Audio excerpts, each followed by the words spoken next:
This video is being shared for historical education purposes only. No firearms are being sold or modified in this video, and this content follows all platform guidelines. If there's one thing I love to do, it's yap about World War II weaponry. In fact, I've done so much yapping about that over the past few years that I figured it'd make sense to put some of my rants, deep dives, and hot takes about World War II weapons into one convenient video for all you fellow World War II weaponry nerds to enjoy. That's right, I see you guys. Without any further ado, let's get right into some World War II weapon history, starting with a rifle that most people have heard of, but few know the extent of its use during the Second World War. The M1903 Springfield is an iconic yet often misunderstood rifle. Many view it as the rifle that was used across the board by doughboys in World War I that saw some limited use at the start of World War II. But what if I told you that more Springfields saw use in World War II than World War I? The US was still cranking out brand new Springfields in 1944, and most of the US rifles used in World War I weren't 1903s. Well, today, let's clear up some misconceptions by covering how 1903s were really used during the World Wars,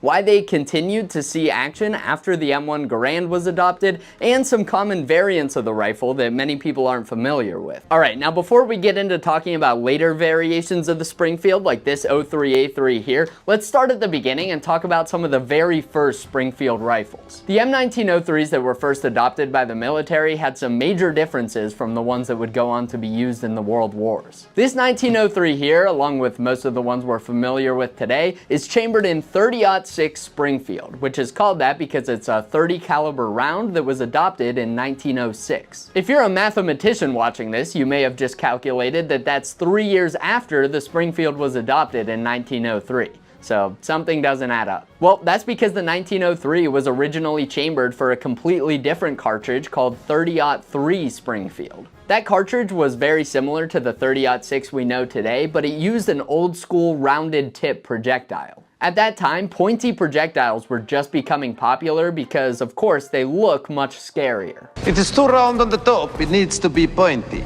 Round is not scary.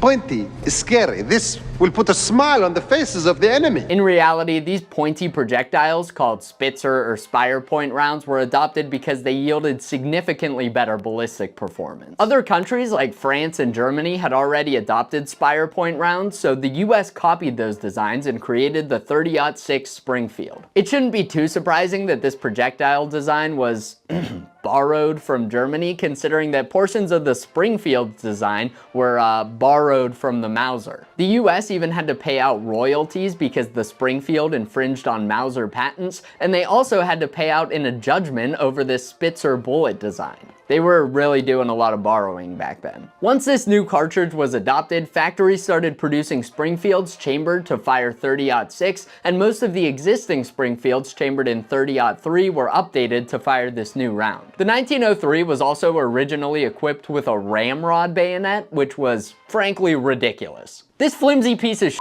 wasn't gonna help anyone in battle, and that was pointed out by somebody you may have heard of before named Teddy Roosevelt. That's right, in 1905, the president himself got his hands on this new rifle and promptly broke the bayonet while testing it out. After that experience, he wrote this letter to the Secretary of War. I must say that I think the ramrod bayonet about as poor an invention as I ever saw. As you observed, it broke short off as soon as hit with even moderate violence. It would have no moral effect and mighty little physical effect. Obviously, that bayonet had to be done away with after that scathing review from the president, but I think they kind of overcompensated after this because that flimsy ramrod bayonet was replaced by the M1905 bayonet, a sword bayonet with a 16-inch long blade. That new bayonet was a bit long and unwieldy in my opinion, but long bayonets like that were very common at the time, and certainly nobody would say that that bayonet wasn't going to have a moral or physical effect on the battlefield. With those changes and a few other minor tweaks along the way, the Springfield had hit its stride and was now in the form that would be carried into battle by US troops in the First World War. The only problem was that once the US entered the war in 1917, we didn't have nearly enough Springfield rifles to equip our troops. Now, thankfully at that time, US factories were already churning out a large number of pattern 1914 Enfield rifles for the British, who had been fighting for years by the time the US entered the war. It was clear that Springfield rifle production couldn't be ramped up in time to meet the demand, so instead the US started outfitting their troops with a new rifle,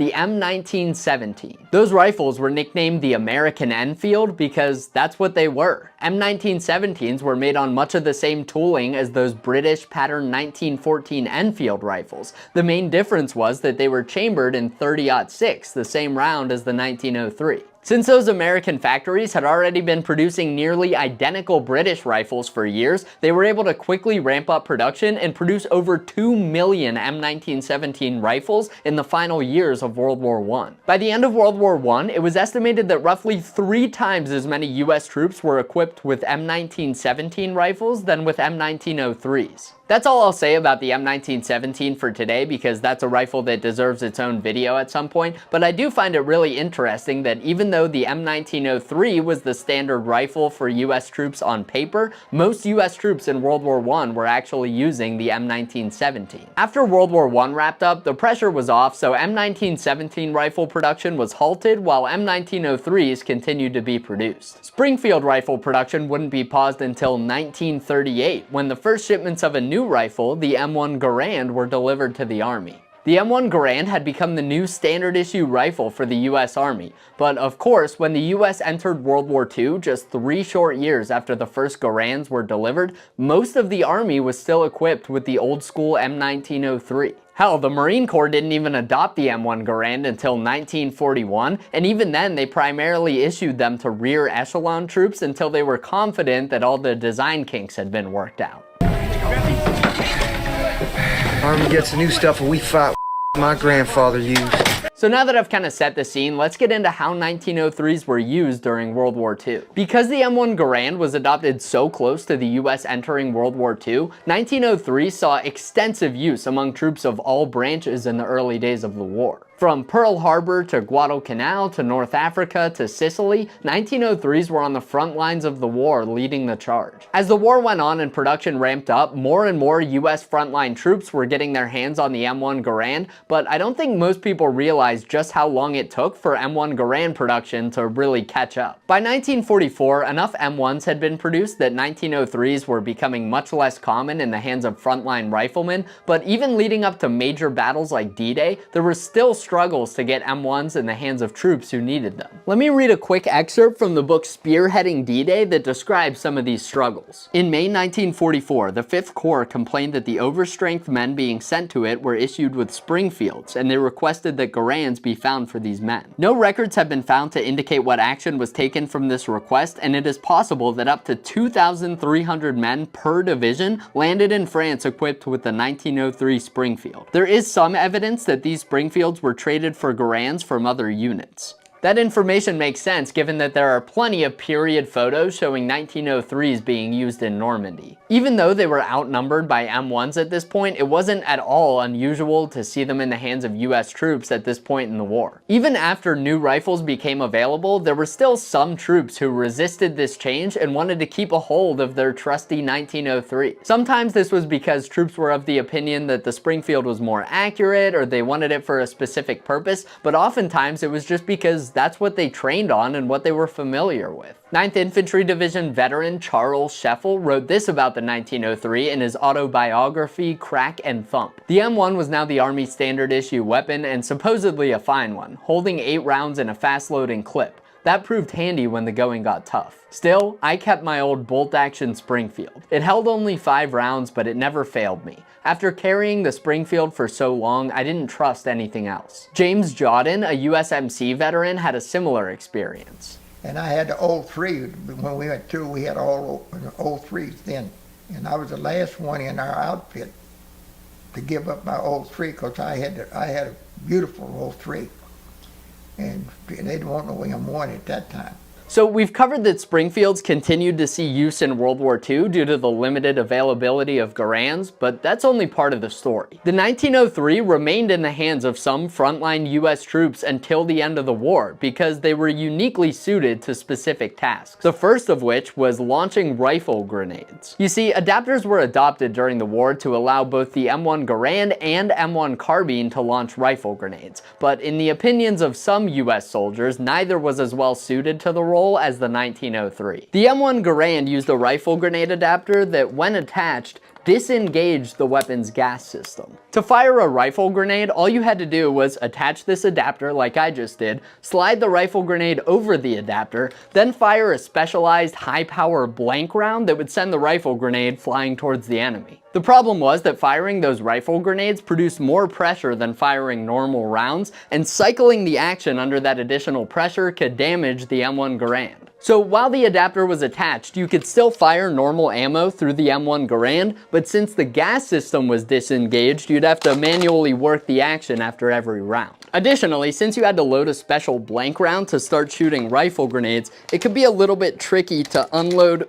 the existing live ammo from the Garand and then start loading blank rounds into the weapon. The M1 Carbine used a rifle grenade adapter that didn't alter the gas system like it did with the M1 Garand, but the Carbine fired a much less powerful round and it just couldn't launch rifle grenades as far. Now, the 1903 was kind of perfect for the job. First, it doesn't have a gas system. You could just use it normally with a rifle grenade launcher attached. Second, it fired the same 30-06 round as the M1 Garand, so it had plenty of power to launch those rifle grenades. And third, it's a bolt-action rifle with a magazine disconnect, meaning that if you had live rounds loaded, it was much easier to transition to firing those rifle grenade blanks. Let me quickly demonstrate how that would work. If I have live rounds loaded and I want to fire a rifle grenade, I can just engage the magazine disconnect and open the bolt. With a bolt action, I don't have to worry about holding the action open like I would with a loaded M1 Garand. Then I can load my rifle grenade blank and the magazine disconnect keeps the bolt from picking up live rounds from the magazine. This means I can just keep loading in rifle grenade blanks one by one as needed.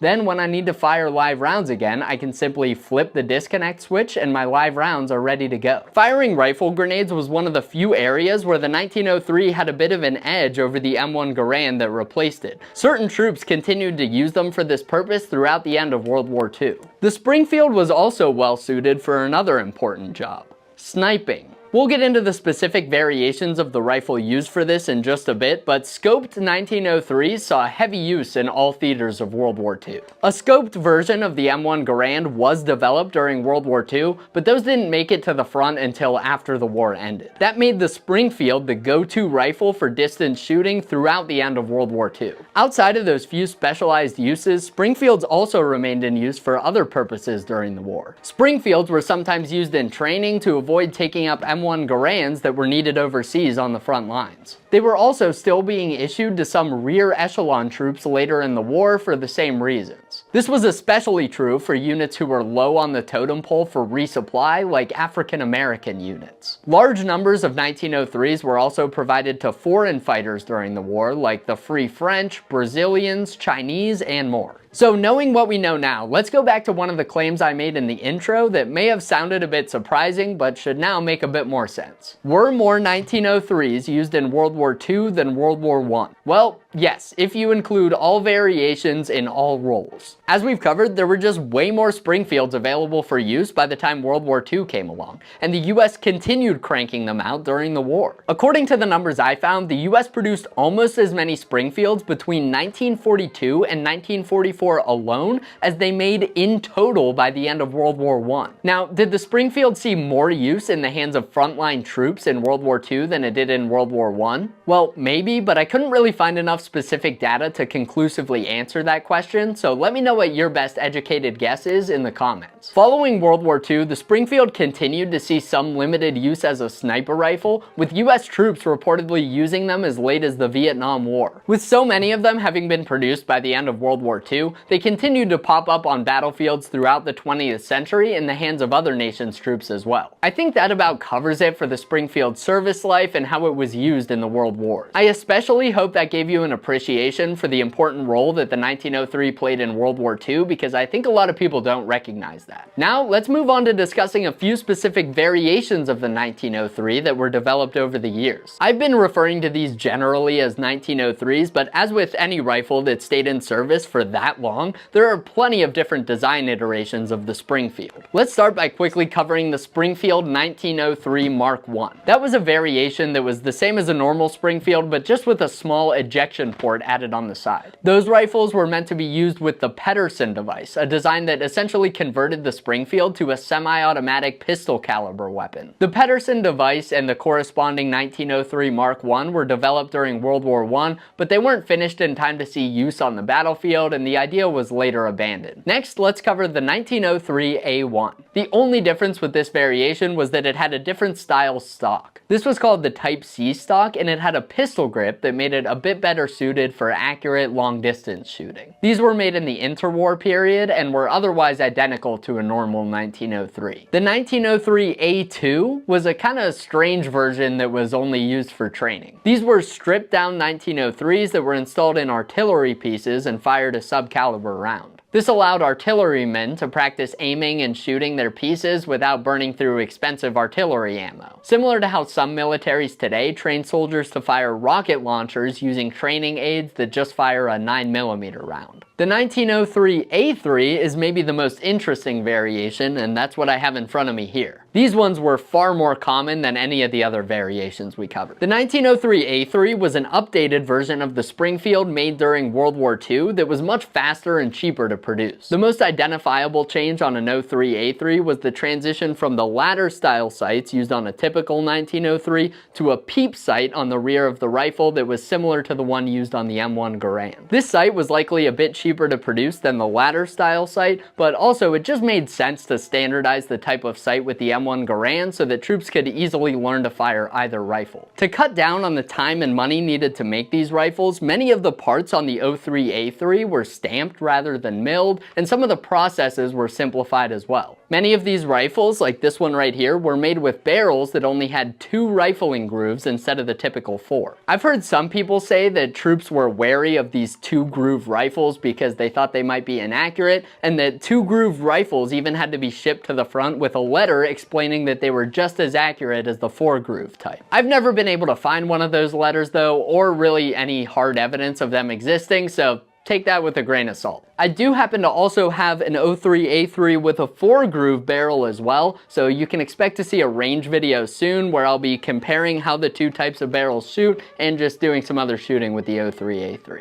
03 A3s didn't enter production until late in 1942, so you mostly see that specific variation being used for training purposes and also among the types of troops we mentioned who got 1903s later in the war, like rifle grenadiers, rear echelon troops, US African American soldiers, and foreign fighters. Although you do see 03 A3s in the hands of other frontline troops from time to time. Now let's move on to the second most common variant that we'll cover, which is the 1903 A4. The 1903 A4 was a scoped version of the 1903 A3 that we just covered, and they entered production in 1943. These are often referred to as sniper rifles, but they were equipped with a scope that only had 2.5x magnification. By modern standards, that's nothing. And even back during World War I, Springfields were being equipped with scopes that had 6 times magnification. Now, that doesn't mean that optic was bad. Troops got some great use out of the 03 A4 during World War II. It's just a far cry from what most people today would consider a sniper scope. That brings us to the final variant we'll cover today, which is the M1941 sniper rifle. This variant was used by the US Marines during World War II, and this is much more in line with what you would expect from a sniper rifle. These were typically outfitted with 8-time magnification Unertal scopes, and many were built from National Match Springfield rifles, which had been selected before the war for use in shooting competitions. They also often used that same Type C stock as the 1903 A1 that provided a better grip for long distance shooting. Those are a few of the most common 1903 variations, but the Springfield was in use for such a long time that it saw many other small variations over the years, like scant stock 1903s, Bushmaster carbines, air service rifles, and much more. The Marines even experimented with this monstrosity, a bullpup M1903 rifle that unsurprisingly didn't make it past the prototype phase. Okay, I kinda lied. There is one other variation of the Springfield that I actually have here today. This is a Springfield training rifle made by the Paris Dunn Corporation. This is a dummy rifle that can't fire any type of projectile, and these were used for drill and training purposes by both the US Army and the US Navy during World War II. This one that I have is missing the sights and a few other components, but these looked incredibly similar to real 1903s. These even had a working bolt that you can cycle and pull the trigger to hear a little click. The fact that a whole line of dummy rifles was produced just to free up real 1903s for service just goes to show how in demand the Springfield rifles were during World War II. We needed all the rifles we could get, so if a cheap dummy rifle could be used for training, that freed up a real 1903 that could head to the front lines. The US Navy even adopted a plastic bayonet for these training rifles because steel was in such high demand during the war. Well, that just about does it for the Springfield service life and variations. Let me know in the comments if this video altered how you view the 1903. It certainly is not just some relic from World War I like certain people believe. The M1903 holds a special place in my heart, and next year we'll be looking at another weapon that saw use in both world wars and is still surrounded by a lot of misunderstandings today. Let's check it out. Everyone knows that each US soldier in World War II walked into battle with their primary weapon, like an M1 Garand, in their hands and a trusty 1911 on their hip as a backup. Well, maybe if we're talking about Call of Duty World War II, the video game, but here in the real world, that is not how things worked. There are a ton of misconceptions about the role that the 1911 played during World War II, so today I'd like to talk a bit about how the 1911 was really used during the war, including what type of 1911 was used during World War II, who got them and why, and the impact that the 1911 had on the battlefield. To help demonstrate that today, I have this beautiful M1911A1 made in 1943 by Remington Rand. So before we get into talking about which troops would have been issued a 1911 during World War II, let's start by talking about what type of 1911 they would have been issued. Thankfully, this right here is a prime example. Most 1911s used during the war were M1911A1. So that brings up the question, what changed between the M1911 used during World War I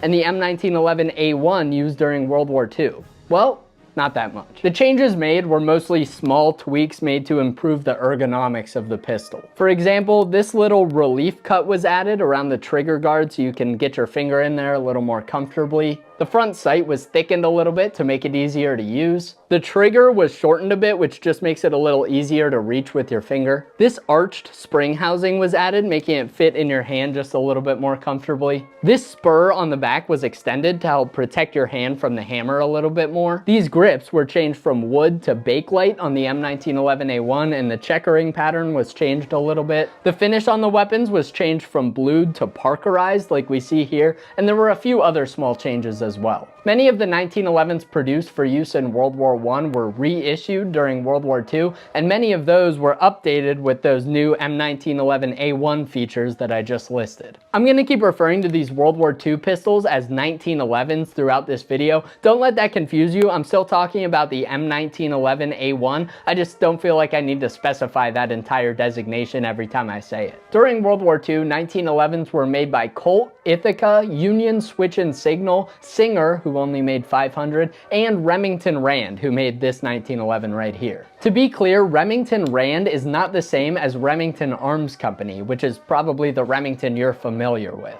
I didn't even realize that until I started researching this weapon. I'm not going to go into the full company history, but basically, Remington Arms Company started producing typewriters at one point, but then sold off that branch of their business. So the two companies were originally part of the same company. That branch of the company that they sold off was renamed a few times and went through a number of mergers, and by the time World War II started, it was called Remington Rand, and it was a totally separate company from Remington Arms. If you want more information on 1911 production contracts during World War II, check out the Forgotten Weapons video on the M1911A1. It covers way more detail about that than I'll get into right now, and it's really well done, just like all of Ian's videos. Okay, so now that we covered the basic type of 1911 that soldiers were issued during the war, let's get into who was issued these pistols and why. Alright, so to be clear, the 1911 was used by all branches of the US military during World War II, and they were also provided to Britain, the Soviet Union, China, and a number of other countries through the Lend-Lease program. Today, however, I'll just be focusing on how the 1911 was issued out in the US Army during World War II, because that's what a lot of the misconceptions center around,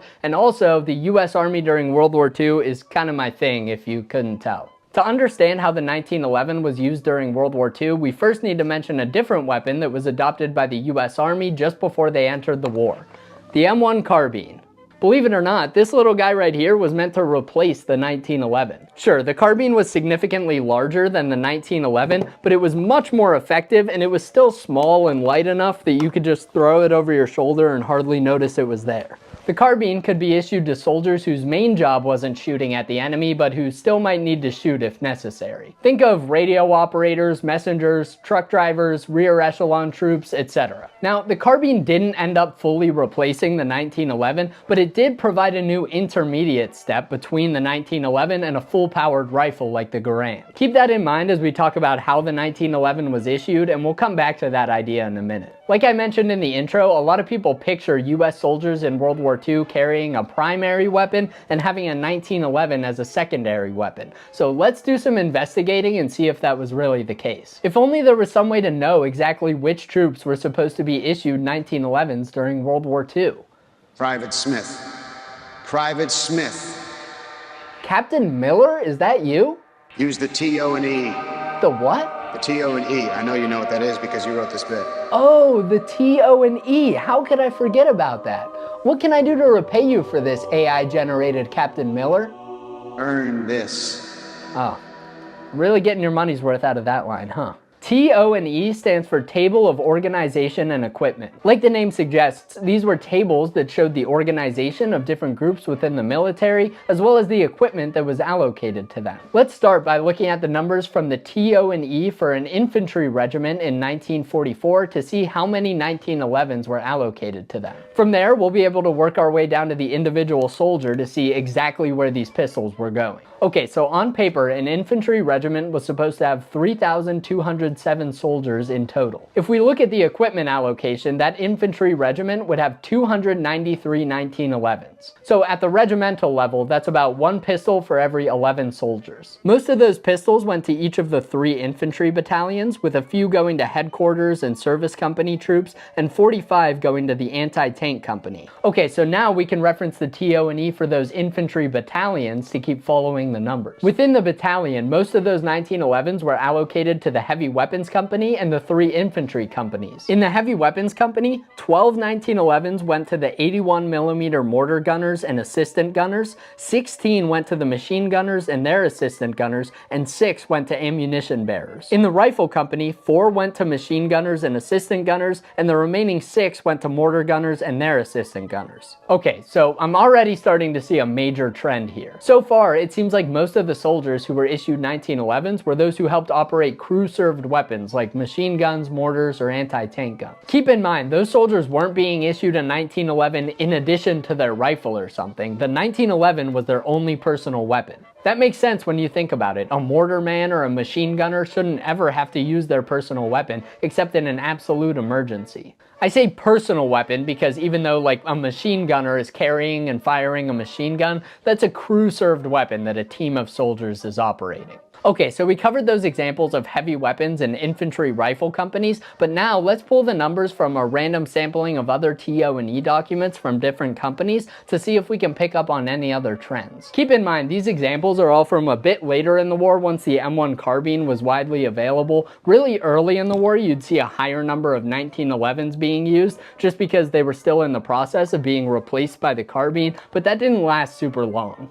Okay, so a truck-drawn 105mm howitzer motorized field artillery battery had 99 troops and was allocated 10 1911s, which went to the commissioned officers, the first sergeant, and the staff sergeants. A self-propelled tank destroyer gun company had 129 troops and 13 1911s for the commissioned officers, first sergeant, technical sergeant, and staff sergeants. A mechanized cavalry reconnaissance headquarters company had 137 troops and only 3 1911s issued to the squadron commander, executive officer, and operations officer. A medium tank company had 117 troops and had 0 1911s. A self-propelled anti-aircraft artillery automatic weapons battery also had 0, and the same was true for a transportation corps amphibian truck company. Okay, so what other trends can we pick up on from that data?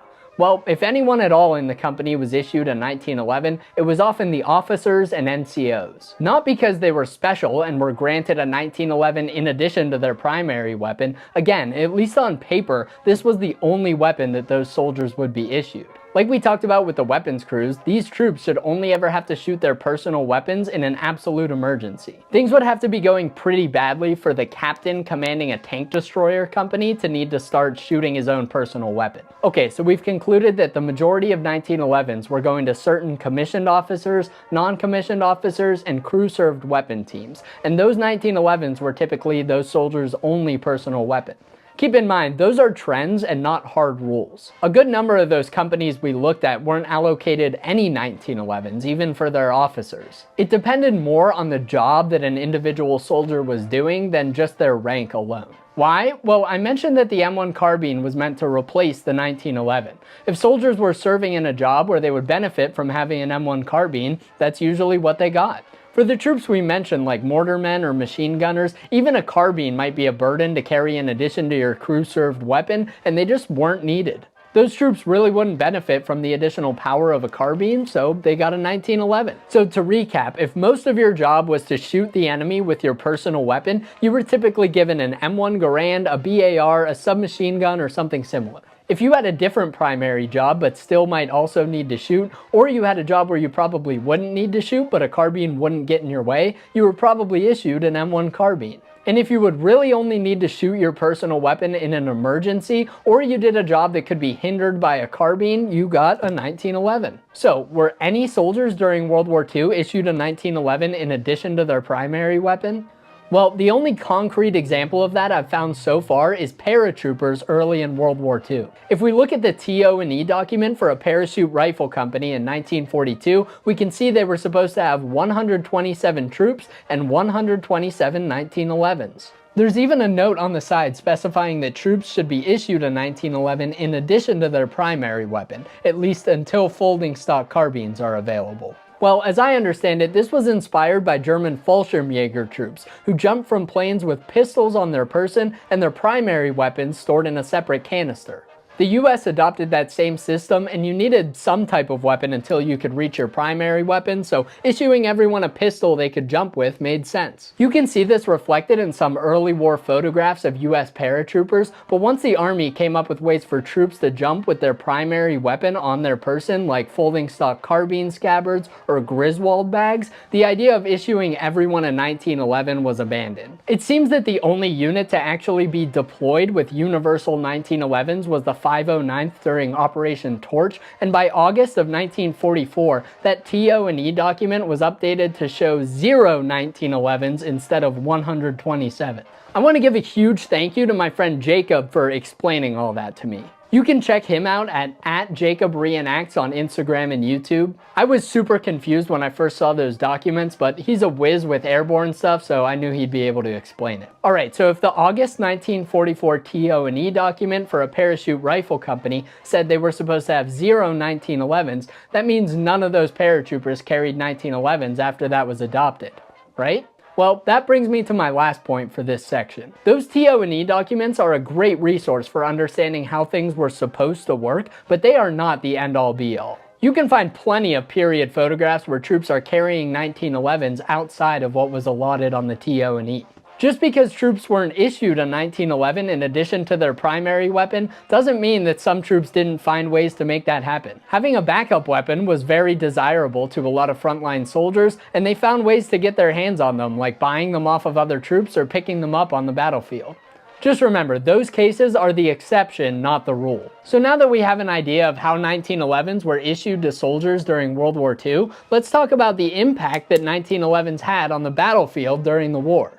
Or lack thereof. To be honest, the 1911 just didn't have much of an impact on the front lines, and that shouldn't come as a surprise given what we just covered. There really weren't a ton of 1911s on the front lines, and the ones that were there were carried as a last resort by troops who ideally should never need to use them. That isn't to say that nobody was killed by a 1911 during World War II, but compared to pretty much any other US weapon you would encounter on the front lines, it just didn't have that much of an impact. And for a sidearm, that's kind of to be expected. Some people call the 1911 the gun that won 2 world wars, but if we're being honest, it's more like the gun that happened to be carried by the winning side during 2 world wars. I'm not trying to discredit the 1911 in any way. I think it's a wonderful design, and few other weapons have stood the test of time the way the 1911 has. It had a specific role to fill, and it did a great job at doing what it was designed to do. I just think it's important for us to understand what the job of the 1911 really was during World War II, and hopefully now you do. The fact that the 1911 was first adopted 114 years ago and is still in use by many military and police organizations around the world today is nothing short of amazing. Staying on the topic of the M1911, next let's take a look at a weapon that could have taken its place in the US military if history played out differently. Let's see what it is. The US M1911 and the German Luger are the two most iconic pistols of the 20th century, at least in my opinion, and this is my video, so nobody's here to tell me otherwise. During that time, these two designs accounted for around 6 million individual pistols produced, many of which saw use on opposing sides of both world wars. Just looking at these pistols makes you instantly think of the militaries that their identities are so closely tied to,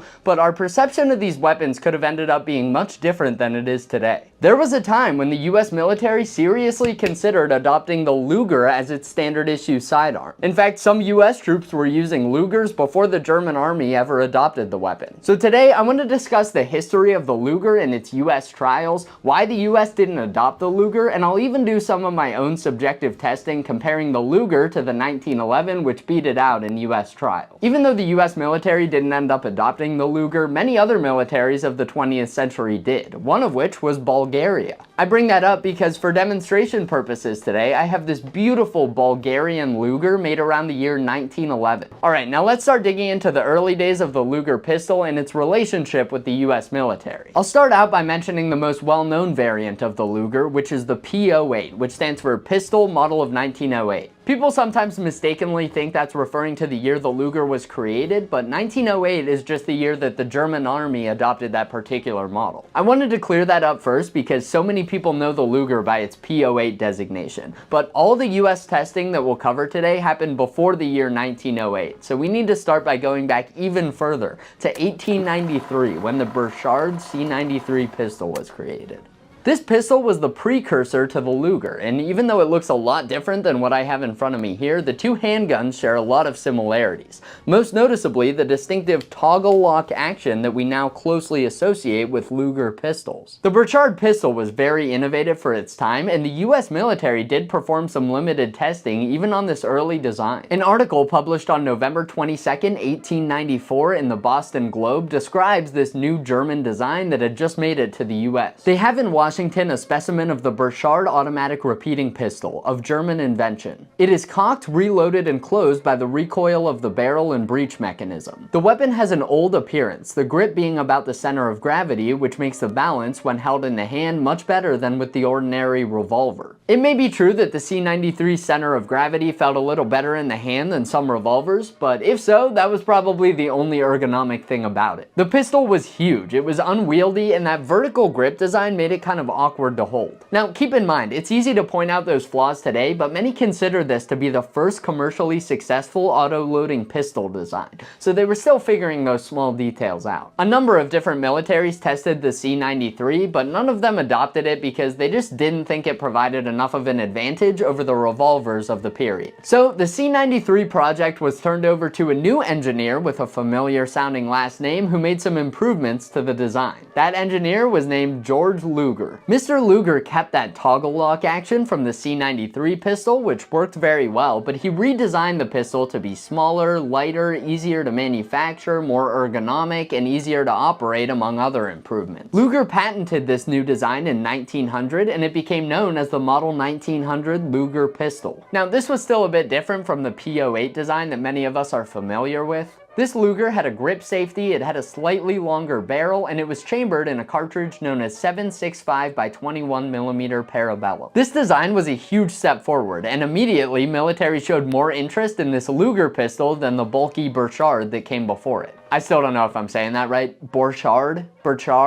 I don't know, the C93. The Swiss actually were the first ones to adopt the Luger in 1900, and militaries around the world started taking notice, including the United States. In the following year, 1901, the US military ordered 1,000 Lugers and 200,000 rounds of ammunition to use in testing. These Lugers were issued out to US soldiers for field testing. Reportedly, 5 Lugers went to each US cavalry troop, with the cavalry troop being about the same size as an infantry company. The US even produced their own holsters to go along with these German Lugers. Once these US troops put these pistols through their paces, they provided some split feedback. Some troops appreciated the Luger's improvements over revolvers of the time, like its increased ammo capacity, its slanted grip that made it natural to aim, and its ease of disassembly. But other troops complained that the Luger couldn't be operated with just one hand, it was more sensitive to dust and dirt, and most importantly, it fired a fairly weak cartridge. Keep in mind, these troops were comparing the Luger to the .38 long Colt revolvers they were issued, so some of those complaints, like needing 2 hands to cock the Luger, would apply to most autoloaders. Due to complaints about the small round fired by the Luger,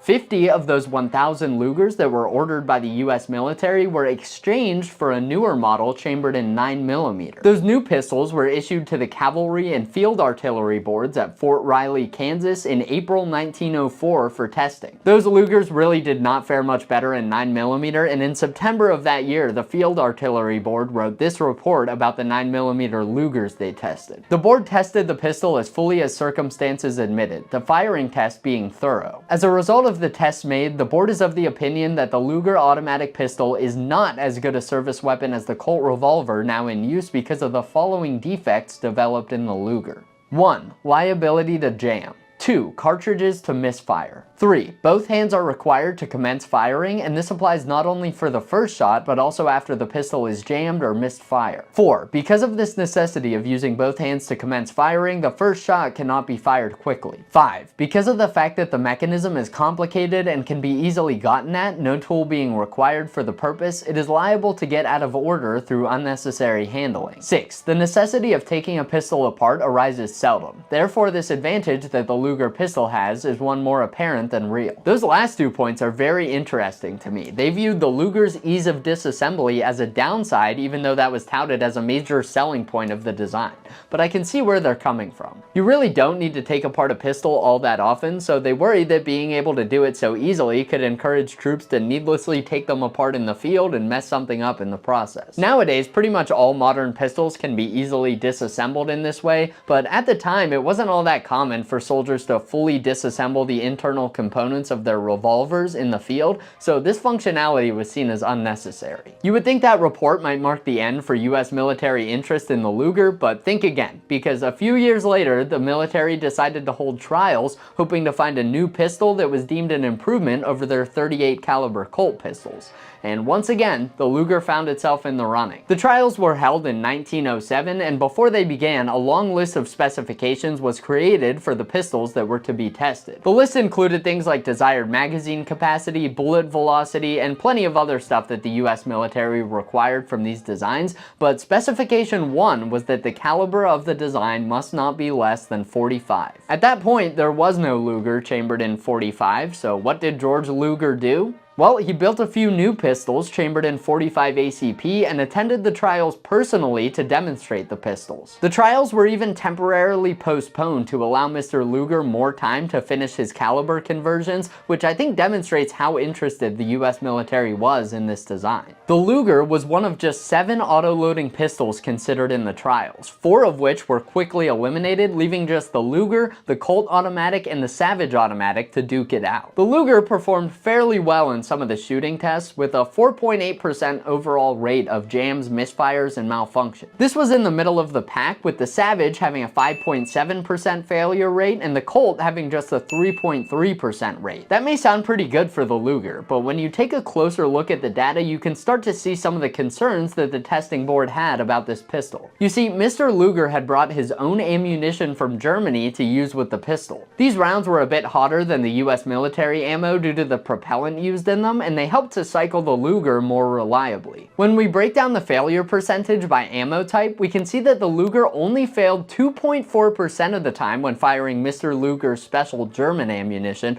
but failed nearly 13% of the time when attempting to fire standard US Franklin Arsenal ammo. Things really didn't get better from there, as the Luger performed significantly worse than the other 2 designs in the rust and dust tests that were conducted. On top of that, the report mentions that the final seating of the cartridge in the Luger is dependent mainly on momentum and not by spring force, which the board did not like. All of that culminated in this conclusion written in the 1907 report. The Luger automatic pistol, although it possesses manifest advantages in many particulars, is not recommended for a service test because its certainty of action, even with the Luger ammunition, is not considered satisfactory, because the seating of the cartridge is not by positive spring action, and because the powder, stated by Mr. Luger to be necessary for its satisfactory use, is not now obtainable in this country. That powder they mentioned is the propellant used in that German ammunition we talked about. This trial was finally the end of the road for the US military's interest in the Luger, and the contenders were narrowed down to the pistols submitted by Colt and Savage. The Luger did almost get another chance later in 1907 when 200 each of the Colt and Savage pistols were ordered for use in service testing. Savage initially declined that pistol order, and plans were put in place to order 200 .45 caliber Lugers instead.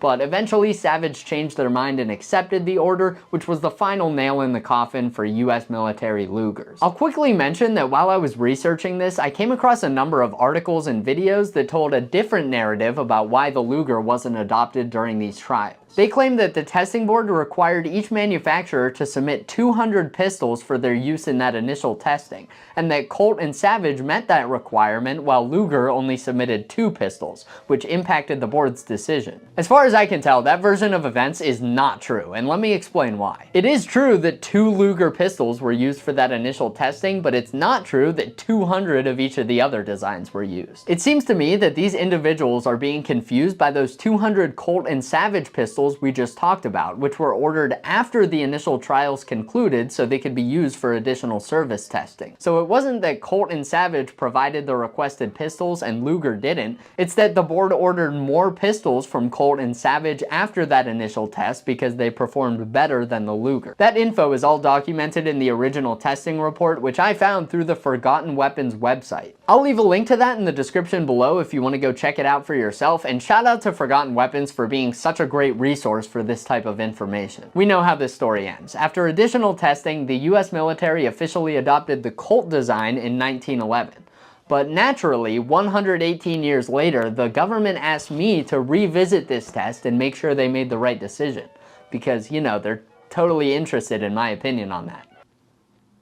Why don't we quickly stop by the range to get a first-hand understanding of some of the Luger's pros and cons compared to the 1911. Welcome to the World War Wisdom pistol trials. I don't have some kind of scientific methodology planned out for today, but I do have an M1911A1 from World War II and that Bulgarian Luger made in the year 1911.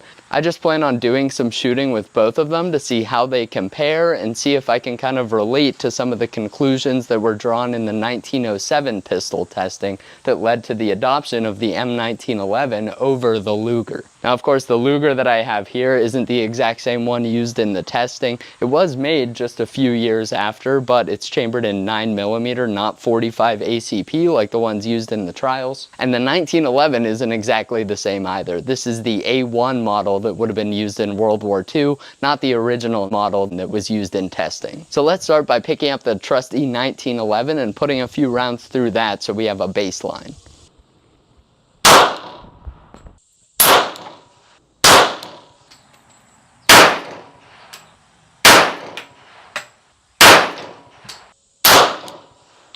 Felt good. Feels like I'm shooting a 1911. All right, here we go. Here's the 114-year-old Bulgarian Luger. Let's see what it's like to shoot this thing.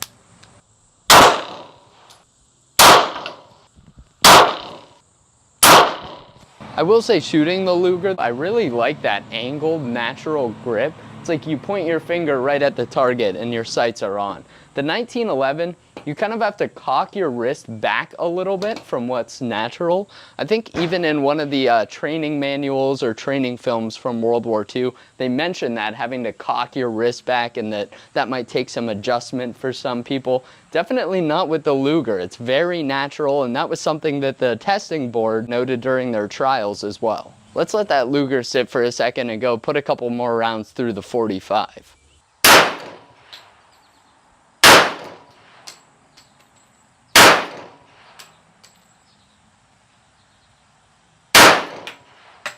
Yeah, shooting the 1911 after the Luger, it's a bit stiffer because of that cartridge, and it definitely flips my hand back a little bit more than the Luger does. The Luger, like I said, my hand's facing down, it's more of a push into the web of my hand. Very comfortable to shoot. The 1911, my hand's already cocked back. I feel like the bore axis is a little higher above the web of my hand than what it is on the Luger, so it has a little bit more of a moment arm there to kind of push my wrist back, which is already elevated. So I think the combination of those things just makes it a bit less comfortable to shoot than the Luger.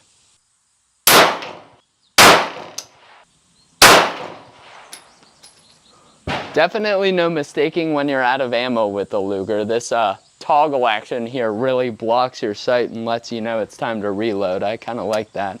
Another thing with the Luger is the safety is a bit more difficult to engage and disengage quickly compared to the 1911. It's in this pretty much the same position by my thumb here, but the way my thumb moves this way and the switch moves the opposite direction. Whereas with the 1911, they pivot from the same direction, which makes it easy to flip on and flip off. I did have some malfunctions with the Luger at the range. When in doubt, lube. But there were plenty of factors at play here, like the type of ammo I used and the fact that this pistol is well over a century old. So I really can't draw too much of a conclusion from that. But I will say that I didn't have any malfunctions with the 1911 during my time at the range, so in my mind, that's a huge pro for the 1911. So what did we learn from the World War Wisdom pistol trials? The Luger was definitely more comfortable to shoot, and I'd say accuracy was a wash. They were both shooting where I pointed them, and that's pretty much what they found in the trials as well. But as far as comfortability, I think that's where the Luger really takes the cake. The only ergonomic pro that I think the 1911 has is that safety. Again, you can just flick it on and off all day with your thumb. It's so easy. After careful consideration, the World War Wisdom Ordnance Board recommends the 1911 for adoption as the official handgun of the channel over the Luger. While the Luger provided some clear ergonomic benefits and was a lot more comfortable to shoot, the 1911 proved to be more reliable, at least in our extremely scientific, data-driven testing that we perform today. Until recently, I never realized just how interested the US military was in the Luger during the early 20th century. I knew they had done some limited tests with it, but I was surprised to see that time and time again they kept coming back to this design for further testing, and the Luger was a serious contender even in those 1907 trials. With that said, I do really think that the 1911 was just a better design overall, and it's a good thing too, because if the US did adopt the German Luger, they might have run into some issues a few years later when World War I broke out. Adopting a pistol that was already being produced in the States was certainly the right decision, even if you discount the performance of the pistols in those trials. Okay, now let's move away from handguns for a bit and hear some of my hot takes about one of World War II's most badass weapons. I think we can all agree that the Thompson submachine gun is one of the most iconic guns ever made. Even if you're not somebody who knows a ton about firearms, the Thompson's unique design is instantly recognizable. Today though, I think we need to take off our olive drab tinted glasses and take a more critical look at the Thompson's design as I share some of my controversial opinions about the Thompson from a historical standpoint. This is a continuation of my controversial opinion series, and I'd say the opinions I'll share today are controversial not because nobody out there will agree with them, but because any negative opinion about a gun this iconic is sure to ruffle some feathers. Now, an opinion that I don't think anyone could disagree with is that the Thompson is one of the most fun guns to shoot, and it's one of the best looking guns out there. It's a holy grail item for any military or firearms collector. Today, I'll be using this commercial M1 Thompson from Auto Ordnance to demonstrate my points. Now, even though I love the Thompson from a collector's standpoint, let's get into my first controversial opinion about its use during World War II, which is that for its time, the Thompson was just way too heavy and inexplicably awkward compared to other submachine guns. The Thompson is about as comfortable and ergonomic as stepping on Legos. Poor ergonomics is something you might expect from a cheaply made submachine gun stamped from sheet metal, but for the Thompson, when you look at the Thompson, it just looks like it was designed to be comfortable to shoot. Just look at all those subtle curves in the wood furniture. It really is a beautiful gun. But for reasons I don't understand, those curves seem to make the gun less comfortable, if anything. Just take a look at this weird angle on the butt of the Thompson. Most other guns either have a flat butt or the butt is angled like this a little bit so you can kind of rest it on top of your shoulder while you're firing. Some even curve a bit to match the natural shape of a human shoulder. But the Thompson said, screw that, let's angle it the opposite way so that it's constantly sliding down your shoulder when you try to shoot it. And as a bonus, if you get it high up on your shoulder, this little protruding part at the bottom will just be awkwardly poking into your shoulder while you shoot it. Unlike those pesky butt plates on other guns that are, you know, shoulder shaped. The Thompson is also incredibly heavy for what it is. It's heavier than the M1 Garand, which is kind of known for being a big heavy rifle. And not only is the Thompson heavier, its center of gravity is much further away from you when you hold it, so your arms are actually doing more work trying to support it. That makes it feel even heavier than it already is. The length of pull on the Thompson is also what some might call ridiculous.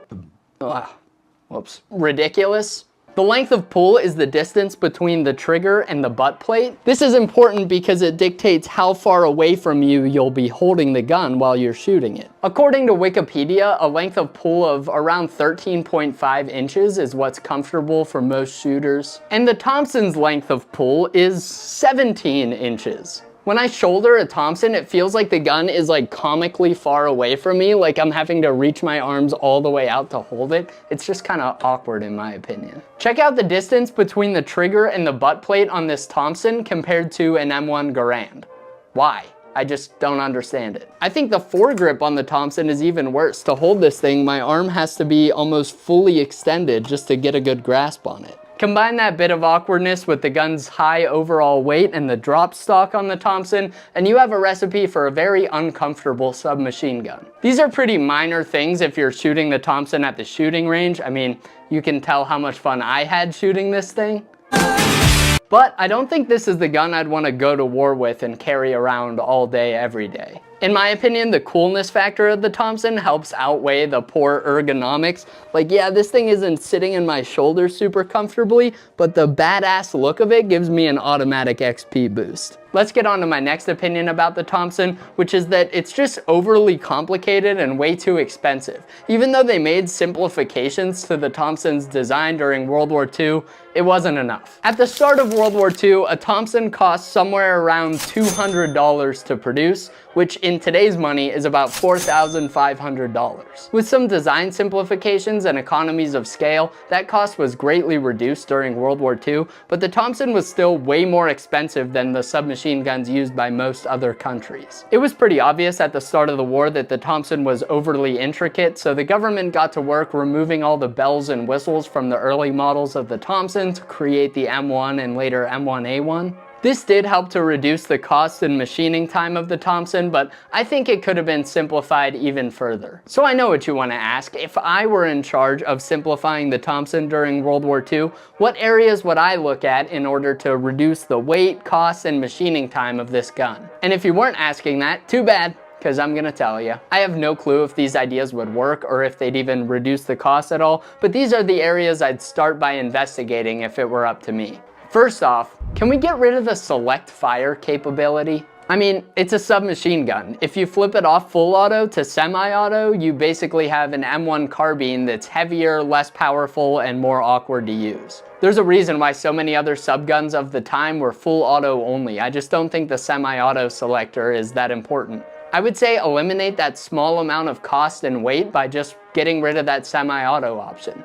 Next, I would replace this wooden stock with a folding or retractable metal stock that would be cheaper to produce. I already covered my reasons for why I think this stock kinda sucks. But to recap, this long stock is the reason for that long length of pull I talked about earlier. The stock has a significant drop to it, which causes more muzzle rise when you're firing in full auto. This wood stock adds unnecessary weight to an already heavy gun. And the curvature of the butt plate here makes this stock uncomfortable to shoulder. It seems like the option of using a metal stock on the Thompson was explored at one point, but I don't think anything ever came of that. Finally, I would have done away with this wooden foregrip altogether. I think this style of horizontal foregrip was an improvement over the earlier vertical ones, but it's still just kind of awkward and unnecessary in my opinion. If you remove this, the user would have to hold the Thompson somewhere around the mag well like this. Or maybe they could add some small feature here to protect the user's hand instead of this long foregrip. But this would save cost and reduce weight. And before you say, oh, you can't hold it by the magazine well because it'll explode and it'll jam. There are plenty of other submachine guns that you hold in that area and it was never a problem for them. This front area of the gun is the most important part to decrease the weight of because it's the furthest away from you when you shoulder the gun, so it has a larger lever arm. I think even a small reduction in weight in this area would make a noticeable difference to the user. This would also allow you to reduce the barrel length. I don't know that that would always be a benefit, but I'm sure there are some troops who would have loved to have a short-barreled version of the Thompson. And to be clear, the Thompsons used in World War II already had a shorter barrel length than this one, so I'm talking about having like an 8-inch barrel on this thing. Again, just a possibility. I don't know how that would have gone over, but it's an idea. Now maybe those improvements are only obvious in hindsight because I have the benefit of knowing what features were on other submachine guns of the time, like the M3 grease gun, which would come around and replace the Thompson during World War II. I'd like to think that soldiers would be pretty happy with my imaginary Thompson design that probably would have all kinds of issues. Now let's get on to my third and final opinion. This one kind of explains some of the other opinions that I shared earlier, and that's that the Thompson was an extremely well-designed and practical gun for the time when it was designed. By the time World War II broke out though, the Thompson was already seriously outdated. The Thompson was invented in 1918 at the tail end of World War I, and it shows in the gun's design. The Thompson's design has more in common with World War I submachine guns like the MP-18 than it does with its contemporaries in World War II like the MP-40 or the Sten. I'm hoping this opinion shouldn't be too controversial considering that the Army itself was already looking to replace the Thompson when the US entered World War II. By April of 1942, just 4 months after the US declared war, the Army had already identified a potential replacement for the Thompson and they began testing the M2 Hyde. The M2 Hyde was planned to replace the M1 Thompson, and it did go into production, but production problems with the Hyde combined with the adoption of the M3 grease gun just after that killed the Hyde before it ever got issued to US troops. I do think the M2 Hyde would have been an improvement over the M1 Thompson in some areas, but at what cost? The Hyde might just be the ugliest submachine gun ever made, especially when you compare it to the Thompson, which is just so sexy.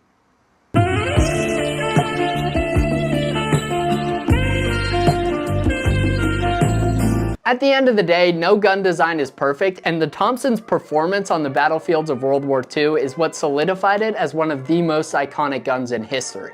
I don't know if I would have chosen the M1 Thompson to take into battle over some of its contemporaries if I were given that choice, but I do know that I would choose the M1 Thompson over pretty much every other gun to have in my collection.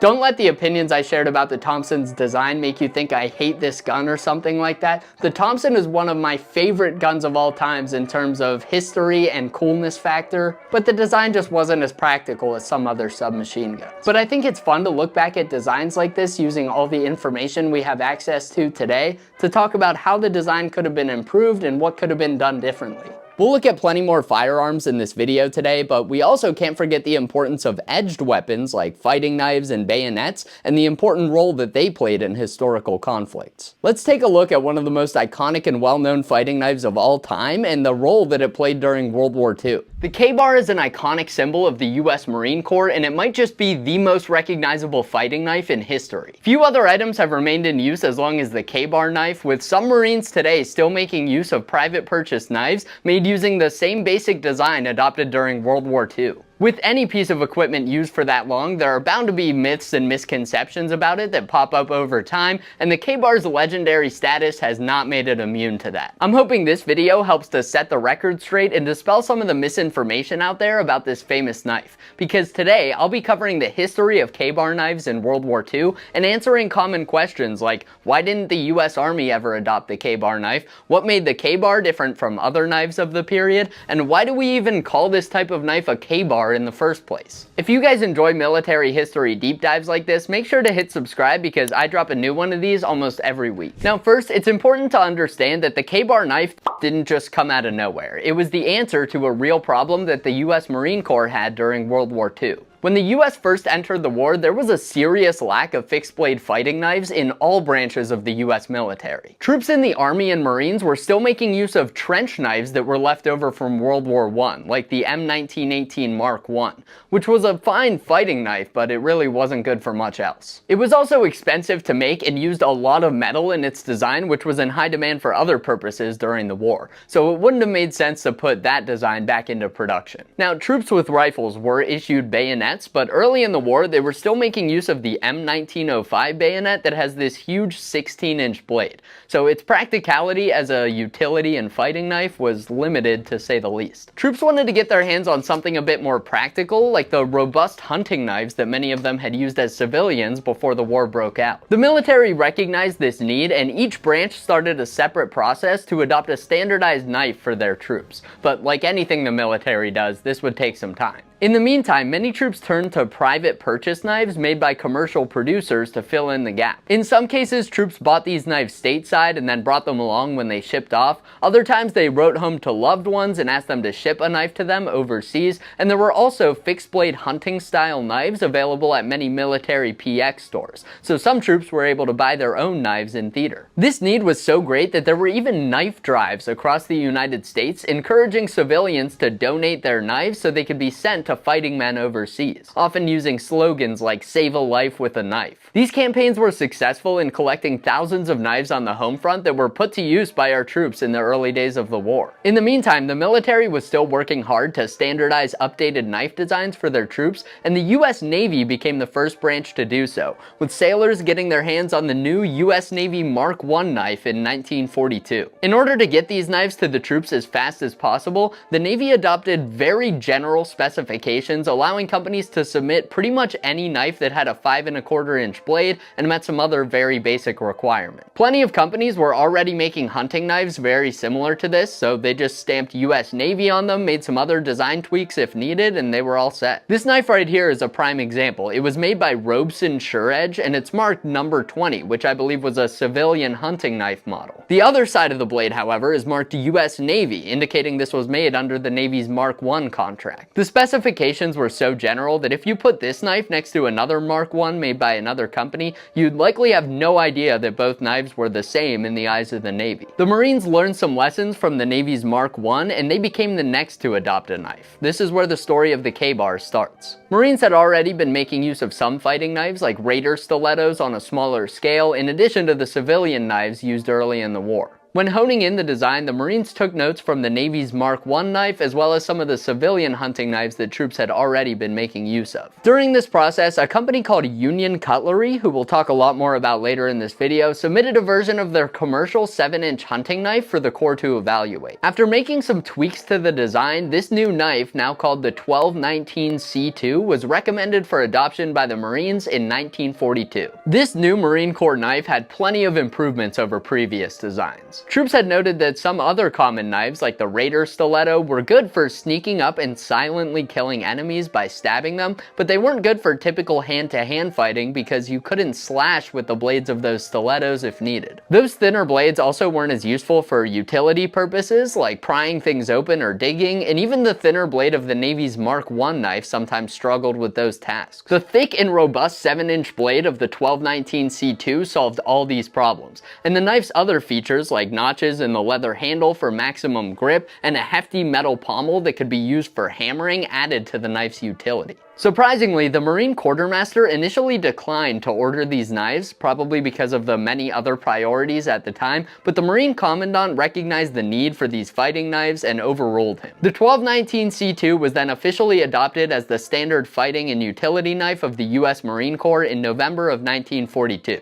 At least on paper. Troops wouldn't actually get their hands on these knives until early in 1943. This meant that Marines now had access to an effective fighting knife, utility knife, pry bar, trowel, screwdriver, hammer, and more all in one convenient tool. Marines were thankful to now have a fighting knife that was readily available, and I'm sure they would have been appreciative of any knife design that they got to some extent, but the K-Bar's versatility and reliability are what gave it its legendary status that it holds to this day. Shortly after the Marine Corps adopted the knife, the Navy also took a liking to the design, primarily because of its larger and sturdier blade compared to their Mark I knives. This led to the Navy adopting the 1219 C2 knife design as well, designating it the US Navy Mark II utility knife. During the war, the knives made for the US Navy and Marine Corps were identical, except for the fact that many of them had either USN or USMC stamped on them, depending on who they were intended for. I've heard those stamps didn't actually mean much though, with Navy guys getting USMC marked knives at times and vice versa. Later in the war, they decided those branch markings weren't necessary and they did away with them altogether. There were some other design changes made to K-Bar style knives during World War II, and knives from different manufacturers did vary slightly, but overall they were much more standardized than the Navy's Mark I design that we covered earlier. Once the Navy adopted this knife design as the Mark II, it seemed that the Marines liked that simpler terminology because they moved away from the designation 1219 C2 and instead started referring to the knife as the Mark II combat knife or just the fighting utility knife. Rather than referring to the knives by any of those official terms, troops on the ground took to calling these knives K-bars. But why? The history of the name K-Bar and how it became associated with this design is one of the biggest points of confusion surrounding these knives. There are some major misconceptions about where this name came from, and I can understand why, because the real story behind the name is also weird and somewhat dubious. I'll tell you guys the real backstory first, or at least the more real backstory, and then I'll get into the made-up version of the story that I often hear as well. Before that though, just a quick reminder that you can support my page by ordering my World War II inspired merch using the link in the description or the YouTube merch shelf below. The shirts are really well made, and they also use that type of t-shirt with tighter sleeves that make your arms look huge, so fellas, you'll thank me later. Just make sure you buy from Bunker Branding because there are a bunch of scam sites out there pretending to be my merch store. Okay, so to understand the K-Bar name, we need to start by talking about Union Cutlery. If you recall, that's the company that made the hunting knives that the 1219 C2 was based on. I won't get too deep into the company's history, but I will briefly mention that they got their start in Tidiute, Pennsylvania,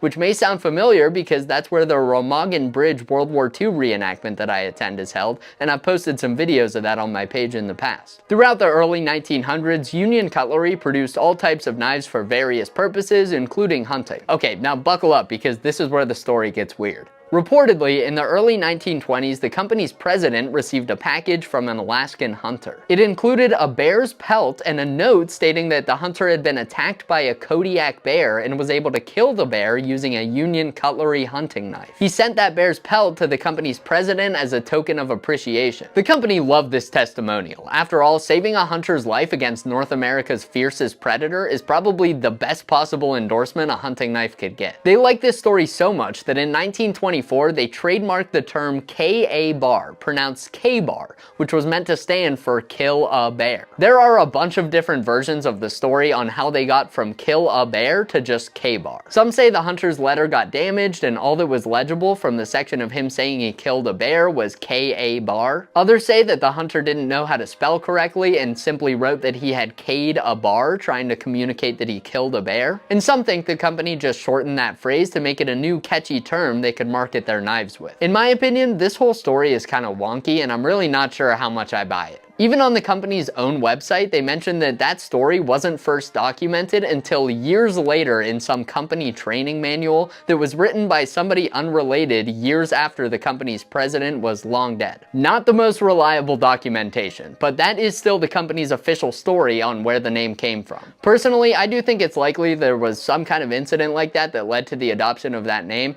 but also in general, companies tend to exaggerate stories like this sometimes, so I also think it's possible that the name came about in some other way, maybe just because they thought it sounded cool, and then the bear story was either made up or embellished over the years for marketing purposes. I can't be 100% certain about that part, but I do know that in the 1920s and 30s, the company began stamping their new trademark, K-Bar, on their hunting knives. This continued when the company started producing knives for the US Navy and Marine Corps, like the Mark I knife, the Mark II, and the 1219 C2. So really, the term K-bar was just a trademark of Union cutlery that was used to brand a wide variety of hunting and military knives. The term didn't have any specific relationship with this type of knife, and Union cutlery wasn't even the largest producer of them. Only about 460,000 of the roughly 1.5 million Mark II style knives made during the war were branded with the K-bar trademark. So how did the term K-bar, which was printed on less than a third of these knives, become synonymous with this design? Well, it's impossible to track these things down exactly, but at some point during World War II, troops saw K-bars stamped on their knives, started referring to them by that name, and then it just caught on. They could have just as easily started referring to these by one of the other manufacturers' names, and maybe if they did, we'd be calling this a Camillus today. It's possible they thought K-bar just sounded cooler or was easier to say than the branding on some of the other knives, or maybe certain troops were just around more K-bar branded knives, but either way, the name stuck. I've heard some speculate that this name caught on early with Marine hand-to-hand fighting instructors, which would make sense why it spread so quickly if all the recruits were hearing their instructors call this a K-bar in training. Ever since, these fighting knives have been known to all as K-bars, and Union Cutlery even changed their name to K-bar in 1952 due to the term's popularity. Okay, even though there were a few tiny unknowns along the way, that's the story of how this knife became known as the K-bar. So what about that other made-up story that I mentioned? Well, over the years, I've heard many Marine veterans say that they were told during training that K-bar was a Marine designation for this knife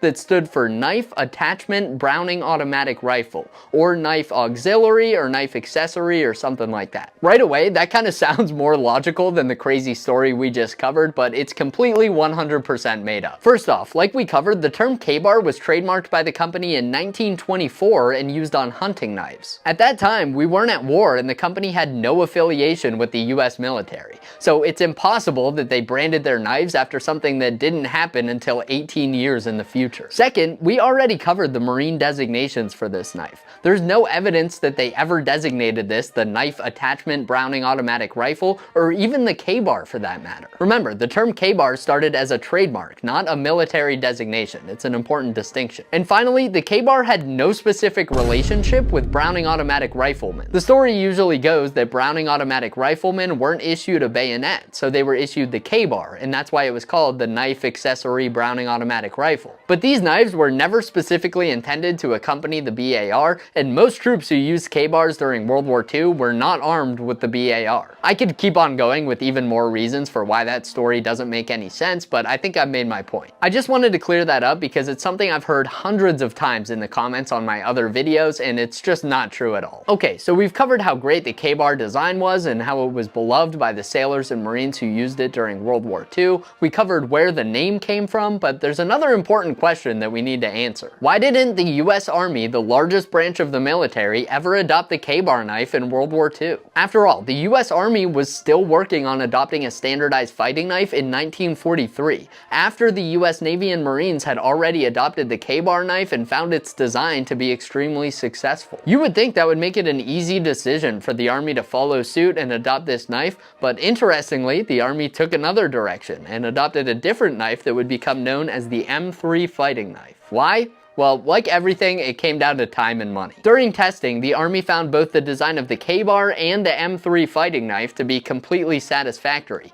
But the M3 could be produced a little bit faster using a bit less material at a slightly lower cost. That was enough to give the M3 a slight edge over the K-bar in the eyes of the Army. Sorry for that dumb pun. I'll try to stick to the point from now on. I wouldn't want to pommel you with dumb jokes after all.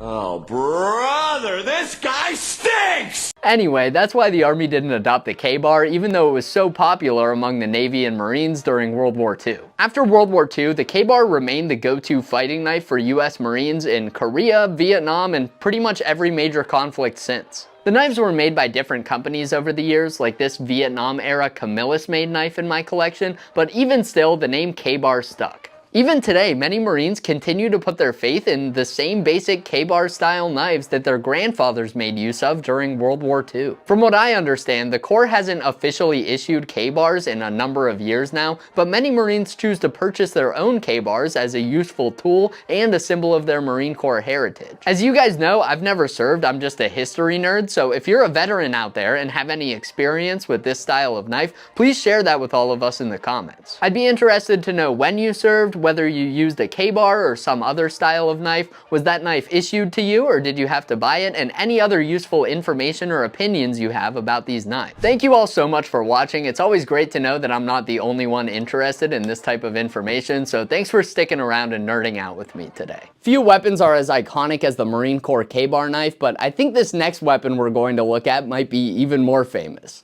Let's check it out. Over the years, I've made a ton of videos about the M1 Garand, and I've come to realize that because this rifle is so iconic and it's held in such high regard by collectors, historians, and shooters alike, people have some strong opinions about this rifle. So today, I'm gonna share some of my hot takes about the M1 Garand rifle and its use during World War II that I know not everyone out there is going to agree with, but I'm hoping that maybe after hearing my explanations, more of you will agree. I've made plenty of short 1 minute long videos about the M1 Garand, but today I wanted to make a longer video where I can take my time and really rant about some inconsequential details about this rifle. Let's get into talking about 3 of my takes on the M1 Garand that have proved to be controversial in the past, starting with its pronunciation. I have always said it and will continue to say it, M1 Garand. Every time I make a video about this, the comment section is filled with people saying, oh, it's M1 Garand, not M1 Garand. All right, take a seat, Hermione Granger. Let me tell you something. In my opinion, you can say Garand or Garand and be completely correct either way. Both are fine. Oh, but John C. Garand said his name like that, and the rifle's named after him. So doesn't that mean that's the only correct way to say it? That is true. John Garand did say his name that way, we know that, and the rifle is named after him, but that does not mean that's the only correct way to say the name of this rifle, because that's just not how words work. Let me explain. During World War II, if you asked a US soldier what the name of this rifle was, he'd probably say Garand. And if you asked a factory worker at Springfield Armory where they were making this rifle, they would probably say Garand.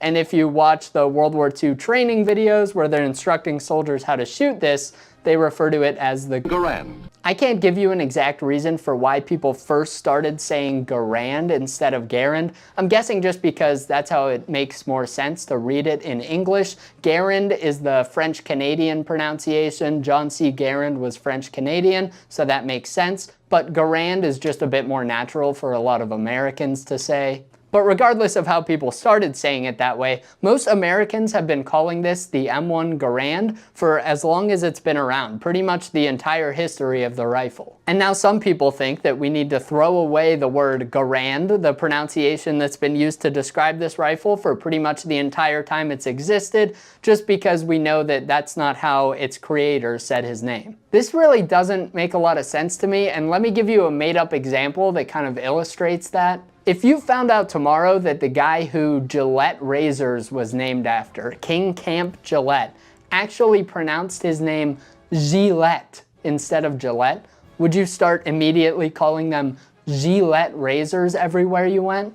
No, you probably wouldn't, because that'd be silly. Everyone knows the name Gillette, and if you said, pass me the Gillette razor, people would look at you like you're weird. It doesn't matter what the original founder intended. We have an accepted pronunciation of that we use, that everyone understands. And even if the founder didn't say his name like that, which again, that's just a made-up example, words are defined by how we use them and how we pronounce them, not by how the founder of the thing used to say it before they died. Now let me be clear on something. If your reasoning is, I want to say Garand because that's what the founder intended, that's totally fine. A lot of people say it that way. There's totally nothing wrong with that, and some people see it as a way to pay homage and respect to the guy who made this great rifle. That's totally fine. But if your reasoning is you all should say it the way the founder intended, and if you don't, you're wrong, then I would respectfully disagree with you. I think we have great reason to accept both pronunciations today. The people who get really worked up about this and try to say that you're wrong about a certain pronunciation are typically the same type of people who try to tell me that this is a magazine and not an N-blog clip. Now let's get on to my next hot take about the M1 Garand, and that's that I think the safety on the M1 is fine, but I think it has one issue that nobody ever talks about. This is probably the least hot of the takes in this video about the M1 Garand. This doesn't bother me too much, but it's something I wanted to point out because it does bug me a little bit, and like I said, nobody ever complains about this because everyone wants to talk about how the Garand is the perfect rifle, and while it is my favorite, I think this is a bit of a problem. There we go. Now, the function of the safety mechanism on the M1 Garand is actually really great. When you engage the safety, because of how the trigger group is designed, it actually disengages the trigger, so you can't pull the trigger back, but it also captures the hammer here. So there's a little piece on the safety that when you move it into place, blocks the hammer from falling. So it's kind of like two safeties in one. It's extra safe. I have heard some people complain about the positioning of the M1 Garand safety. You can see here that if the safety is engaged, you have to put your finger inside the trigger group up against the trigger to disengage that safety. That I actually don't see as a big problem, especially if you know the context of when this was designed. Back in that era, trigger discipline, or keeping your finger off the trigger until you're ready to fire, really did not exist in the military. Soldiers weren't trained to keep their finger off the trigger, they weren't expected to do that, and judging by the thousands of historical photos we have, they didn't do that. Soldiers are typically walking around with their finger on the trigger at all time, so having the safety inside the trigger group where you can leave it on even if your finger's on the trigger, then just quickly flip it off when you're ready to shoot, that part of the design is actually really smart. Now here's where we get to the part about that I don't like, and that's that to disengage the safety, you basically make the same motion as pulling the trigger, just 1 inch forward. Now this obviously wouldn't be a big deal today on the shooting range when you're keeping your finger off that trigger, using proper safety precautions, you're being mindful and paying attention when you're putting that safety on. But it's not hard to imagine if you give 1 million exhausted US soldiers on the front lines this rifle, that some of them might easily make that mistake where they go to make this motion and just don't fully get their finger around the safety and pop a round off by accident. I think especially if you're wearing gloves and you're not getting as much tactile feedback, it'd be kind of easy to grab the gun and pull the trigger thinking you're putting the safety on. Maybe I'm just grasping at straws here. I don't think this is the problem of the century or anything, but as a professional mechanical design engineer, I often think about human factors and how people are meant to use things, and in my opinion, that portion of the design could have been a little bit better. It's hard to find anything that I would improve on the M1 Garand, but maybe the safety is one of those things for that reason. All right, on to the next take, and this is probably the one you've been waiting for. This is my take on the ping thing. If you're at all familiar with the M1 Garand, you probably know that when the last round of an end block clip is fired through the rifle automatically ejects the end block clip. You've likely also heard that that was a major drawback of the rifle because when you fire that last round, that ping sound will let all the enemies in the area know that you're out of ammunition and you're vulnerable to attack. If you've heard that, you've probably also heard the stories of US soldiers using this to their advantage. They would have a fully loaded rifle, but would take an empty clip and throw it to make that distinctive ping sound, tricking the enemy into thinking they were out of ammo. Then naturally, the enemies would all come jumping out from behind cover to attack the US soldier, only for him to valiantly gun them down in the open. That's how the story goes, at least. When you give somebody a rifle that makes a sound when it's out of ammo, it's only natural that some people will think, well, I don't want the enemy to know when I'm out of ammo, and this thing makes a sound, so maybe they'll listen for the sound and know that I'm out of ammo. I don't want that. And I do believe that some US soldiers during the war thought that. They thought that the Germans would listen for them to be out of ammo. But with hindsight being 2020, we know today that that just wasn't happening. First off, this ping sound from an M1 Garand just isn't that loud. There have been a lot of people who have done tests on this, firing rounds and waiting for that ping to see if other people could hear it. There have been some really great YouTube videos about this from Bloke on the Range and Administrative Results. And basically, they found that at typical combat distances, the enemy wouldn't be able to hear that ping at all. This would be even harder to hear if you had bombs going off and all the other sounds of combat going on. Even at pretty close range, the sound of this rifle firing is probably going to ring your ears a lot louder than the ringing of the ping sound coming from the clip being ejected. Next, there's the fact that we have no documentation, at least that I've been able to find, of enemy soldiers talking about listening for that ping sound or getting an advantage from it. You would think that if this was the big problem people make it out to be, we would have plenty of accounts from German, Japanese, Italian soldiers talking about how they're listening for that ping sound and using it against American soldiers, and that's just not the case. The fact seems to be that regardless of what US soldiers might have thought, the enemy was not in fact listening for that ping sound to come from their rifle. Also, knowing that one rifleman is reloading just doesn't give that much of a tactical advantage, even if the enemy was listening for that ping and could hear it. US soldiers typically weren't out there just fighting by themselves as a one-man army, so typically if one guy ran out of ammo, the guy next to him probably has a full clip in his gun ready to cover that guy while he reloads.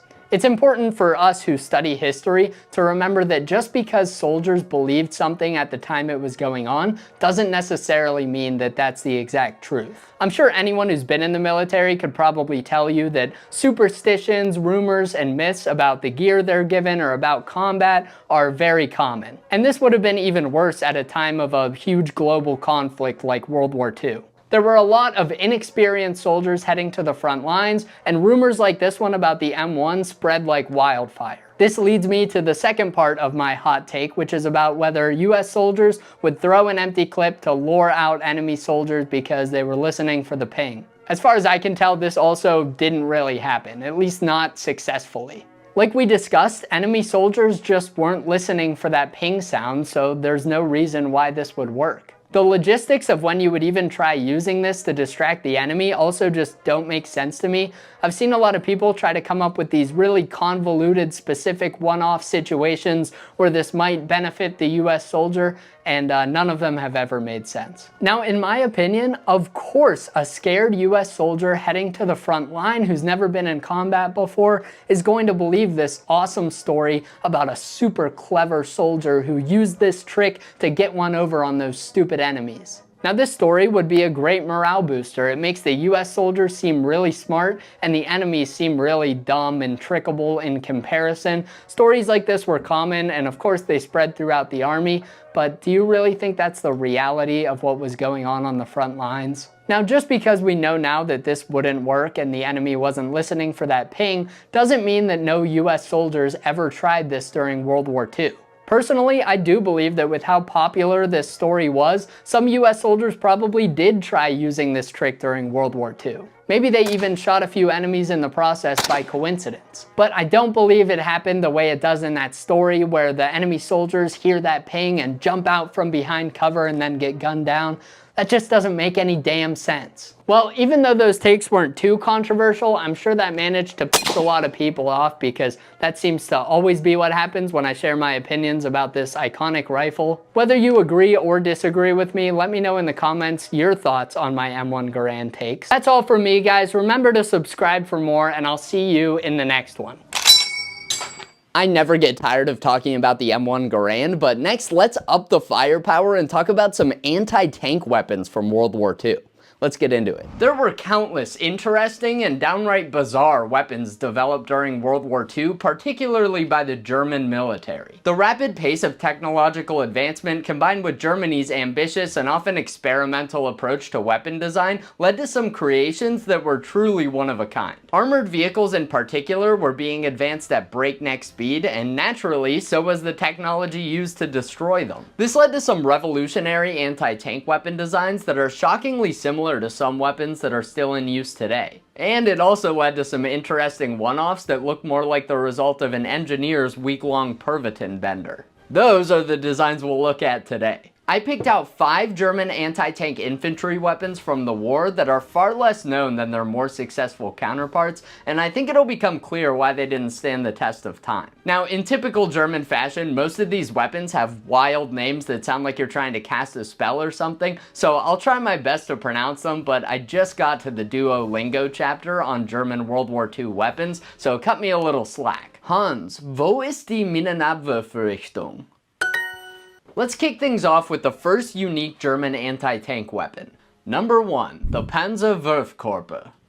That was as good as it's gonna get. That name actually isn't for the weapon itself, it's a type of ammunition that could be fired from a German flare gun. That's right, this German flare pistol could theoretically knock out a Sherman or T-34 tank. Now, like most of the somewhat strange inventions we'll cover today, this round was designed out of necessity. The Germans had already started pushing their flare pistols into new roles when early in the war they adopted a new version of the pistol that had a rifled barrel. The addition of rifling allowed the flare pistol, which was previously just a signaling and smoke launching device, to now fire a high explosive anti-personnel round, converting it into a rudimentary grenade launcher. Cut to a bit later, German soldiers started encountering heavier Soviet tanks like the T-34, and they were seriously lacking man-portable anti-tank weapons that could combat these heavier tanks. So once again, the Germans looked to their flare pistol, which had already proved to be quite versatile. Multiple anti-tank rounds were then created for the flare pistol, but the final and most successful design was called the Panzerwurfkörper 42 LP, which means Armored Projectile 42 for 1942, the year it was adopted, and the LP stands for Leuchtpistole, or flare pistol. This high explosive anti-tank round was loaded into the muzzle of the flare pistol, then fired using a special blank cartridge that was loaded in the pistol's chamber. This is the same principle used to fire many rifle grenades at the time. As you can imagine, this system wasn't ideal, but the weapon's shaped charge warhead was much more powerful than something like an anti-tank rifle, which were still in common use at that time.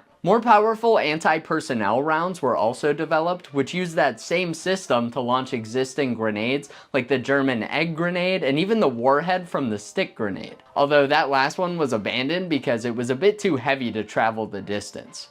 I would not want to be the guy who found that out the hard way. As I'm sure you can picture, firing any of those large projectiles from a handheld pistol would be not only inaccurate, but also very uncomfortable for the user. So the Germans developed a new version of the flare pistol that had a fold-out stock. This design is often called the Sturmpistole or assault pistol. Even with a shoulder stock, the weapon was still fairly inaccurate and it just couldn't launch the projectiles very far. To successfully use this against the tank would have to be in the sweet spot where it was close enough for the shooter to hit, but not so close that the shooter could be injured by the detonation of the warhead. It would also typically have to be fired at the sides or rear of a tank since it just didn't have the penetrating power to punch through the frontal armor of most Allied tanks. These anti-tank flare pistol rounds did help a bit to bridge the gap while better anti-tank weapons like the Panzerschreck and Panzerfaust were being developed, but once those were widely available, there really wasn't much reason to use the Panzerwurfkörper rounds. They still saw some continued use, but no amount of improvements or iterations were going to save this wacky design, and as far as I can tell, there are no known reports of this weapon actually knocking out a tank. This next World War II design we'll cover actually follows a very similar story. Number 2, the Stielgranate 41. Have you ever watched Band of Brothers and wondered what this thing is on the front of this German anti-tank gun?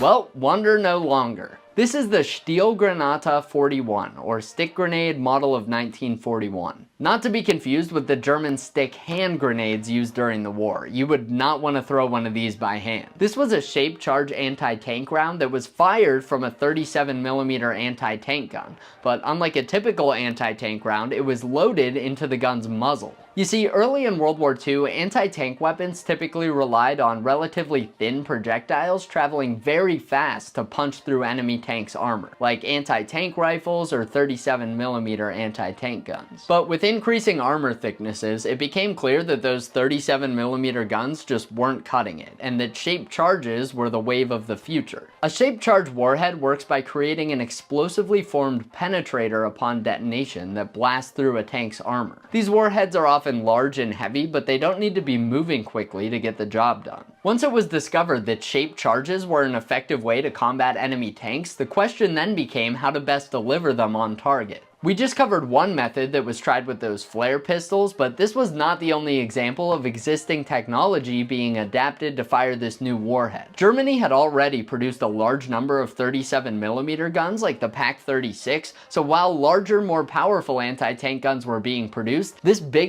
warhead allowed those existing anti-tank guns to hold their own on the battlefield. Similar to that anti-tank flare pistol round, this warhead was inserted into the muzzle of an anti-tank gun, then fired using a specialized blank round. Interestingly, the warhead had two separate fuses, a plunger-type impact fuse at the nose, and a graze fuse at the base of the warhead in case the nose didn't make solid contact with the tank's armor. This warhead was powerful enough to blast through pretty much any Allied tank at the time, but this design still had some drawbacks. These rounds were big and heavy, they took longer to load since you had to load a blank round and send someone in front of the gun to load this specialized warhead into the muzzle, and it lacked the accuracy and range of a typical anti-tank gun. Even though this wasn't a perfect solution, the Stihlgranate 41 provided 37mm gun crews with a much needed option to stand up to heavier tanks. Alright, let's continue with our next unique anti-tank weapon. Number 3, the 8.8cm Raketenwerfer 43, aka Pupien. This is an interesting one. Unlike some of the other entries on this list, this wasn't a modification or addition to an existing design. It was just a really unique design concept. Visually, it looks like a cute little anti-tank gun, so much so that it was nicknamed the Pupien, or doll.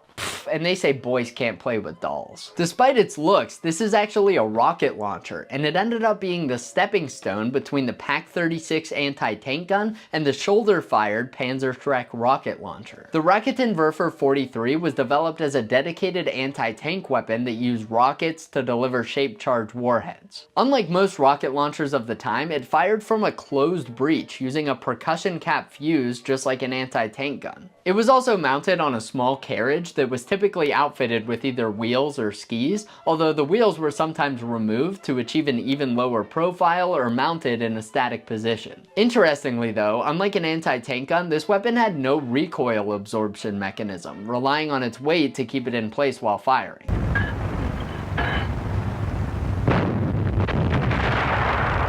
The process of aiming the weapon was also much different than an anti-tank gun, with the gunner holding two handles and aiming the weapon almost like a machine gun with spade grips. The design was fairly successful in testing and was put into production, but a new piece of technology would soon change the fate of this little doll: the US bazooka. In 1943, the Germans captured some US bazooka rocket launchers and decided they would make their own copy, which later became known as the Panzerschreck. To create this design quickly, German engineers borrowed heavily from the design of the Raketenwerfer 43, as it had already proved to be reliable and effective. The Panzerschreck even fired a very similar round that used the same exact warhead but with a different fuse and some other minor changes. The Panzerschreck design couldn't quite achieve the same range as the Pupien because it didn't fire from a closed breech, but it was a fraction of the size and weight, and the open breech meant that it had no recoil. These advantages were so clear that the Germans cancelled future orders of the Pupien in favor of the new Panzerschreck. Despite this, the over 3,000 Pupiens that had already been ordered or produced remained in use throughout the end of the war. They were very effective against enemy armor, even though they weren't as portable as their shoulder-fired counterparts. I find this weapon design so interesting, partially because it includes so many elements from the more recognizable designs that came before and after it.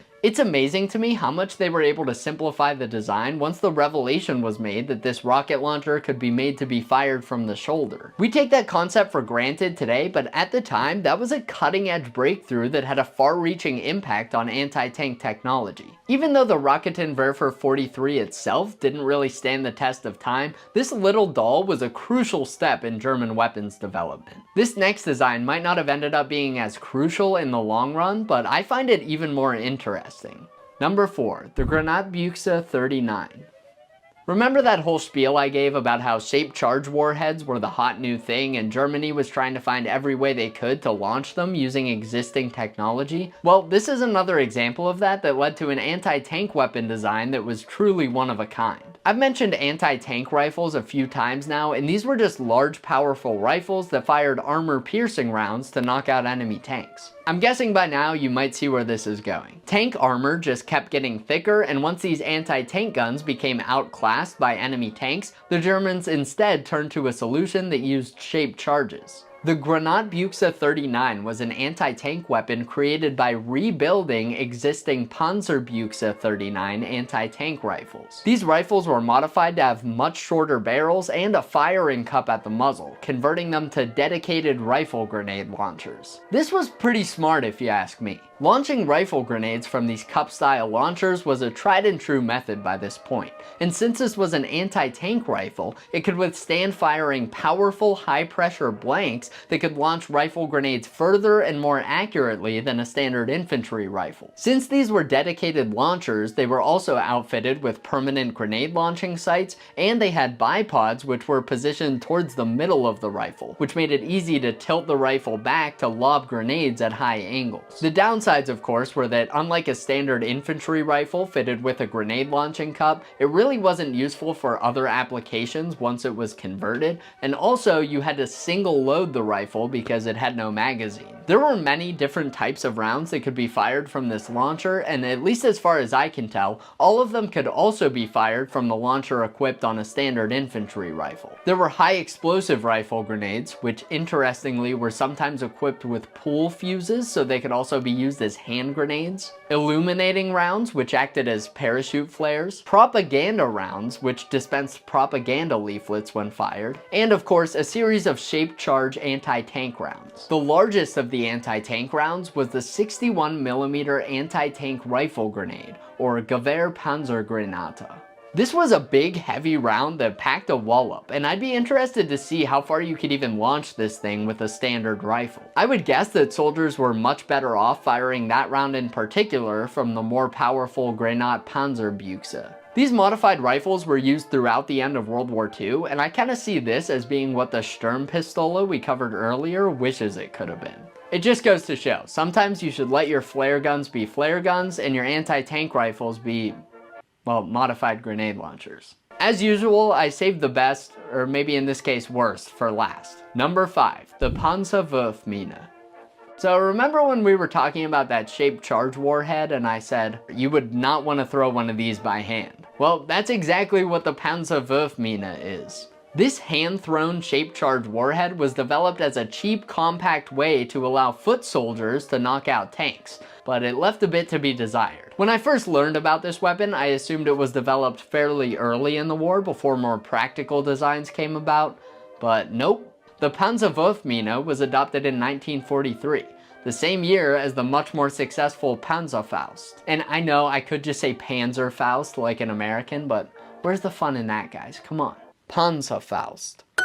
This design also continued to be used throughout the end of World War II, which really surprised me. Let's get into how this weird looking thing worked. As one would hope, with a hand-thrown explosive equipped with an impact fuse, there were a number of safety mechanisms built into the design. To use this anti-tank grenade, the user would first grasp the handle of the grenade and remove the metal cap at the bottom of the handle. The cap acted as a safety by holding the stabilizing fins in the folded position. With the cap removed, the user's hand was the only thing holding down the fins, and they would fold out as soon as the device was thrown. One of these fins was attached to a safety pin, which would be pulled out by the fin unfolding. This allowed a final pin with a streamer attached to be pulled out during flight, arming the impact fuse mid-air. Then the grenade would hit the ground next to the tank and cause no damage, because of course it would, you're throwing it by hand. Just kidding, but I think the drawbacks of this design are pretty obvious. There's that old saying, close only counts in horseshoes and hand grenades, but I guess whoever came up with that didn't know about this anti-tank grenade. A direct 90-degree hit on a fairly vulnerable portion of the tank was needed for the shaped charge to penetrate the armor,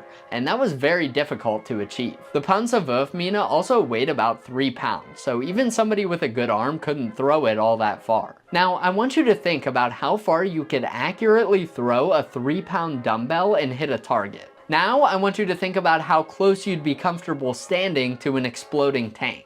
At least for me, I'm confident in saying there is absolutely no overlap between those two distance ranges. To get close enough to an enemy tank to actually stand any chance of scoring a hit with this thing, you'd be putting yourself at serious risk from enemy fire, from the detonation of the warhead you're throwing, and from any secondary detonations if you actually hit the tank. I think the only design worse than this was the Japanese lunge mine, which is a pretty low bar to beat considering you had to hold a pole attached to that one while it exploded. At least the German magnetic mines gave you time to run away before they exploded. There was a simplified version of this grenade adopted later called the Panzerwurfmine Kurz for short. That one was a bit lighter and it didn't use that fin stabilizing system, but I don't know why they bothered. There was no saving this design. I guess I would rather have one of these than nothing, but the Panzerfaust was basically the same concept with an added propellant charge, so you didn't need to be as close to the target and rely on your throwing abilities to use it. I think anyone in their right mind would prefer one of those when they were available. Looking at these designs really shows how quickly technology was developing during World War II. Designing weapons that would allow an infantryman to destroy an Allied tank was uncharted territory, and it makes sense why the Germans tried so many different designs to see what would work. Maybe there's some alternate universe where instead of rocket-propelled grenades, soldiers today are all running around with anti-tank flare pistols on the battlefield. I also love learning about those additions and modifications that were used to maintain the effectiveness of existing designs that were seemingly becoming obsolete. Which of these designs did you find most interesting, and were there any that you hadn't heard of before? Make sure to leave me a comment and let me know. I'm interested to hear what you guys think. I find it so interesting how Germany repurposed and modified some of its existing weapons to fill anti-tank roles during World War II. And there are plenty of other weapons that were modified and repurposed during the war. Next, let's take a look at some more individual modifications and customizations that troops made to their weapons during the war. World War II video games are often criticized for including weapon customizations and attachments that aren't historically accurate. And yeah, I think we all know that you wouldn't really see a soldier using this on the battlefields of World War II. But today, instead of beating a dead horse and nitpicking these customization options, I want to take the opposite approach and share some real-world examples of troops customizing and modifying their weapons during World War II that mirror some of these video game upgrades surprisingly closely. From full-auto 1911s to tiny M1 carbines to whatever this contraption is, let's jump right into it and talk about 5 types of video game weapon customizations and how they were really used by soldiers during World War II. Starting with number 1, flash hiders. In real life, flash hiders are used to reduce a weapon's muzzle flash and make the shooter less visible to the enemy. To represent this, some video games allow you to equip a flash hider attachment, which keeps you from appearing on enemy radar or gives you some other types of perks to help conceal your position. Now, some weapons used in World War II did have simple flash hiders incorporated in their design or had flash hider attachments available. This was especially common for machine guns like the Japanese Type 99, the German MG34 and 42, and the US BAR and Browning 30 cal. But typically during the war, flash hiders weren't just something the average rifleman could pick up and attach to their weapon like you can in a video game. Even though flash hiders weren't available to most troops, some of them still wanted a way to reduce the muzzle flash from their weapon, and since they weren't issued them, they had to get creative and find ways to custom make their own. To make a simple flash hider, all you really need is some type of tube with an inner diameter that's a bit larger than the barrel itself. That way the escaping gases have somewhere to expand a bit while still being obscured from sight. In a period report, a lieutenant from the 62nd Armored Infantry Battalion describes a pretty ingenious way to accomplish this. We have improvised a flash hider for the M1 rifle by cutting off the primer end of a 50 caliber cartridge case and securing the case to the muzzle of the rifle. The flash can then be seen only from directly in front. I didn't have the chance to make one of these using an actual spent 50 cal cartridge, but I have this dummy 50 cal round in my M1 Garand, so let's take a look at how this would work. So you can imagine this round would have no projectile since it's a spent casing, and the back would be cut off, leaving this part totally open. And then the casing looks like it's the perfect diameter to be able to slide right over the barrel of an M1 Garand like that. It's a pretty smart idea. I can't say for sure how common that type of modification was, but that report we just read was distributed to a lot of troops fighting in Europe through one of the combat experiences bulletins that were published periodically, so it's very likely that some other troops read that and tried this for themselves. This type of customization wasn't localized to Europe either. Here's a picture of a soldier using a very similar modification in the Philippines. This custom-made flash hider is being used on an M1 Carbine, not an M1 Garand like that report mentioned, but like the one in the report, it looks like this was also made from a spent shell casing. This flash hider also has some additional features that weren't mentioned in that report, like holes poked through the casing to allow some of the gases to escape, a flared end to further dissipate the expanding gases, and a clamp to hold the flash hider in place. That clamp looks very similar to the ones used on the M8 Carbine grenade launcher attachment, and I wouldn't be surprised if that was the inspiration for this custom clamp design. Speaking of those carbine grenade launchers, those seem to be another way that some US troops hid the flash from their weapons. The grenade launcher attachments were basically just a tube that went on the end of your carbine, and like we discussed earlier, that's basically all you need to make a simple flash hider. This one here is actually for the M1 Garand, not the carbine, but you get the point. I've heard that some troops fighting in the Pacific would equip these grenade launchers on their carbines even if they didn't intend on firing grenades because it doubled as a flash hider. This would help explain why in some original photos you see tons of troops with these grenade launchers attached even if they're not carrying rifle grenades. If you're wondering why troops did that for the carbine specifically and not the M1 Garand, it's because the M1 Garand used a rifle grenade adapter that disengaged the weapon's gas system. That meant for each shot you had to cycle the action of the Garand manually while the rifle grenade attachment was equipped. The carbine didn't use that system, so you could just fire away normally with that grenade launcher attached. During the war, it became clear that a real flash hider attachment was needed for these standard infantry weapons, and later in the war, flash hiders were developed for a lot of common weapons like the M1 Garand, the M1 Carbine, and the M3 grease gun. By the time those were put into production, the war was already wrapping up, so they didn't see any significant use during World War II. It's just too bad that troops didn't earn enough XP to unlock those attachments before the war ended. Now that we covered how troops customize their weapons with makeshift flash hiders, let's move on to the next type of video game weapon customization that was really used by troops fighting in World War II. Number 2, added grips for recoil management. I always thought it was kind of silly when video games would have vertical grip attachments for weapons that didn't really have that option in real life. Like obviously if you have a modern M4 with a Picatinny rail, you can just slap a vertical grip attachment on there. But you couldn't do that with something like a World War II BAR, right?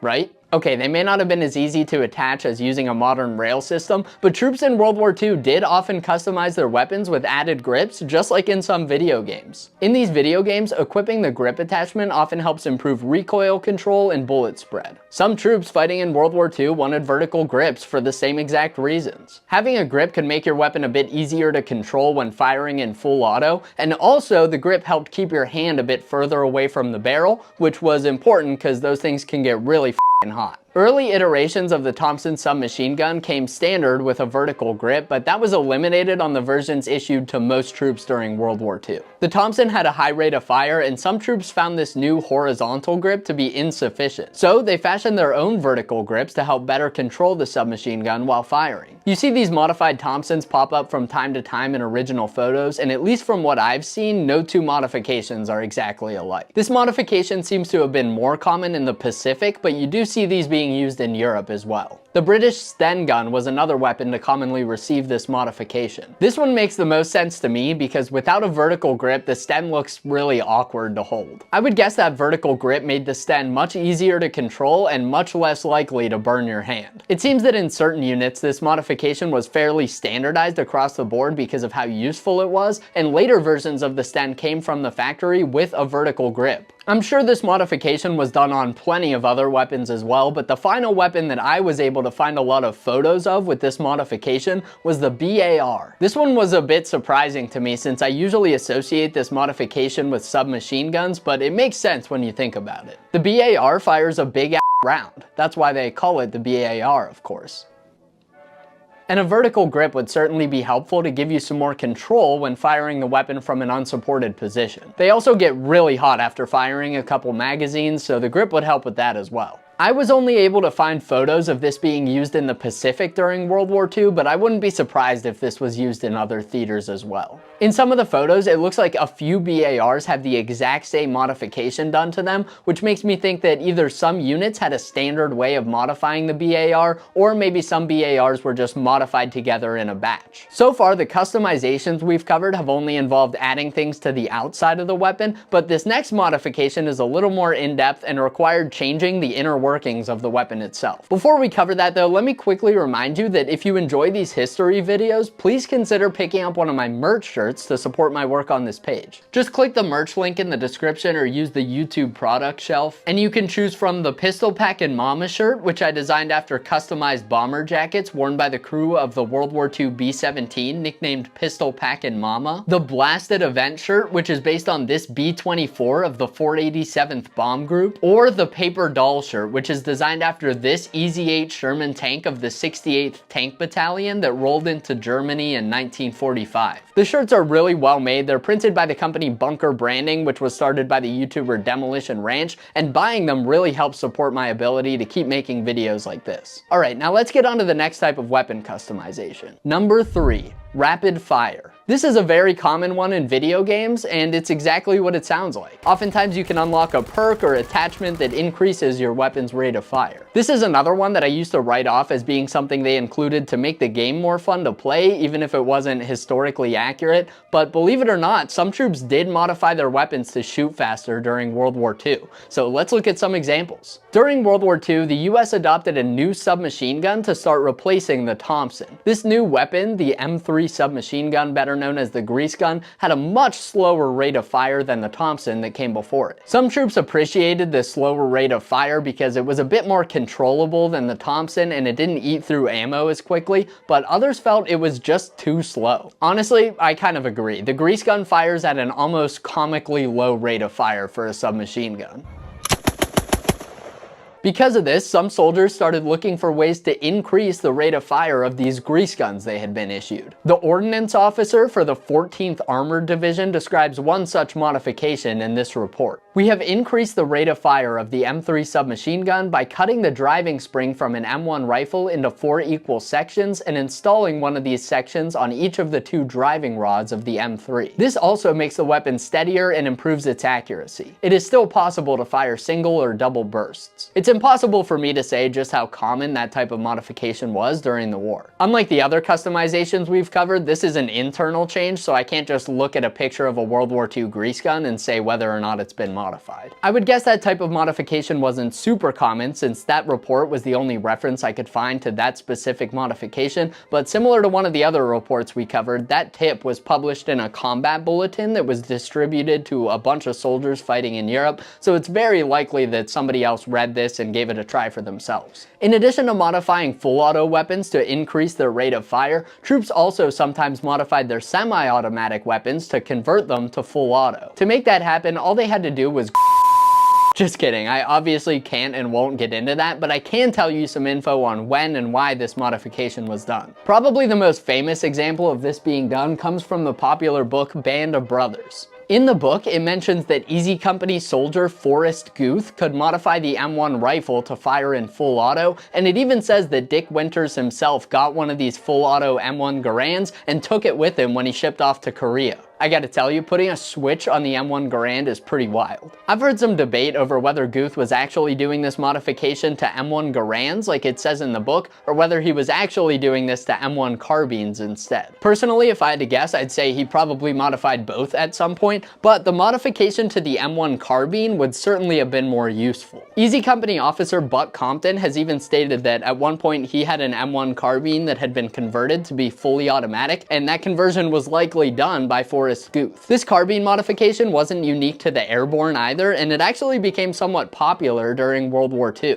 Most infantry companies wanted as many automatic weapons as they could get their hands on, and modifying these M1 carbines was an effective way to increase a unit's firepower. This modification was referenced in a 1944 report from the 12th Army Group, which stated, "The most effective automatic arms employed were BARs, Thompson SMGs, and carbines modified for automatic fire." The Army even came up with a new version of the M1 carbine called the M2 carbine that was fully automatic. But like some of the other designs we've covered, those came around too late in the war to actually see any action. Troops found ways to modify other weapons to be fully automatic as well. Even the 1911 wasn't safe from this modification. This is pilot David Schilling with his customized 1911 that had an extended magazine, a forward grip, and was modified to be fully automatic. Now that's pretty cool. I think that does it for rapid fire modifications, so let's get on to the next type of weapon customization that's often seen in these video games. Number 4. Weapons handling. Many World War II video games have perks that you can equip to improve the way you handle your weapon. These perks and attachments often allow you to aim down the sights more quickly, fire more accurately from the hip, move faster with the weapon equipped, and quickly swap between weapons. Similar to the upgrades in these games, troops during World War II sometimes customized their weapons to make them lighter, more compact, and easier to handle. In some cases, weapons that were heavy and unwieldy were modified to make them a bit easier to move around with and use in battle. The BAR, for example, could weigh over 20 pounds and it was enormous, so naturally troops were looking for any way to cut down on the size and weight of this behemoth. It became common for troops to remove the BAR's bipod, which cut down on the weight a bit, and they would also sometimes ditch the flash hider attachment, which saved a bit more weight, but more importantly, cut a few inches off the overall length of the BAR.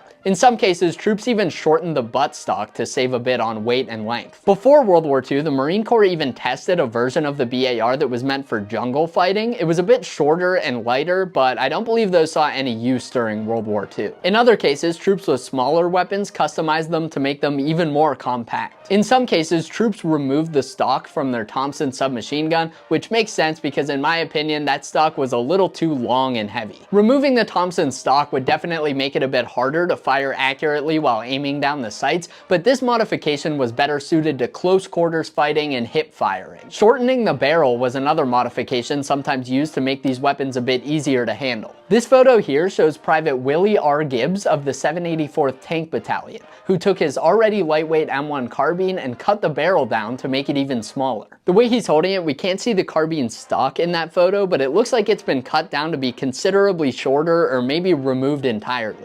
A shortened down carbine like this would be especially useful for armored troops because space inside of a tank is extremely limited. Here's another World War II photo of a carbine that's been shortened, but this one has a unique backstory. Reportedly, this US carbine was captured by the Japanese, who cut it down to the length we see here and converted it to be fully automatic. The carbine was later recaptured by US troops, leading to the photo we see here. Speaking of these shortened weapons, the US Army even experimented with cut-down M1903 Springfield rifles, which are often called Bushmaster carbines or jungle carbines. These cut-down Springfields were used for training, but they never actually saw any action during the war. The most extreme example of modifying weapons to be smaller and lighter during the war was probably the Obrez pistols made during World War II. These are handguns that were custom made by cutting down bolt-action rifles. It certainly did make them smaller and lighter, but as you can imagine, these were pretty impractical. These were mainly used by resistance fighters who could get their hands on bolt-action rifles, but needed something a bit smaller and more concealable. So for that purpose, this modification actually makes a lot of sense. With that covered, let's get on to the final video game weapon customization that we'll cover today, which is number 5, extended magazines and quick reloads. In video games, it's often possible to equip an extended magazine attachment or enable some type of perk that allows you to reload faster. And both of those things were appealing to the real troops fighting in World War II. We've brought up the BAR a couple times already, and that weapon was notorious for its small magazine. It only held 20 rounds, which may not sound that small, but a BAR could burn through 20 rounds in less than 2 seconds. Understandably, some troops wanted to be able to fire a bit more ammo before they had to reload. Troops like William Curtis of the 2nd Marine Division, seen here with this customized BAR. Curtis employed some of the other common modifications we covered, like shortening the stock and removing the bipod and flash hider, but he also has a custom extended magazine loaded in the weapon. This extended magazine was made by brazing together 2 standard 20-round magazines. This is pretty neat, but looking at this, you can probably understand why a larger magazine for the BAR wasn't adopted during World War II. As helpful as this modification probably was, that extended magazine sticks out very far, and it probably got in the way when trying to fire in the prone position. It also added more weight to the BAR, which was already heavier than troops would have liked it to be. These custom extended magazines were created for other weapons as well. That crazy 1911 build we looked at earlier that was made by pilot David Schilling included a similar custom magazine. Troops sometimes created these custom extended magazines for their M1 carbines as well, and I would guess those would be especially useful if you paired them with an M1 carbine that was converted to be fully automatic like we discussed earlier. An official 30-round magazine for the M1 carbine was adopted during the war, but big surprise, it didn't make it into the hands of soldiers until after the war ended. In addition to these extended magazines, troops also sometimes customize their weapons to help them reload faster. The most common way to do this was by creating so-called jungle magazines. These were made by taping 2 or more magazines together, that way you could quickly swap between them without having to dig through your gear to grab your next magazine. Here's what one World War II combat bulletin shared about this technique. 3 30-round magazines taped together as shown in the photo give the user of the M3 submachine gun 90 rounds of ammunition immediately available for use. Any one of the magazines can be inserted into the gun without being untaped from the other 2. Let's see if I can put together a jungle magazine for my M1 Carbine right now to find out how easy it is.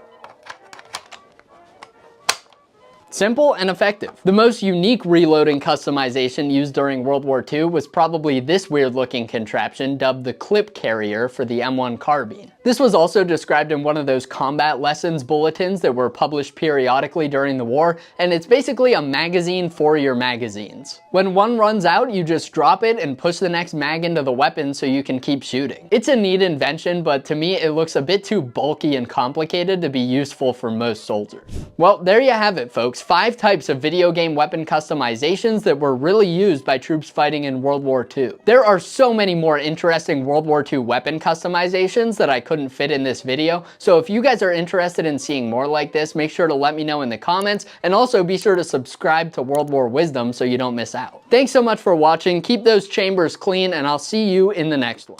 In addition to modifying their weapons, some troops during World War II also put captured enemy weapons to use on the battlefield. Let's check out some examples in this next presentation.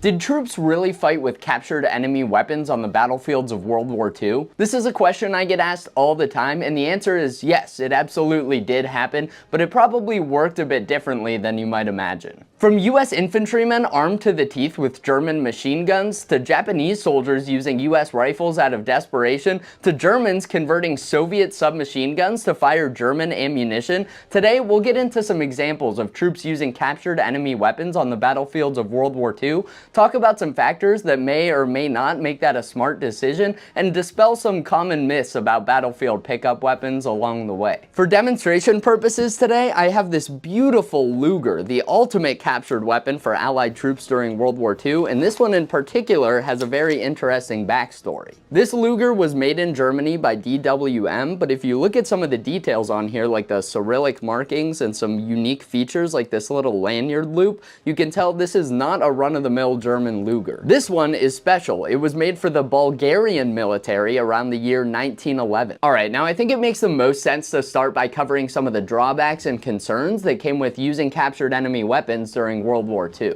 This is important to understand because I often hear people wonder why every soldier equipped with a bolt-action rifle didn't just pick up an enemy machine gun or something like that to have more firepower like you can in video games. So I think we need to cover this first before we get into times where troops were actually using captured weapons. That way we can better understand those examples. Let's go through 5 major potential downsides of using captured enemy weapons on the battlefield.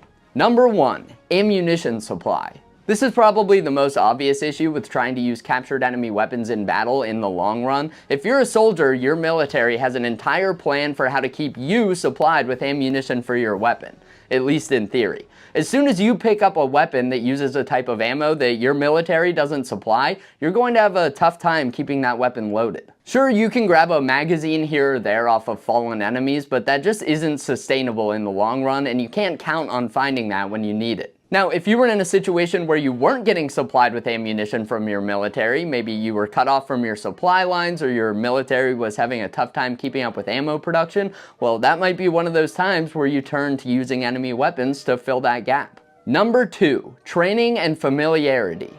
Unsurprisingly, troops received training on their issued weapons. They usually had a good understanding of how to operate them effectively and keep them in good working condition.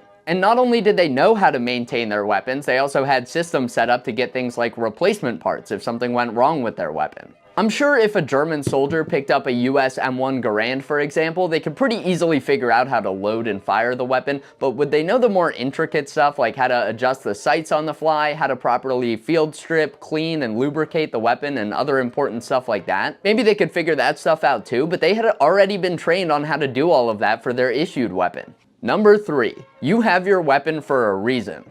This popular idea I often encounter that every soldier was eager to upgrade their weapon for something more powerful just isn't realistic, and I think video games are often to blame for that mindset.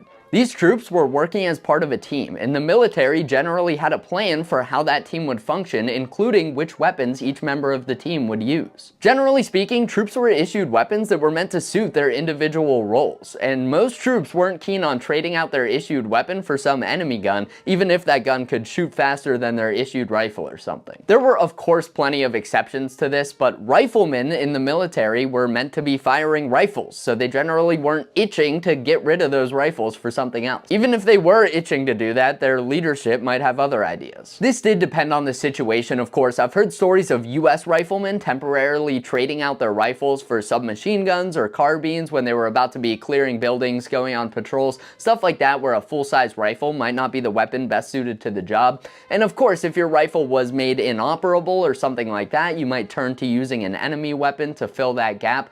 But trading out your perfectly fine issued weapon to pick up some enemy gun just doesn't make a lot of sense outside of Call of Duty. Number 4. Booby traps.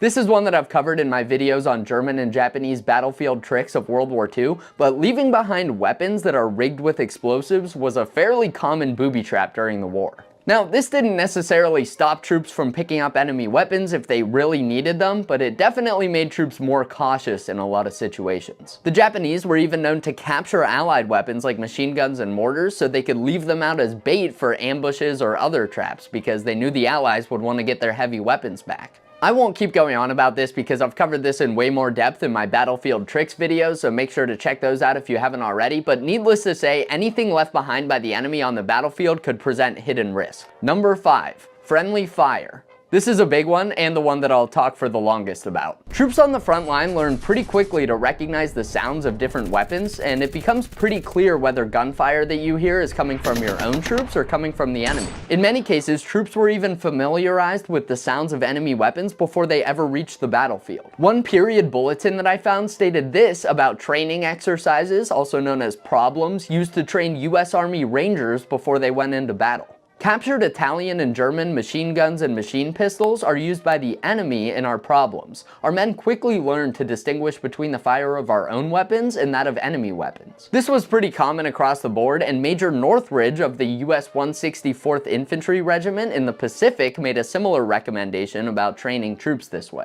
In training, fire some captured .25 caliber ammunition and captured rifles and machine guns to let American soldiers know the sound. I can say even just from my own experiences participating in World War II reenactments, where we're typically firing blank rounds through original World War II weapons, this is pretty easy to pick up on. If I hear distant fire at one of those reenactment events, it's pretty obvious who's doing the shooting based on the unique sounds of, say, an MP40 versus a Thompson versus a grease gun. Somebody who's actually on the front lines hearing those sounds day in and day out and whose life could depend on accurately identifying those sounds would get pretty damn good at recognizing them. I think you can see where this is going. As anyone who's ever watched Generation Kill knows, if you use an enemy weapon on the battlefield, you could easily be mistaken for the enemy by friendly troops who are familiar with that enemy weapon's sound. You guys got that? Noise. No, it's not. It's an AK. Yeah? And it belongs to a platoon commander. This could open soldiers up to the risk of friendly fire depending on the situation, and it could make using captured enemy weapons especially risky. Now, interestingly, there are even some examples of troops using this universal familiarity with different weapon sounds to their advantage during World War II. One 12th Army bulletin describes an interesting tactic used by some of their night fighters. We have another scheme that works well. We call them Raiders and Nighthawks. They are specially trained night fighters only. They have a twofold mission. First, go to a specific place and accomplish a specific thing. Second, having accomplished their mission, to harass the enemy as much as possible, even shooting captured German burp guns, Schmeisser pistols, at them when this happens. The Germans come running out, yelling and afraid to shoot their own men. Burp gun and Schmeisser pistol, by the way, are both nicknames referring to the German MP40. Another period report shares a similar instance of this tactic being used by the US 315th Infantry Regiment during a German attack. The two flank squads were given German machine pistols and German machine guns, and were given orders to not fire until the enemy had advanced past their position. A German battalion attacked in strength, advancing steadily towards the center squad, which kept firing away as per plan. The enemy had almost reached the center squad's position when the two flank squads opened up with German weapons. The Germans were instantly confused, convinced they were being shot by their own troops. As a result, this one platoon defeated and pushed back a whole enemy battalion. Pretty smart tactic there if you ask me, and I think those stories really highlight how heavily some troops relied on the sound of different weapons to identify friend from foe on the battlefield. Okay, now keeping in mind all of those concerns about using captured enemy weapons on the battlefield, let's move on to covering some situations in which captured weapons were used successfully in battle and probably saved some soldiers' lives. While we do that, let me just grab a refreshment here. I have a special treat here today. This is an original World War II Coke bottle that's been sanitized and refilled with Coke. Shout out to Evan, one of my subscribers. He sent me a few of these. He refills them and sells them on his eBay page. I'll put his eBay account on screen in case you're interested. Unfortunately, these aren't filled with the original Coca-Cola recipe, you know, the original recipe. That would really give me a boost to get through the rest of this video, if you know what I mean. But that ingredient wasn't still in use in the 1940s anyway. All right, let me just open this bottle up. Nah, I'm just kidding. I wouldn't do that. Let me get an actual bottle opener.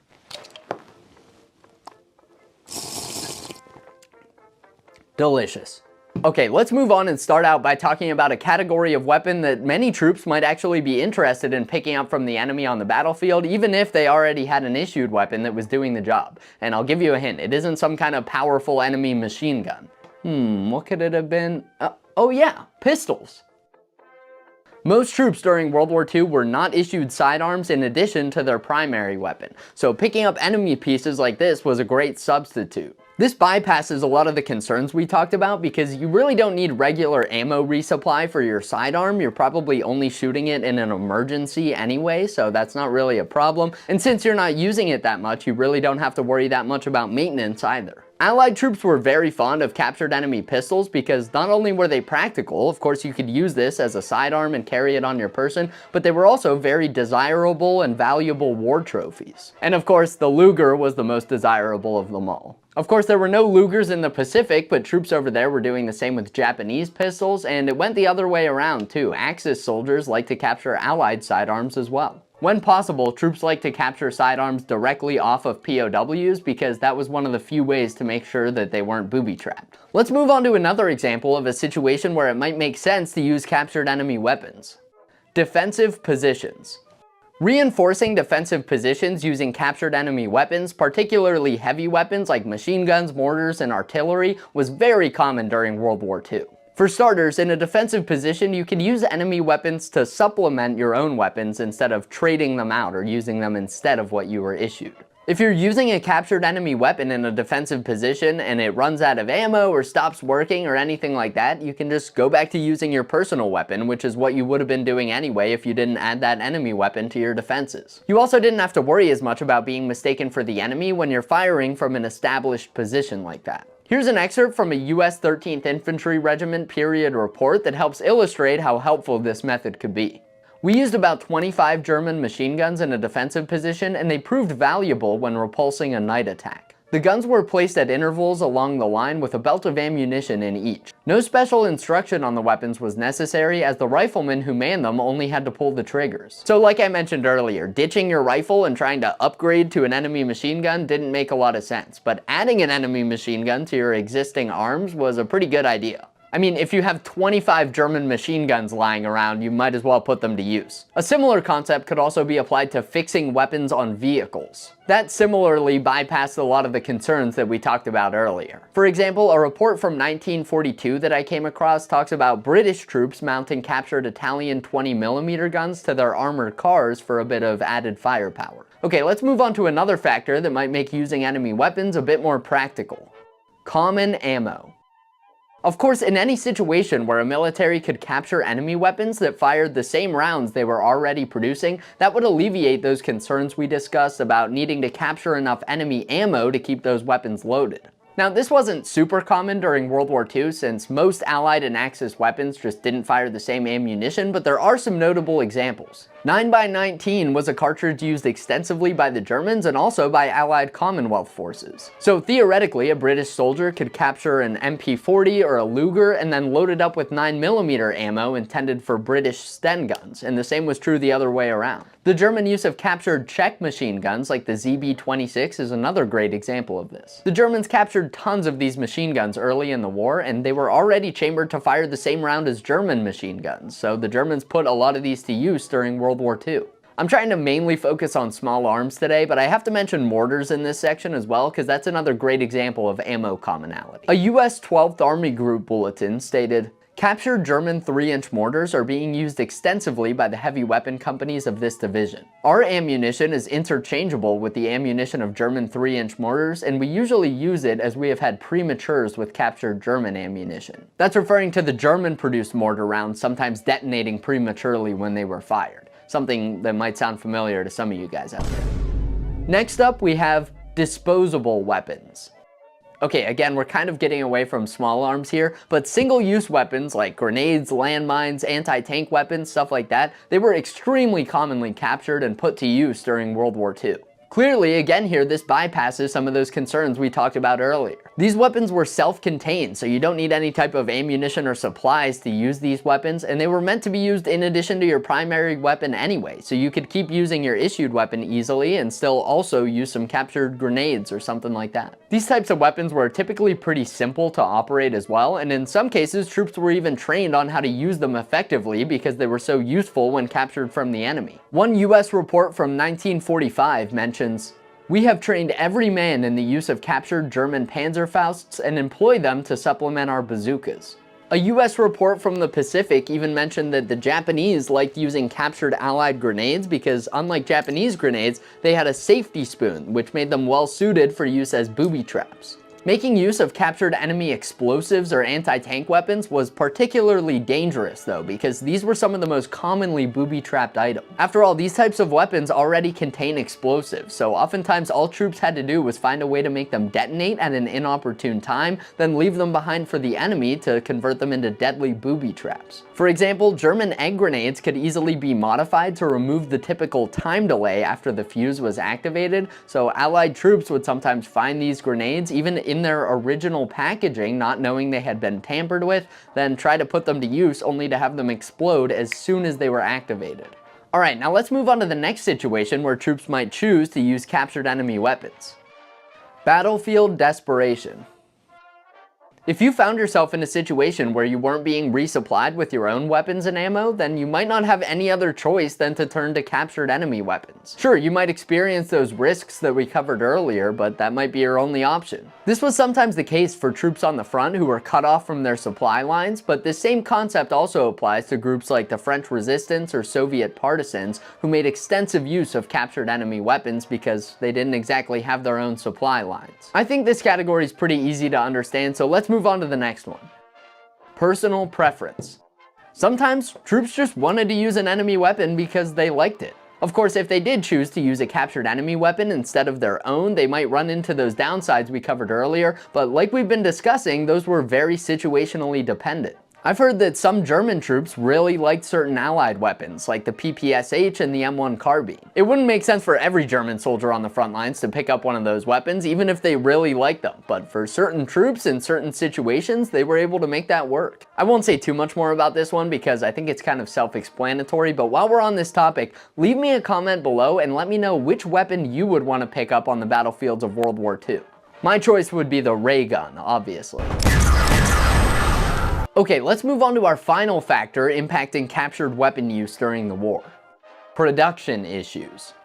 This is probably the biggest one that we'll cover. Now, Allied countries didn't experience this quite as much as the Axis countries did, but there were still times when the Allies had trouble keeping soldiers on the front well supplied. The Soviets in particular experienced some huge equipment losses, and they had to outfit a very large number of troops, so they did experience some weapon shortages. They were still cranking out tons of weapons though, and the depictions we see in movies and video games of Soviet infantrymen arriving on the front lines and then being sent into battle with no weapon because none were available, those just aren't very accurate. For Axis countries though, this was a different story. I mean, spoiler alert, they lost, so it shouldn't be surprising that they ran into some major issues, especially towards the end of the war. The Japanese ran into all types of logistical issues during the war, particularly in the later days, and there were times during the war when the Japanese captured large volumes of Allied weapons like US rifles, and then used those to outfit Japanese rear echelon troops to free up Japanese weapons for the front lines. They also often made use of captured enemy weapons on the battlefield if they weren't being resupplied with their own weapons and ammo, but that probably aligns more with the battlefield desperation category that we covered.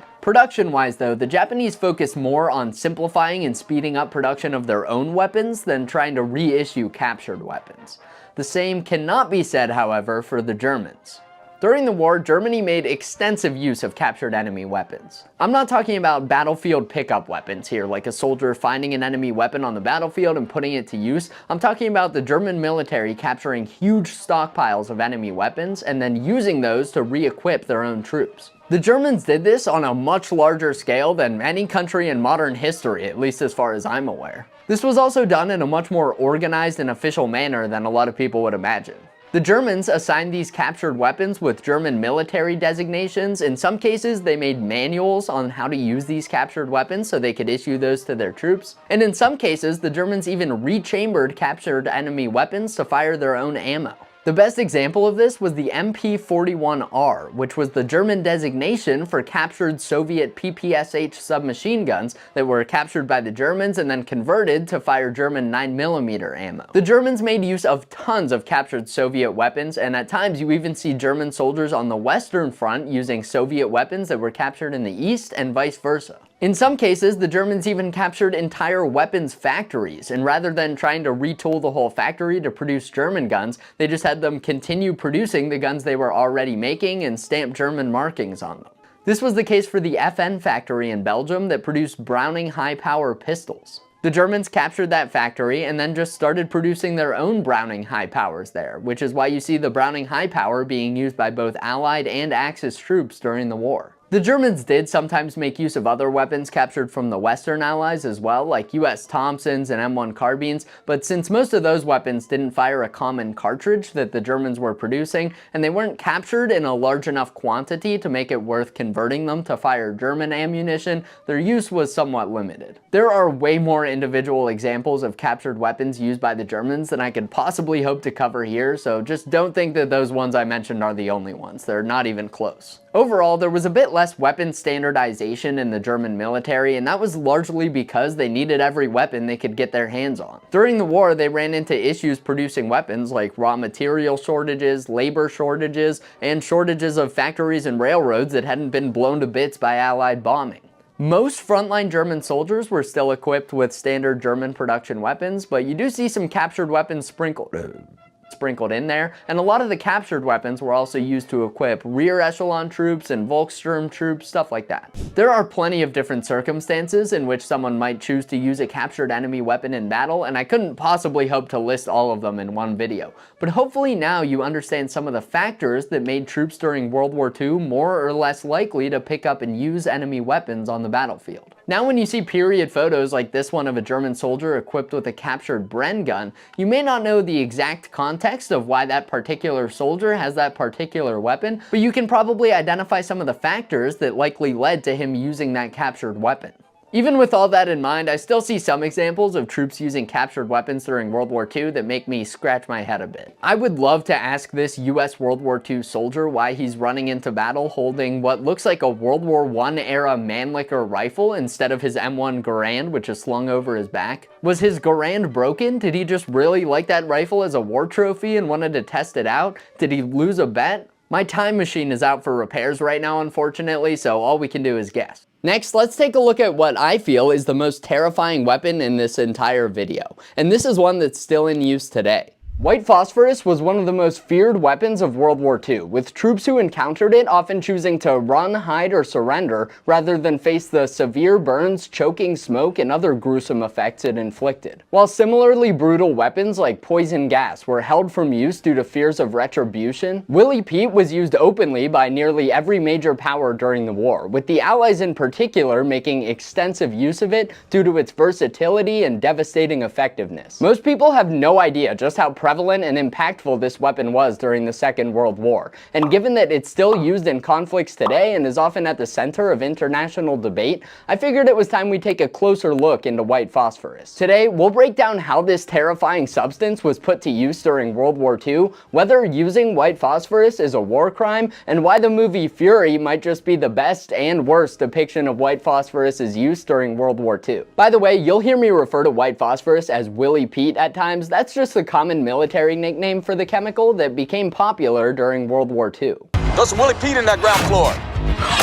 It comes directly from the phonetic alphabet used during World War II, which had William as the word corresponding to W and Peter for Pete. Both of those just happened to be names that had common nicknames, so WP for white phosphorus was read William Peter, which was shortened to just Willie Pete. Alright, now let's lay the groundwork and talk about the chemical white phosphorus itself so we can better understand its use on the battlefield. White phosphorus is a highly reactive and toxic substance, which is a waxy solid at room temperature. You would not want to try feeling its waxy texture with your hands though, because in addition to being poisonous, it spontaneously combusts when exposed to oxygen at slightly higher than room temperature and burns at around 2000 degrees Fahrenheit. It will continue to burn until it's fully depleted or until it's deprived of oxygen, such as by submerging it in water. As soon as it's pulled out of that water though, it can reignite and continue to burn. The chemical burns very violently, shooting out burning fragments and expelling thick white smoke in the process. It also has a low melting point, meaning it quickly turns to liquid as it burns and then sticks to anything it comes in contact with. As you can imagine from that description, when the burning phosphorus comes in contact with human skin, the results are horrific.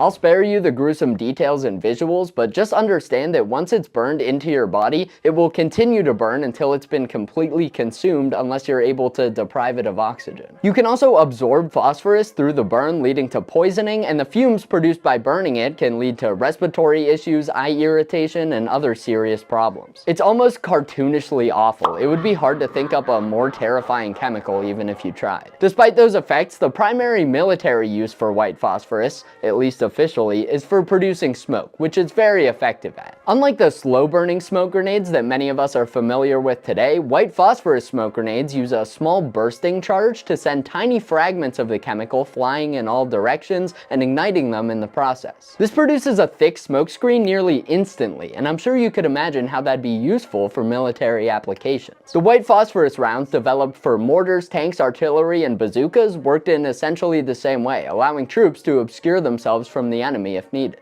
If you want concealment right away, you could toss an M15 smoke grenade, which would immediately obscure a small area for a short period of time, or if you needed sustained concealment, you could call in a barrage of smoke rounds to cover a large area for prolonged periods. Phosphorus is still sometimes used for this purpose today, such as the red and white phosphorus smoke launchers attached to some military vehicles, which allow them to generate a smoke screen almost instantly. We covered what those burning bits of white phosphorus produced by those smoke rounds are capable of though, so it shouldn't be surprising that those rounds also ended up being used as incendiary and anti-personnel rounds as well. And we'll talk about some more uses for Willie Pete here in a bit. Because white phosphorus could be used for so many different applications, and it was pretty damn good at all of them, the Allies used a ton of it during the war. I mean, the stuff was everywhere. Whether you were a tanker, infantryman, mortarman, artilleryman, or bombardier, you were probably using this stuff. And it's interesting to note that at least 8 Medal of Honor citations mention the use of white phosphorus grenades. Perhaps the most effective white phosphorus munition of the war, though, was fired from the 4.2-inch mortars used by the US chemical mortar companies. These large mortar rounds were highly effective, and chemical mortar companies received a very high percentage of white phosphorus rounds compared to other other mortar teams. In many cases, they accounted for nearly half of all the rounds fired from these mortars. Chemical mortars were originally intended to fire all types of chemical munitions, including poison gas,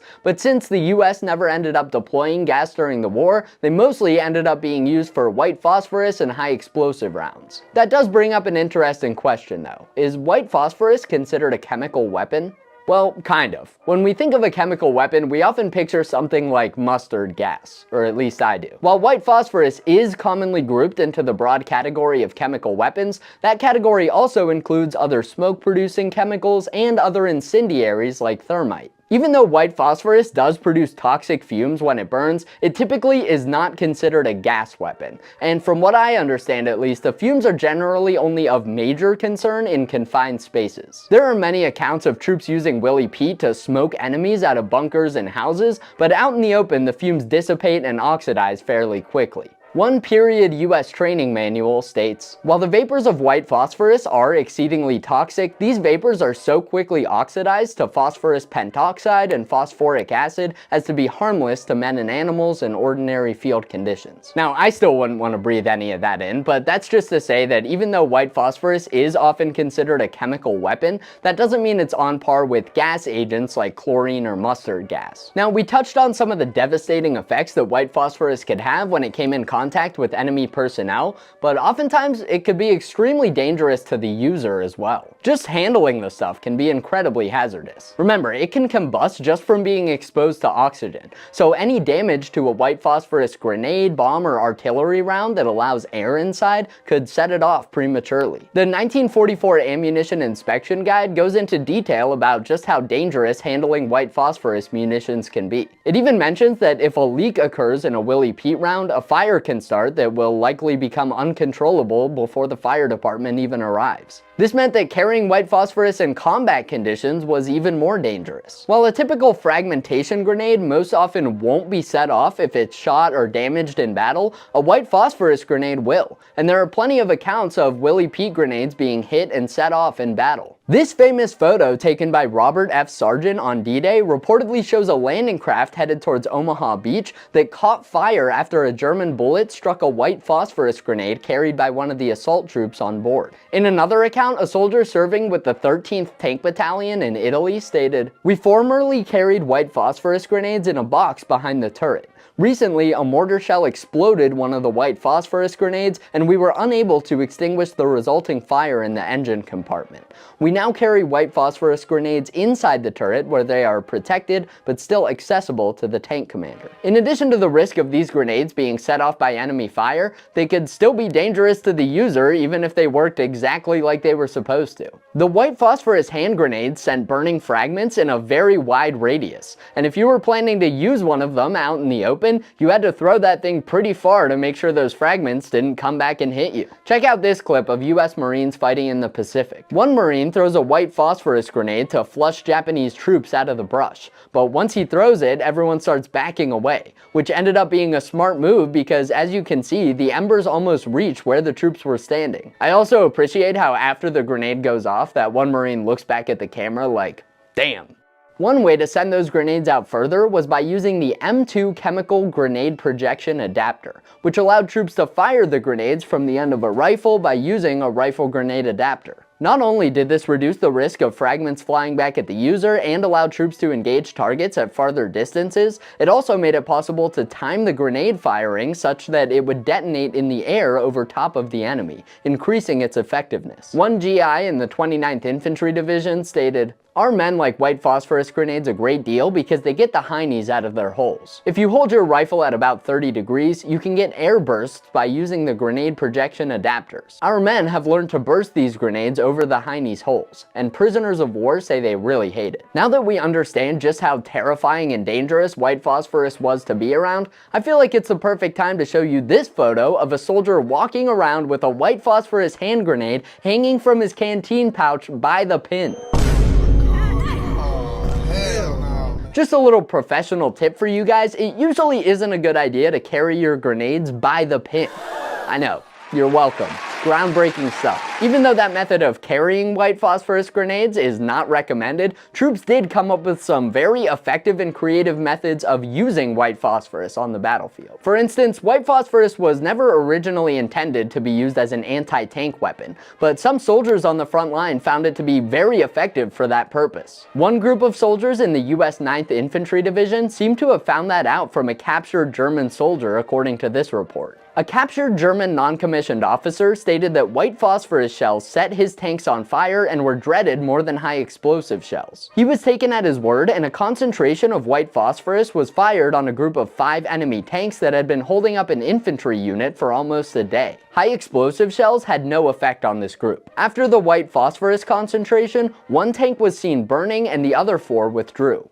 In addition to catching tanks on fire, the smoke from Willie Pete rounds was often used to temporarily blind enemy tanks, holding them in place so they could be fired on by other weapons, surrounded by anti-tank mines, or even blown up by Bangalore torpedoes and other explosives. In the best case scenarios, blowing up the enemy tank wouldn't even be necessary, like this 32nd Armored Regiment officer described. Firing phosphorus at an enemy tank often causes the crew to believe the tank is on fire and abandon it. Even if the crew didn't believe the tank was on fire, the smoke from white phosphorus rounds could sometimes fill the inside of the tank and force the crew out. Another common tactic used when firing Willie Pete from mortars and artillery is called shake and bake. Now, that nickname didn't come around until after World War II, but that same technique was used extensively during the war. Shake and bake refers to firing a mix of high explosive and white phosphorus shells to force the enemy out of cover and eliminate them. Often this refers to shaking the enemy out of a building or other cover using high explosive rounds, and then baking the exposed enemy with white phosphorus. Depending on the circumstance though, this is sometimes done in the opposite order, with white phosphorus being used to force troops out in the open and then high explosive rounds following. And oftentimes the rounds are alternated or fired in another pattern depending on what's deemed to be effective. It just depends on the specifics of the situation. One period report describes using this technique to eliminate enemy snipers that posed a risk to Allied troops. A number of enemy snipers were in an isolated stone farmhouse. 50 rounds of observed high explosive fire knocked the house apart, and 40 rounds of white phosphorus poured into the debris eliminated the snipers. At times, Willie Pete was even used as a sort of illumination round when fighting off night attacks. Unlike standard illumination rounds, which use parachute flares to provide light from above, Willie Pete burned low to the ground, which some troops used to their advantage, such as in this report from the 5th US Army in Italy. White phosphorus shell fired beyond the main body of Germans attacking at night silhouetted the enemy soldiers and enabled our machine guns to break up the attack with accurate fire. Okay, now that we've covered the basics of white phosphorus and how it was used during World War II,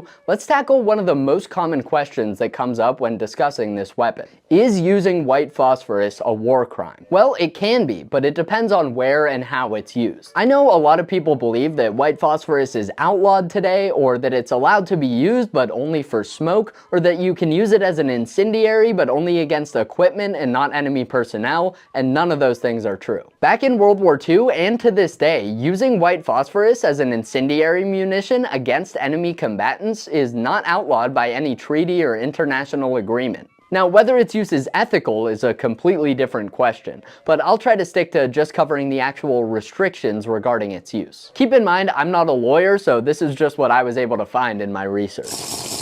Since white phosphorus is primarily considered a smoke and incendiary weapon, that means its use wasn't restricted by treaties like the 1925 Geneva Protocols concerning gas and biological weapons. For that reason, there really weren't any specific rules regarding how white phosphorus could be used during World War II, and it was basically treated just like any other weapon. So yes, white phosphorus still could be and was used in the commission of war crimes during World War II, but that would have to entail something like intentionally using it to kill civilians. Its use against enemy combatants in battle was unrestricted. In the years since World War II, additional restrictions have been put in place on incendiaries, such as the 1980 Geneva Protocol on prohibitions or restrictions on the use of incendiary weapons. This treaty outlined a few important rules regarding how incendiary weapons can be used in warfare. First, you can't use them on civilians. Second, because incendiary weapons create such indiscriminate damage, you can't use them on military targets if they're in an area of high civilian concentration, because the civilians would likely be harmed as well. And finally, you can't use them to target forests or other natural elements unless they're being used to hide enemy combatants or military targets. Those first two rules are the ones we often hear about in news headlines regarding modern conflicts, since there have been many cases of white phosphorus being used in civilian areas, which would be a war crime under those rules, right? Well, intentionally using the munitions to target civilians almost certainly would be, because that's disallowed by other rules of war outlined in different treaties. But there's actually somewhat of a loophole in that 1980 treaty that some militaries argue means it doesn't apply to white phosphorus use at all. That Geneva Protocol includes a specific exemption for munitions that are primarily used for smoke and have incidental incendiary effects. Now, some people say that that means nothing in the treaty applies to white phosphorus since it's primarily used to create smoke, while others say that this does apply to white phosphorus if it's being intentionally used as an incendiary weapon. My non-lawyer common sense interpretation is that since that treaty was meant to restrict the use of incendiary weapons, if white phosphorus is being used for that purpose, it should be covered by the rules in that treaty. With that said, the wording in the treaty does leave room for interpretation. So of course, militaries that want to use white phosphorus will exploit that loophole so they can continue using the weapon without facing repercussions. I would guess that's part of the reason why that exemption was added in the first place. Regardless of your interpretation of that treaty though, the agreement says nothing about the use of white phosphorus against enemy troops when they aren't in civilian areas. That remains completely allowed under international law. I've even heard people say things like, white phosphorus isn't allowed to be fired at enemy personnel, but it is allowed to be fired at enemy equipment. So if we fire it at enemy equipment that just happens to have enemy personnel around it, then that means it's not a war crime. That line of thinking has no basis in reality. Firing white phosphorus at enemy combatants isn't a war crime in the first place, and even if it was, claiming that you did it because there was enemy equipment nearby wouldn't change anything. This is very similar to the myth that you aren't allowed to engage enemy troops with 50 caliber rounds, but you can use it on equipment. So if you just say you were aiming at the enemy's canteen and happen to hit them, then you're in the clear. As if that's how any law works. What do you mean, officer? There's no law that says it's illegal to shoot a t-shirt. Just because somebody happened to be wearing the t-shirt when I shot it, you're trying to charge me with murder? Go ahead, try that argument in court and see how it works. Forgotten Weapons made a great video debunking that 50 cal myth a few months back, so definitely go check that out. Okay, before we wrap up, I promised I would explain why the movie Fury might just be the best and worst depiction of white phosphorus being used during World War II. So let's get into it. In the film, there are 3 scenes that prominently feature the use of white phosphorus rounds. The first time we see this munition being used is when the group encounters a German anti-tank gun set up inside a building, and Fury fires a round inside which neutralizes the gun's crew. They really nailed the appearance of the white phosphorus round detonating here. Everything about this looks pretty much just like the real footage of white phosphorus being used during World War II that I've seen.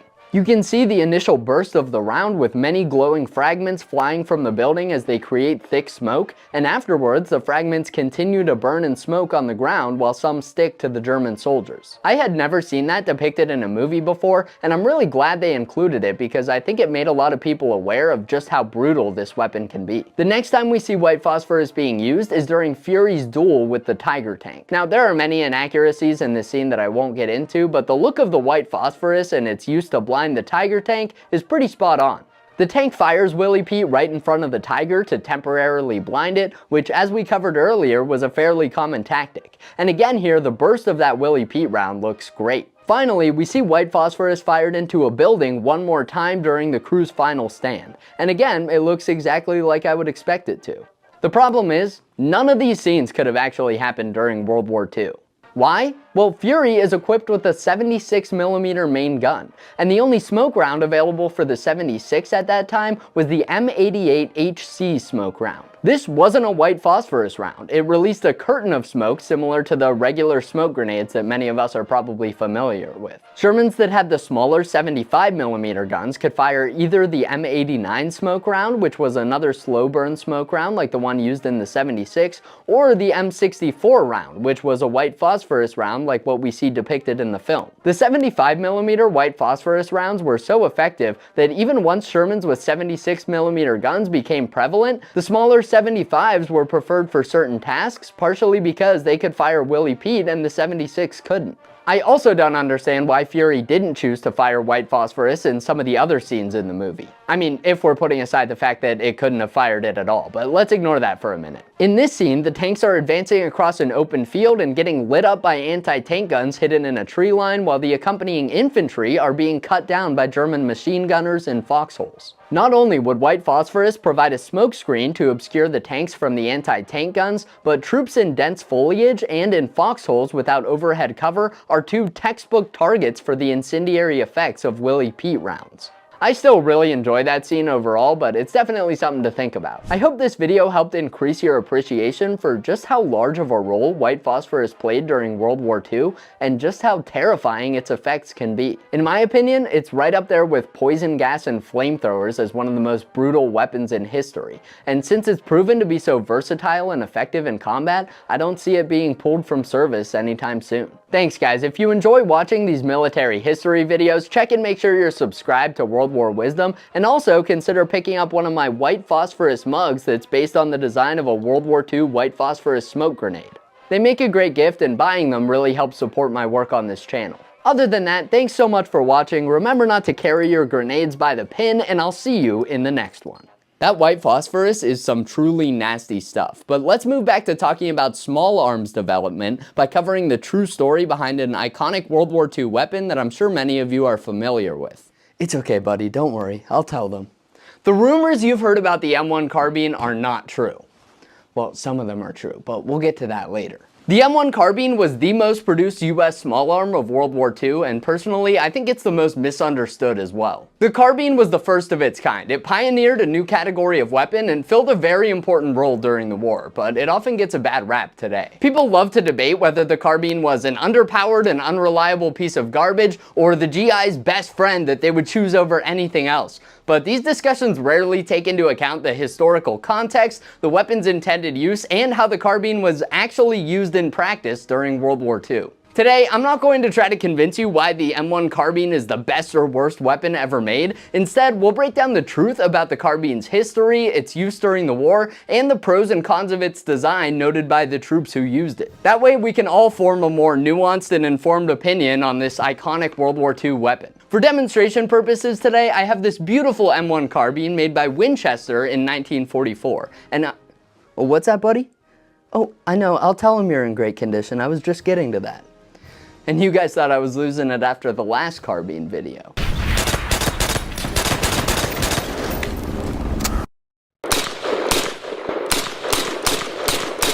This carbine is in great condition for its age, and even though it looks to have some parts replaced and such, it has a lot of desirable wartime features. Alright, now let's start by digging into the intended role of the M1 Carbine and why it was developed. Unlike some US weapons adopted during the war, the carbine wasn't a direct one-to-one replacement for a similar weapon. For example, the M1 Garand replaced the M1903 as the standard service rifle during the war, the M3 submachine gun was adopted to replace the M1 submachine gun, etc. But even though the M1 Carbine didn't replace a previous carbine model, it was intended to functionally replace a different existing weapon in many roles: the pistol.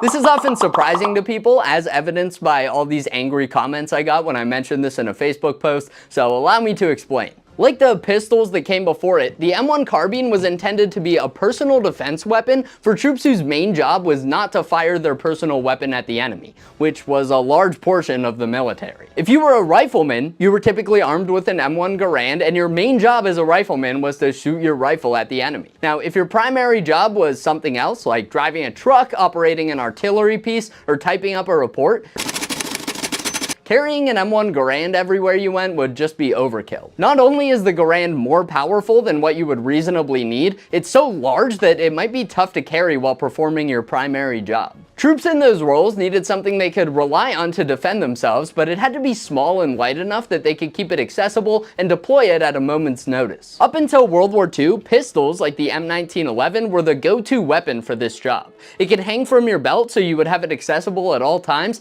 and in an emergency, a pistol is a pretty effective weapon in the hands of a trained soldier. I think the downsides of a pistol are fairly obvious though. Their effective range is very limited. The 1911 only had a 7-round magazine capacity, and it takes a lot of training for soldiers to be able to shoot a handgun effectively. A pistol like this just wasn't going to cut it for rear echelon troops in a war as dynamic as World War II. Investigations showed that during World War I, pistols were really only effective against enemies at very close range during emergencies. And new threats redefined what might constitute an emergency during the Second World War. Even a rear echelon soldier had to be prepared to defend against enemy paratroopers being dropped in their area, protect their position during a fast-moving enemy breakthrough, or fight off an enemy ambush behind supposedly secure lines. The military took notice of the pistol's shortcomings in the years leading up to World War II, and the Army began their search for a more practical replacement, which they initially called a light rifle. This weapon would need to be compact and lightweight while being able to provide accurate fire at a distance of 300 yards. After evaluating a number of light rifles, the M1 Carbine came out on top, and it was officially adopted by the US Army in 1942. The M1 Carbine had a 15-round detachable box magazine, its effective range was around 6 times farther than the M1911 pistol, and it only weighed about 5 pounds. To put that weight in the context of some other common weapons of the time, the M1 Carbine weighed about the same as 2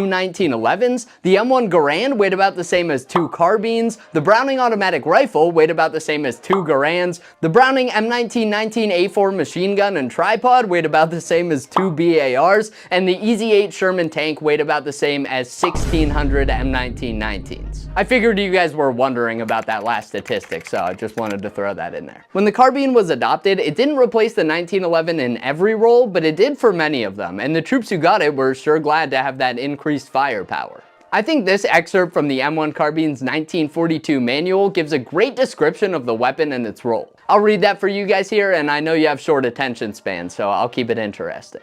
It is an individual weapon like the rifle, pistol, or revolver, and was designed primarily to replace the pistol or revolver. It is highly effective at close quarters and ranges up to 300 yards. Its 15-round magazine and semi-automatic action, together with its greater effective range, make it much superior to the pistol or revolver as a close defense weapon.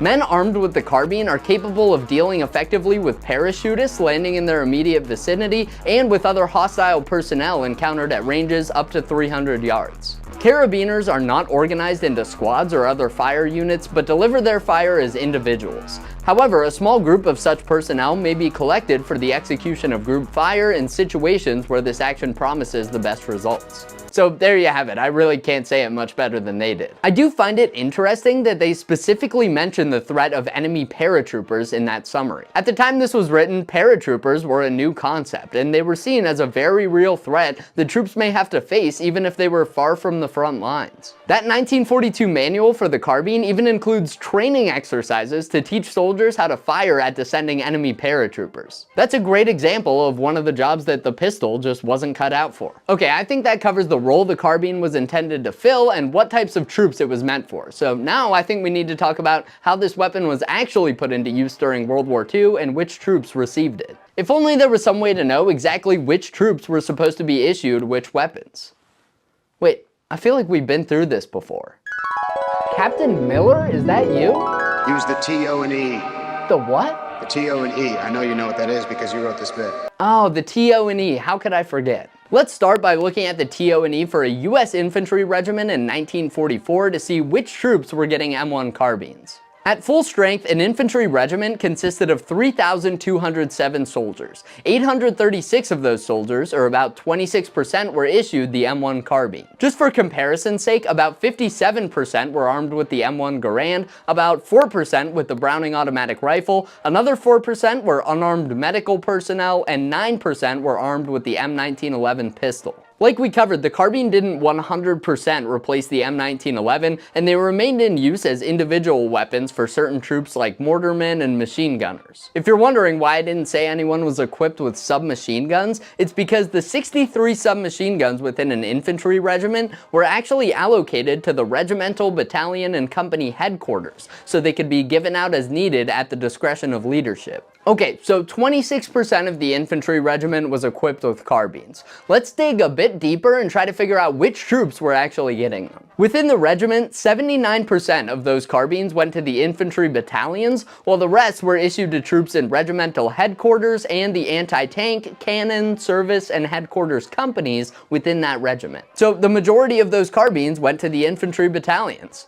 Well, let's look to see who got those carbines within that battalion. At the battalion level, only 38% of the carbines went to rifle companies, while the remaining majority went to heavy weapons and headquarters companies. Alright, we can still go one level deeper and take a look at the infantry rifle company TO&E, which says that all but 3 carbines within the rifle company went to the weapons platoon, while those remaining 3 carbines went to each of the 3 rifle platoon leaders. That was a lot of numbers, so let's try to make sense of that. As we zoomed in more and more on the troops who would have been doing the most shooting on the front lines, we saw less and less carbines, which is to be expected. Once we got down to the rifle platoon, there were hardly any carbines, which shouldn't be surprising for a rifle platoon. Their job was to shoot those rifles at the enemy. The majority of those carbines at the regimental, battalion, and company levels went to all those troops with other jobs. Truck drivers, messengers, heavy weapons crews, anti-tank gunners, supply sergeants, mess sergeants.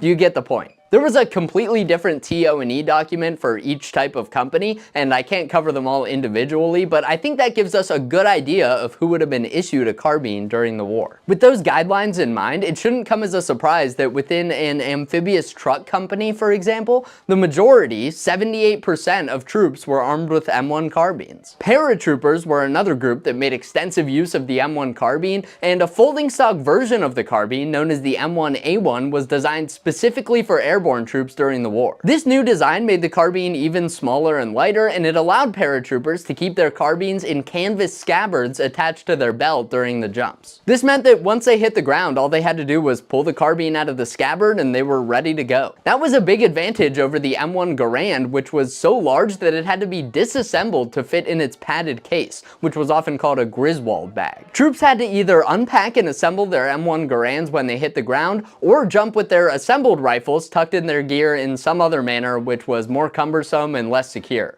In a parachute infantry regiment late in 1944, 53% of troops were equipped with M1 carbines compared to just 26% in a typical infantry regiment. That higher percentage of carbines was also simply due to the different composition of parachute infantry units. For example, a parachute rifle company had 4 times as many 30 caliber machine guns as a standard infantry rifle company, which meant more assistant gunners and more ammo bearers, and soldiers with those jobs were issued carbines. Now, I certainly don't want to give the impression that the M1 carbine was strictly for support troops and no infantrymen on the front lines were firing M1 carbines at the enemy during the war. Those crew-served weapon teams and troops in plenty of other roles were using their carbines in battle. They just had other jobs to do as well. There were also times when the carbine was carried outside of its allotment or sought out for certain tasks. Like we read about in that excerpt from the manual earlier, the carbine was extremely well suited for up-close fighting. It was much smaller and more maneuverable than the M1 Garand, and it allowed soldiers to fire almost twice as many rounds before reloading. This made it very well suited for urban fighting, jungle fighting, clearing bunkers or other enemy emplacements, and any other situation where you might need to get up close and personal with the enemy. Carbines were also sometimes preferred for certain patrols or ambushes when troops needed to let off a lot of rounds quickly and then hightail it out of the area. While there was typically an explicit plan for which weapon each man would carry, like we just covered looking into the tables of organization and equipment, there was also sometimes some level of flexibility. If a group knew they were about to go on a specific mission where up-close firepower might be necessary, they might be able to get their hands on some additional M1 carbines and maybe use some of those submachine guns that were available through company headquarters. One period report from New Guinea stated, "An intelligence patrol consisted of a lieutenant and 20 enlisted men armed with 5 Tommy guns and 16 carbines. The Tommy gun was carried for its quick and heavy firepower. The carbine was used in preference to the M1 rifle since it's lighter and easier to carry through the heavy jungle growth." On the flip side, if troops were manning foxholes watching an open field, they might turn to rifles that could reliably put down enemies at long distances if that was an option. And that choice leads to another important question. What did troops in general think of the M1 carbine during World War II? Well, while there's no one answer to what everyone felt across the board, I do think it's important important to discuss this because today, the carbine has a very mixed reputation. Anytime I mention the carbine, I'm always met by people saying the carbine was an underpowered pea shooter that jammed and had no business being used in a war. Yeah, okay, buddy. Now, for a long time, I was of the opinion that the carbine was widely adored during World War II, and that post-war use of the carbine, such as during the Korean War, diminished the weapon's reputation. Now, that is partially true because of the circumstances under which the carbine was used during the Korean War and some of the roles that it ended up being pushed into, but that isn't the full story. Opinions on the carbine were somewhat split during World War II, and depending on who you asked, you could get a wide variety of thoughts on the weapon's effectiveness. I think this excerpt from a 1944 Weapons Board report that I found through AmericanRifleman.org gives a good summary of the opinions of some troops at the time. The opinion as to the worth of the carbine is divided. Many officers expressed a high regard for this weapon, whereas others look upon it more or less as a toy with insufficient striking power. The officers in this latter group would rather carry a rifle or submachine gun, and a few prefer the pistol. It is believed that more information on the striking power and accuracy of this weapon should be supplied to the theaters. I find it interesting that they end by essentially saying, we need to teach these soldiers on the front lines that the carbine has plenty of power to get the job done. In my opinion, I think the carbine was often unfairly judged because it was so often compared to the M1 Garand, which, as we've thoroughly covered, was meant to serve a completely different job from the M1 Carbine. With that said, not every soldier understood the job the carbine was meant to fill, and sometimes it was put to use in situations outside of what it was designed for, both of which bolstered some of these negative opinions about the weapon. Those comments about the M1 Carbine being weak or underpowered are the most common criticisms of the weapon, and I'd really like to emphasize that by no means was this a weak weapon. A .30 carbine round leaving the barrel of an M1 Carbine has about 970 foot-pounds of kinetic energy. Now, muzzle velocity is far from the only factor impacting the effectiveness of a projectile, but it's a good metric to use for comparison's sake. That 970 foot-pounds is more than twice the kinetic energy of a .45 caliber round leaving the barrel of an M1 Thompson. It's also significantly more energy than a .357 Magnum round fired from a revolver, and it carries nearly as much energy as a .545 by 39mm round fired by a modern AK-74. By modern standards at least, there is nothing weak about the M1 Carbine. We know today that weapons firing in intermediate rounds, similar to the M1 Carbine, can be extremely deadly and effective. But at the time the carbine was adopted, militaries were used to weapons that fired full-size, high-powered rifle rounds. I'm sure many of you have heard the often retold story that when German engineers first presented an early version of what would become known as the Sturmgewehr to Adolf Hitler during World War II, he wasn't initially interested because he felt that submachine guns and rifles were getting the job done just fine,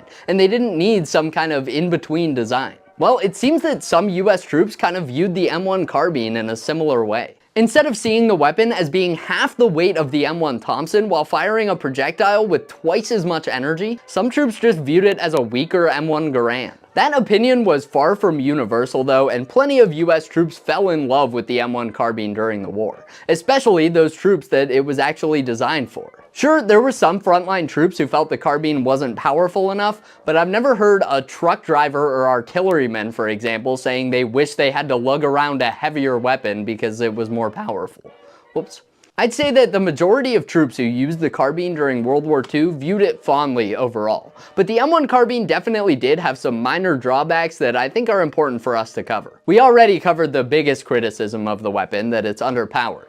I thought about doing a ballistics test and shooting some kind of analog target to demonstrate just how powerful the carbine is for this video, but there are already so many great videos of other creators doing that exact same thing that I think the point has already been thoroughly proven. One specific version of that criticism that I often hear is that the carbine couldn't penetrate the thick winter uniforms of enemy soldiers during the Korean War.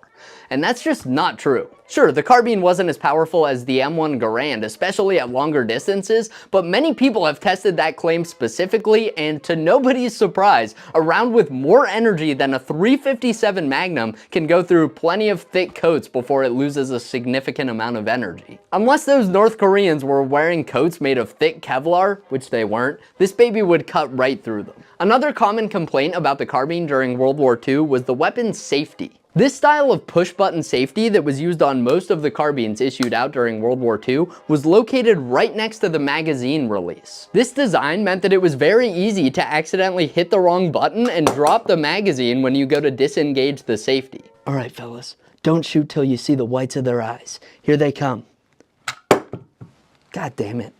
To solve this issue, a new rotary or flip safety was adopted during the war, which made it much easier to differentiate it from the magazine release. The M1 Carbine also had no last round bolt hold open. This meant that as you were firing, unless you were keeping count, you wouldn't know your weapon was empty until you went to pull the trigger and nothing happened. Of course, this was in stark contrast to the M1 Garand, which really let you know when you fired that last round. After World War II, some magazines with bolt catches built into the magazine followers were used, which would help signal to the user that the weapon had run dry. Another complaint about the carbine was that when it was initially adopted, it didn't have a bayonet. This was mainly because a bayonet for the carbine just wasn't seen as necessary. It was supposed to be an individual defense weapon, which isn't a role that really requires a bayonet. As the carbine was pushed into more and more roles during the war though, the demand for a bayonet rose and a bayonet mounting lug was added to the carbine towards the end of World War II. These carbines with bayonet lugs hardly saw any use during the war, but some troops who really wanted bayonets made their own blades and mounting hardware for their carbines. The final complaint I've heard about the M1 Carbine is about its reliability. Now, the carbine was generally very reliable, but I have heard some reports that it could have difficulty cycling in very cold weather and took a while to warm up before it would run properly. I'm sure that's the case with any weapon to some extent, but since it happens to be right around 0 degrees Fahrenheit here right now, why don't we pop over to the shooting range and see how this baby does in freezing cold weather. All right, here we are at the range. It is freezing cold outside, and I'm just gonna put a couple rounds through the carbine. I'll just do a few rounds slow fire because of the range rules here, but we'll see how it cycles.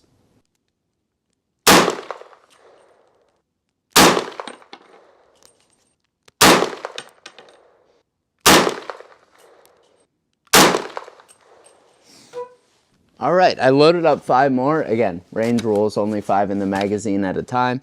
But I've always heard that the issues typically happen within the first magazine. So honestly, I think if we make it through these 5 rounds without a malfunction, we're in the clear.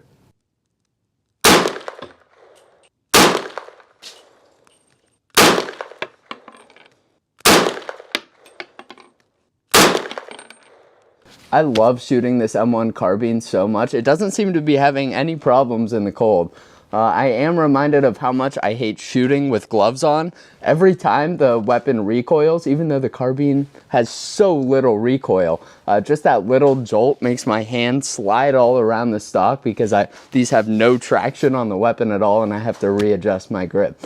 But other than that, carbine's doing great in this weather. I will mention that today is kind of a hot summer's day in comparison to the conditions where some troops were using these weapons, especially during the Korean War. During the Battle of the Chosin Reservoir, I believe it was 40 to 50 degrees Fahrenheit colder than it is right now. Some have said the temperatures were between -30 and -50 degrees Fahrenheit. And today it's in the single digits, like right around 5 degrees, I believe. So maybe if it were colder, this weapon might have a problem, but that's an extreme circumstance. Overall, the carbine is very reliable. I've had very little issues with it over the years, and troops found it to be fairly reliable in the field as well. So now that we covered why the carbine was adopted, how it was used, and the views that troops had about this weapon, what are your opinions on the M1 Carbine during World War II? Do you think it was perfect? Do you think it was a good support weapon that got pushed into roles where it had no business? Do you think it was only good for close quarters fighting and nothing else? Leave me a comment and let me know, I'm really curious. Personally, I think the carbine was nearly perfect for the job it was designed to do. And even when it was pushed into additional jobs later that it was never designed for, like fully automatic fire or launching rifle grenades, it did pretty damn well. Sure, there were occasions when frontline troops preferred to go into a fight equipped with a weapon like the M1 Garand, which was more powerful and could accurately engage enemies at farther distances. But there were also plenty of cases where troops took advantage of the carbine's small size, lightweight, and large magazine capacity for close quarters fights. I can see why some people get hung up on the less powerful round fired by the M1 Carbine, but those arguments are often exaggerated and don't take into account the weapon's intended use. At the end of the day, the carbine was meant to to replace the pistol in many roles, and it did a hell of a job at that. If I had to pick a weapon to use on the battlefields of World War II, knowing what I know today, I would take the carbine over the 1911 100% of the time. I'd probably even choose the M1 Carbine over the M1 Garand in many cases. Not 100% of the time, but in many circumstances, I think it would be a better weapon. Maybe you agree, maybe you disagree. Again, let me know in the comments. Alright guys, with that said, thank you all so much for watching. Remember to take care of your carbine and it'll take care of you, and I'll see you in the next one. Let's stay on the topic of the M1 Carbine and take a look at my personal M1 Carbine from my collection and how I restored it to its former World War II glory. The M1 Carbine is sometimes overshadowed by its historical counterparts like the M1 Garand or the Thompson, but not only is the carbine an incredibly well-designed weapon that stands the test of time, it's also very historically significant, and it represents a change in thinking for the US military. The M1 Carbine acted as a step between a handgun and a full-size rifle like the M1 Garand. It provided soldiers with much more firepower than a handgun, but without making them lug around a heavy rifle that could get in the way while they're performing their duties. This made the M1 Carbine the perfect weapon for truck drivers, artillerymen, ammo bearers, radio operators, really anyone whose primary job wasn't shooting their weapon at the enemy, but who could still benefit from having a reliable weapon at the ready in case they need it. Whenever I hand someone an M1 Carbine for the first time, they always remark about how small and lightweight it is. I've certainly never had that reaction when I've given someone an M1 Garand, a Thompson, a BAR, weapons like that. To have a weapon that's so small and light you can sling it over your shoulder and hardly notice it's there, but that could also lay down accurate semi-automatic fire from a 15-round detachable box magazine was pretty damn remarkable for that time. To put into perspective just how important this weapon was, the US produced more M1 carbines during World War II than any other type of small arm. I purchased this 1943 production M1 carbine last year, and I love everything about it. Well, almost everything. This carbine, like many others, was refitted with new parts after World War II. Now normally that wouldn't be a problem if I were just using it to shoot at the range or for most other things, but as a World War II reenactor, I need my M1 carbine to look exactly like the ones that a soldier would have carried during World War II if I'm going to carry it around at World War II reenactments. Because as it is right now, this M1 carbine is an M1 Farbine. For those of you who aren't reenactors, farb is the term we use for stuff that isn't period correct, so hence Farbine. Today, I'll take my M1 Carbine and replace all the obvious parts that were added after World War II so it'll look just like it did when it was produced in 1943. By the end of this video, you'll have a better understanding of some of the changes that were made to the M1 Carbine during and after World War II, and what parts are correct to use on a wartime M1 Carbine. I'll even show you my World War II machine gun ammo bearer loadout at the end of this video so you get a better understanding of what I'll be using this carbine for.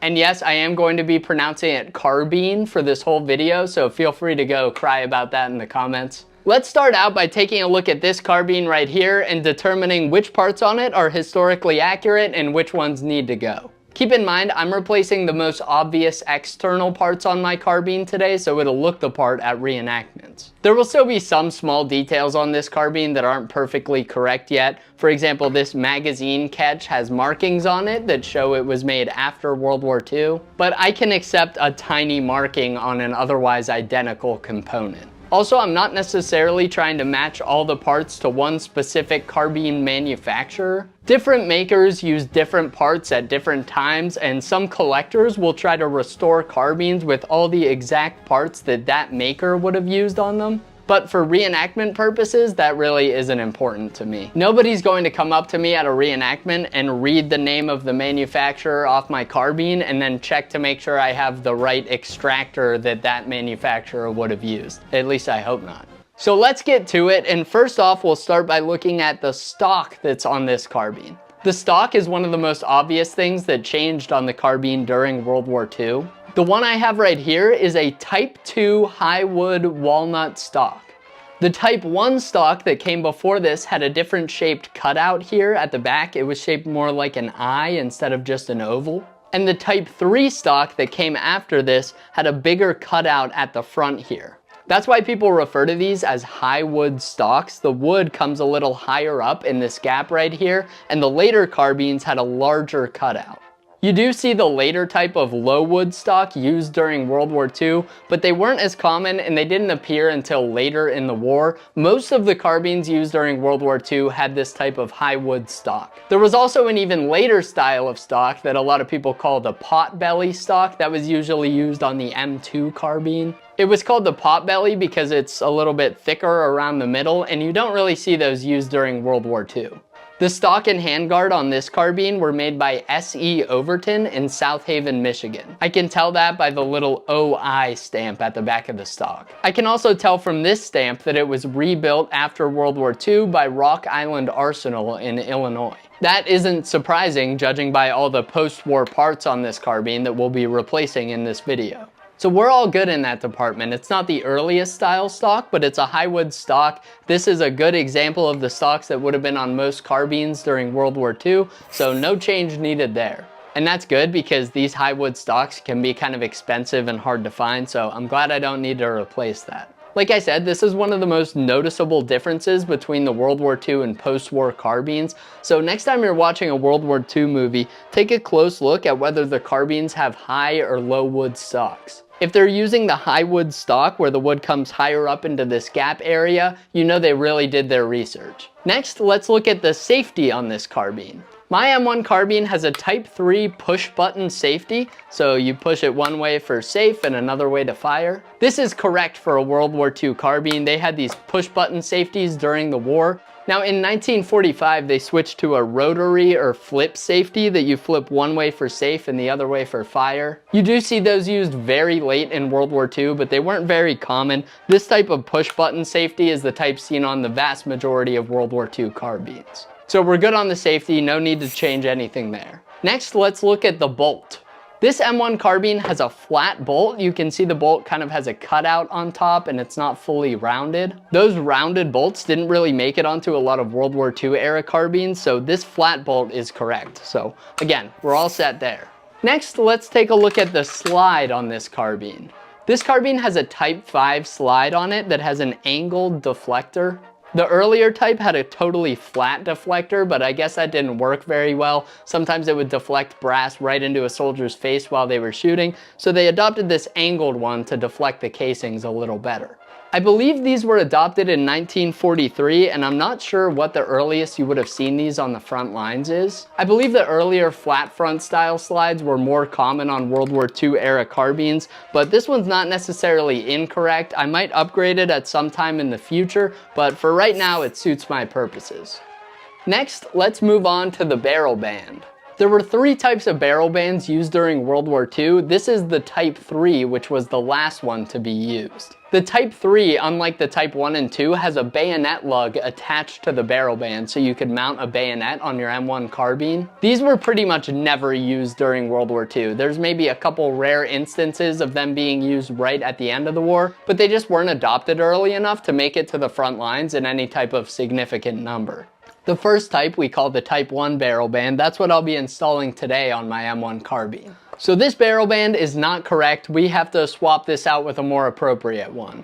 There was a Type 2 barrel band that came between the Type 1 and the Type 3, but the Type 2 is pretty much the same as the Type 1, just a little bit thicker since these Type 1 barrel bands were known to shift and affect your accuracy. This Type 1 barrel band I have is a reproduction. It's not an original, but it looks the part and it'll do the trick for me. Next, let's look at this M1 carbine's rear sight. Currently, this carbine has a nice adjustable sight on it that you can adjust for different ranges and adjust the windage, but unfortunately, soldiers during World War II did not have that luxury. The sight used on most M1 carbines during World War II was a flip sight that had no way to adjust it. Now, unlike the Type 3 barrel band I was talking about, you do see these adjustable sights used sometimes later in the war. They just weren't very common and they came around so late that not many of them made it to the front lines. So again, we gotta swap this out. I'll be changing it out for this early style flip sight. I honestly don't know if this one is an original or a reproduction. It looks old enough to be an original, but I don't know too much about these things. Either way, it was a really great price. It was cheaper than most of the reproductions I saw, so if it's an original, great. If it's not, I'm not very worried about it. Next up, let's look at the sling on this M1 Carbine. Oh, it doesn't have one. I guess that's something we'll have to add to this M1 Carbine, is a proper sling for it. This sling is in the darker olive drab number 7 color. Typically, early carbines had a sling that was olive drab number 3, which is closer to a khaki color. It's actually like a greenish khaki, but sometimes people call it khaki. These OD7 slings were adopted in 1943, and you start seeing them more and more often as the war goes on. I actually bought this one thinking it was the lighter OD3 color. It really looked like it in the pictures, but when it showed up, it wasn't. So that's fine, it's still historically correct, it's just not what I thought it would be. I'm not positive whether this is an original US World War II carbine sling or not. The tips on the end look a little different than some of the originals from World War II that I've seen. It was listed as an original when I bought it, but it was from a seller in China, so you can never be too sure. It's definitely an old surplus sling. I don't think it's a modern reproduction, but I would guess there's a possibility it could be like a foreign copy of the US sling or something like that that was made back around that period. Either way, it looks the part and it'll suit my needs for reenacting. Another thing that's missing from this carbine is the oiler.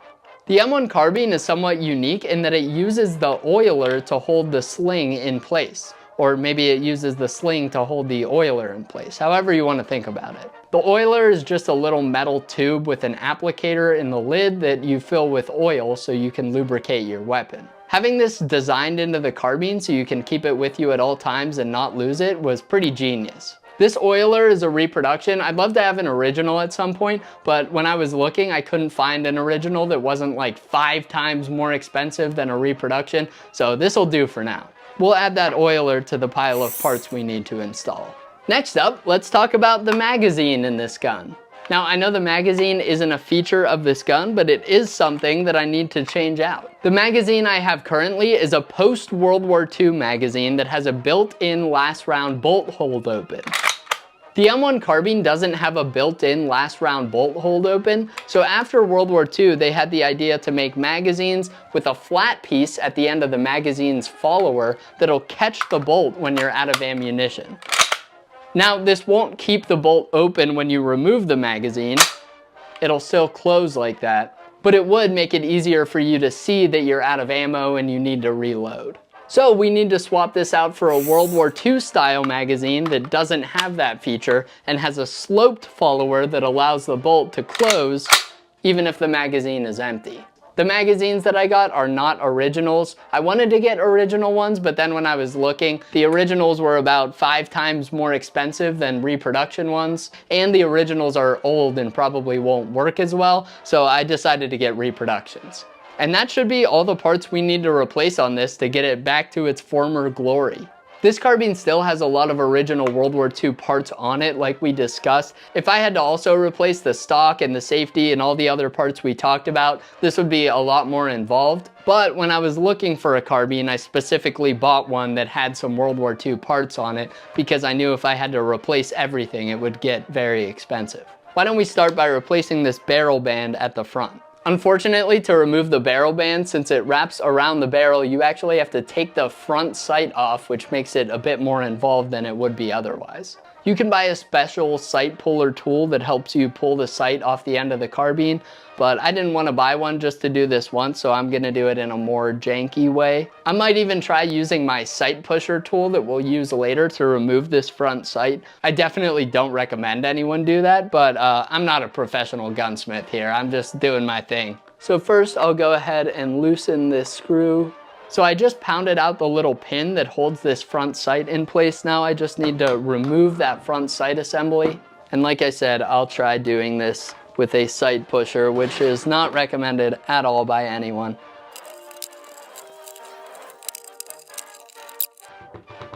Slowly but surely, it is sliding off. Like I said, I don't recommend it, but it's getting the job done. I can just see all the actual gunsmiths like crying while watching this right now. This is probably ill-advised, but you know what they say. If it's stupid and it works, it isn't stupid. So we'll see if this works. And if it doesn't, it might have been stupid. Let me just tap this off the rest of the way and then we'll be good to go.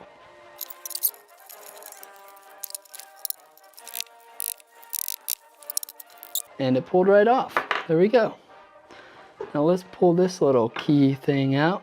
All right, there's that little key piece here. We removed that. That'll need some cleaning for sure. But now we're ready to take the barrel band off. Say goodbye, Type 3 barrel band. Good riddance. Now it'll be as simple as just taking our Type 1 barrel band, sliding it on where the old one was, and hopefully everything fits the way it should. Oh yeah, look at that Type 1 barrel band. That thing is beautiful. That's exactly what we needed. I'll put the front sight on after I get this cleaned up, but now let's turn our attention to the rear sight. To swap out that rear sight, it should be as simple as just disassembling this down to the receiver, putting that receiver in my sight pusher tool here. I think this one's meant for handguns, but it'll be able to fit this receiver. It should work fine. And then I'll push this rear sight out and put the new rear sight in. All right, we have our receiver here, so let's just get this in the sight pusher and push that rear sight off.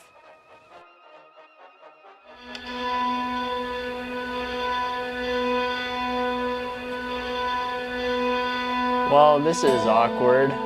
Remember a minute ago when I was like, my sight pusher tool here, I think this one's meant for handguns, but it'll be able to fit this receiver. It should work fine. It did not work just fine. In fact, it didn't work at all. So I went ahead and did what I should have done in the first place and bought this tool from Matrix Precision that's specially designed for taking the rear sights off of M1 carbines. That company's not a sponsor or anything. I paid full price for this tool from Matrix Precision. I think it was like 60 bucks after shipping. Kind of expensive for a tool that I'll probably use one time, but if it gets the job done and works, unlike that last tool, it'll be well worth it. I really hope that everything goes well now, because at this point we're like 2 days away from the reenactment where I'm hoping to use this carbine and it's still in pieces that are scattered all over the place. I'm gonna go ahead and position this in here. Actually, I'm not.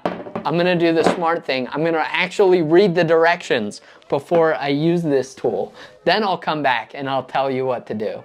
Okay, I got the instructions. I'll be honest, my masculine urge to do that without reading any of the instructions was like through the roof, but I used better judgment and I will now follow the instructions step by step. Step 1 is to spray some liquid wrench on the sight and let it sit overnight. What am I, made of time here? I don't have liquid wrench. Step 2 is to determine if my sights are stamped or milled. I have the stamped style sights, so it comes with a little spacer in here to keep the sights from getting bent. All right, next step, I want to make sure I can read the thing that says removal, because I can only remove these sights in one direction and then push them back on in the other direction. So this is clearly labeled. That makes it hard to mess up. Always a good thing for me. If you couldn't tell, I'm not exactly a professional at this. Spacer is installed. The dovetail, we are lined up. Let's lock this baby down. Okay, next up, I'm going to tighten these screws on the side to kind of lock the receiver in place. I think we are all set in that regard. Next step is to push the sight off. I'm gonna get a close-up view, and hopefully this just goes perfectly, and then I can push the new sight on. Alrighty, I have it positioned in here. Let's start pushing this sight off. Oh yeah, look at that. That thing's coming right off now. Look at that. Let's get this post-war sight out of here. All right, now that I got this a little bit cleaned up, it's time to install our flip sight. So now let's follow the instructions, position this receiver into the tool here, and then push this new flip sight on. Slides right in. I'll just line everything up and tighten it. Look at that. Flip sight, ready to go. Boom, boom, boom. We are in good shape here, guys. All right, guys, now that the main components of the gun are assembled, let's throw this sling and oiler on. So the oiler is held in place by the sling back here, like I described before. The oiler kind of wraps around it, and the way you have to do this is a bit tricky.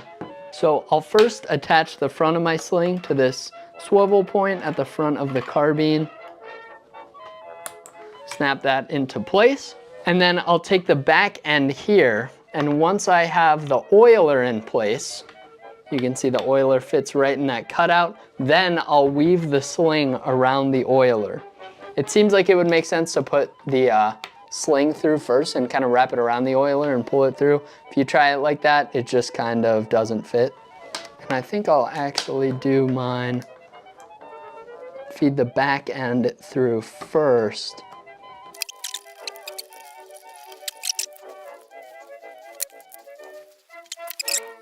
All right, and then I will feed it back through the front here, and we will have a sling on our carbine. All right, there we have it. The sling is on the carbine, and we are one step closer. The only thing we have to do is put one of these magazines in,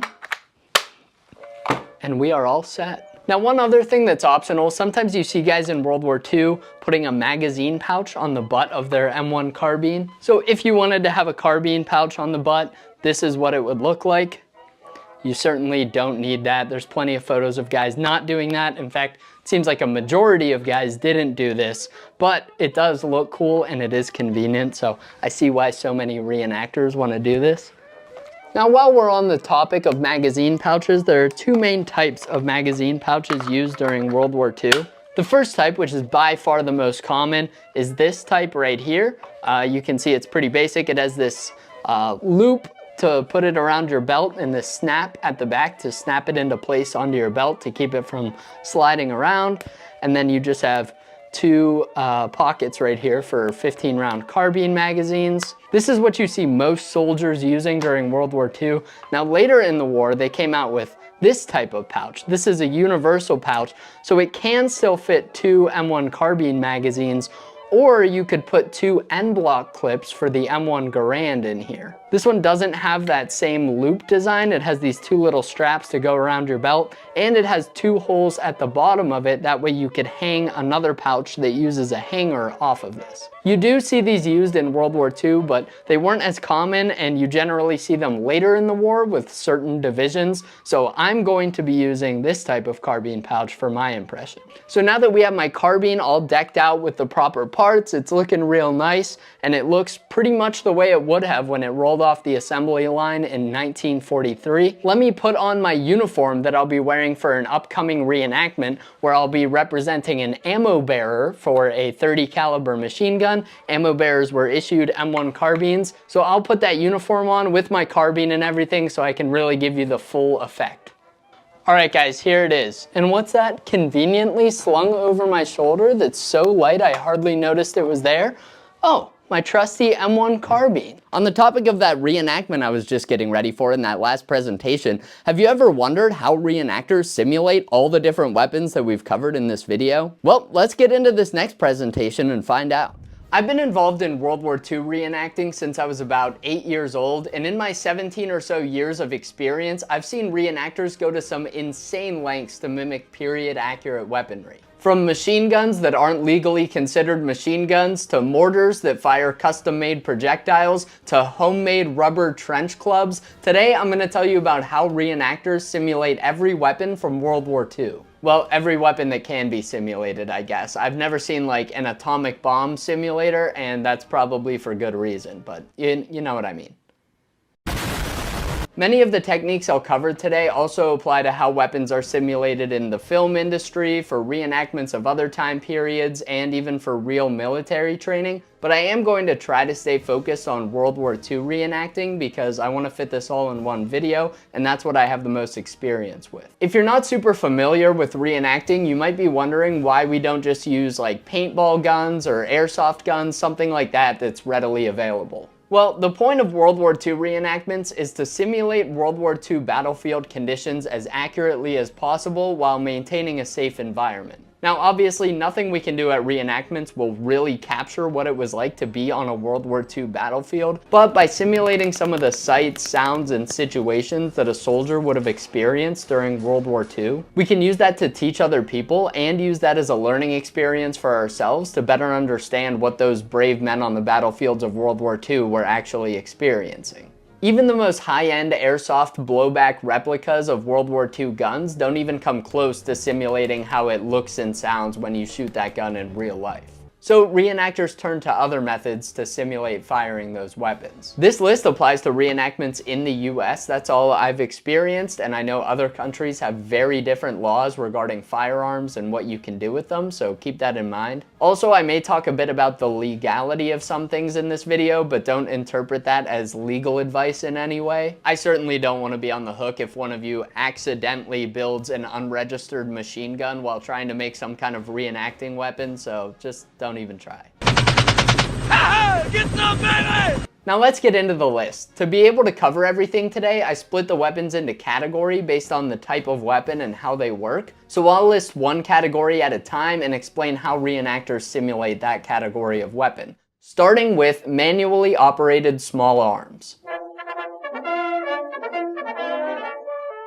So that's bolt-action rifles, pump-action shotguns, revolvers, anything that you manually cycle each time you fire it, whether that happens by actually working the bolt yourself or whether that happens automatically when you're pulling the trigger like with a revolver. So for weapons like this, since the ammunition isn't needed to cycle the next round when you fire it, you can typically take blank ammunition, load it right into the weapon, and then fire it in a reenactment without any modification.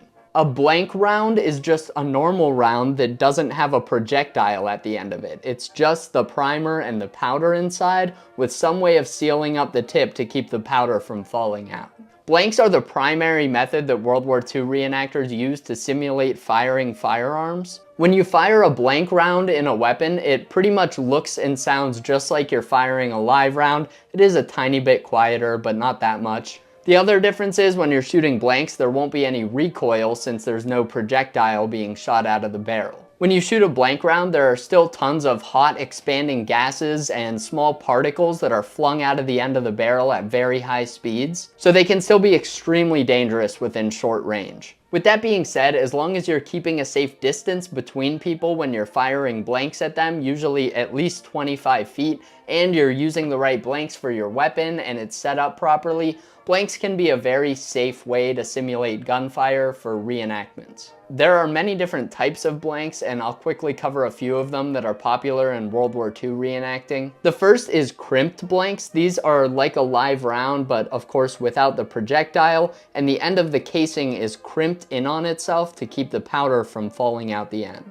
When you fire a crimped blank, the pressure makes that crimped area at the end kind of unfold and open up like you see here. And these are very common to see in World War II reenacting. Most blanks made today are crimped blanks. The next type is wax sealed blanks. So these work the same way, but instead of crimping the end of the casing to hold the powder in, they seal the top with wax. This wax gets burned up when the round is fired, so it's not dangerous. It's not going to shoot a plug of wax out at you. Again, as long as you're keeping a safe distance when firing, these are very safe. Next up is paper or cardboard sealed. These work the same way as wax blanks, but instead of sealing it with hot wax, they put a little disc of paper or cardboard at the end of the blank round that gets turned into dust when the round is fired. These, I would say, are still safe, but I usually keep a further distance from people when I'm using these. You can sometimes see little bits of paper floating down in the air after you fire one of these, and I wouldn't want somebody to get hit with one of those. So as long as you're being smart while using these, you know, keeping the proper distance, aiming off to the side of people that you're shooting at, not directly at them just in case, you should be fine using these.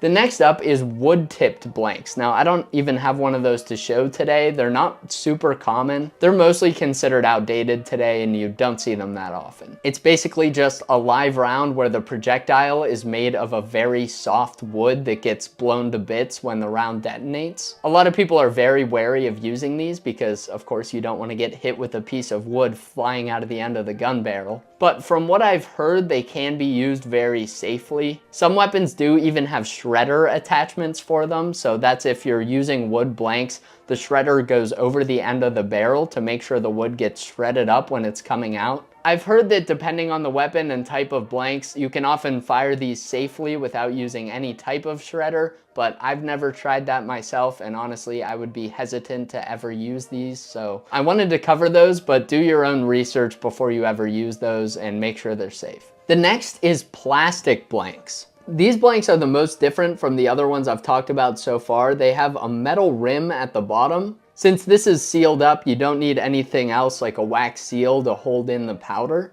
And when you fire a plastic blank, the front of it blows open and rips apart where those scored lines are, allowing it to open up safely. Again, these are usually considered safe. I see people use these all the time. These plastic blanks are usually very cheap to use, and sometimes they're not as reliable as some of the other blank types that I showed. But since they're molded out of cheap plastic and they were used by a lot of militaries like Germany for their training rounds, you can often buy bulk surplus of these plastic blanks in like 308 and 8mm, maybe a few other calibers, for very cheap. A newly made crimped blank in .30 carbine like this one might cost as much as $1 per round. But these plastic blanks, you can often buy a case of 1,000 rounds for about 80 bucks. So you often see reenactors using these plastic blanks, especially in machine guns and things that eat up a lot of ammo.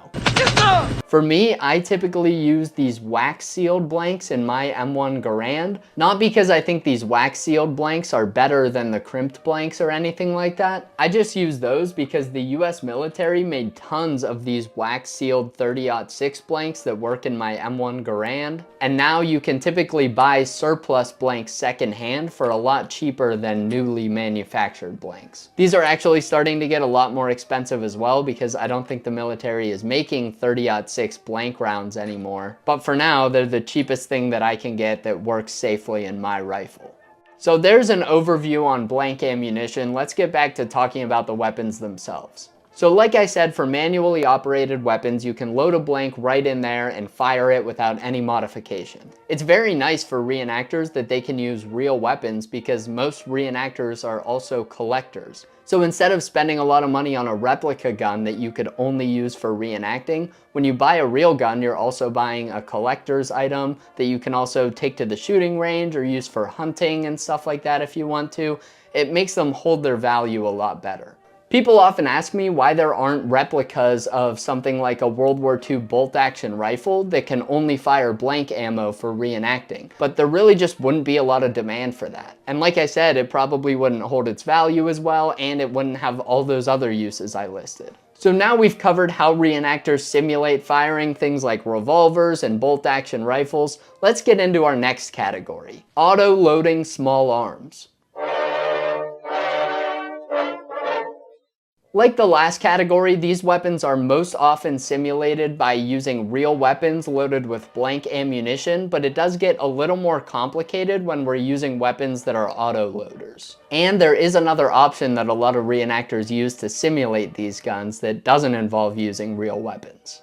Now when you're firing a real semi or full auto weapon with live ammo, the weapon cycles the next round by harnessing energy from the cartridge that it's firing. Oftentimes this is from the pressure that's created in the barrel while the projectile is being fired, but it can also be from other things like the recoil produced by firing the projectile. So for that reason, blank rounds typically aren't able to cycle a new round into the weapon the way that a live round would. They don't produce the same pressure in the barrel, and there's no recoil from firing a blank round.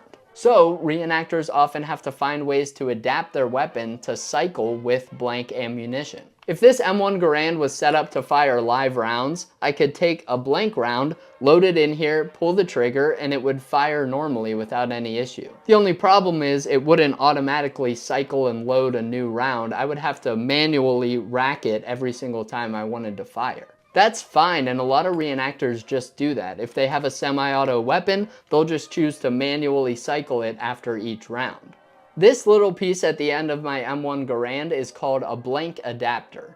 A blank adapter is something used on semi and full auto weapons that allows them to cycle normally while using blank ammunition. When people hear blank adapter, they often think that those are required to be able to load a blank in your weapon and fire it. That's not the case, it just helps cycle the weapon. So let's take my M1 Garand for example. This weapon cycles using a gas system that works off of the gas built up in the barrel while the weapon is firing. With a live round, the pressure is built up behind the bullet while it's exiting the barrel, but we don't have that with a blank round, so the blank adapter makes the opening at the end of the barrel smaller to build up more pressure when the blank round is fired.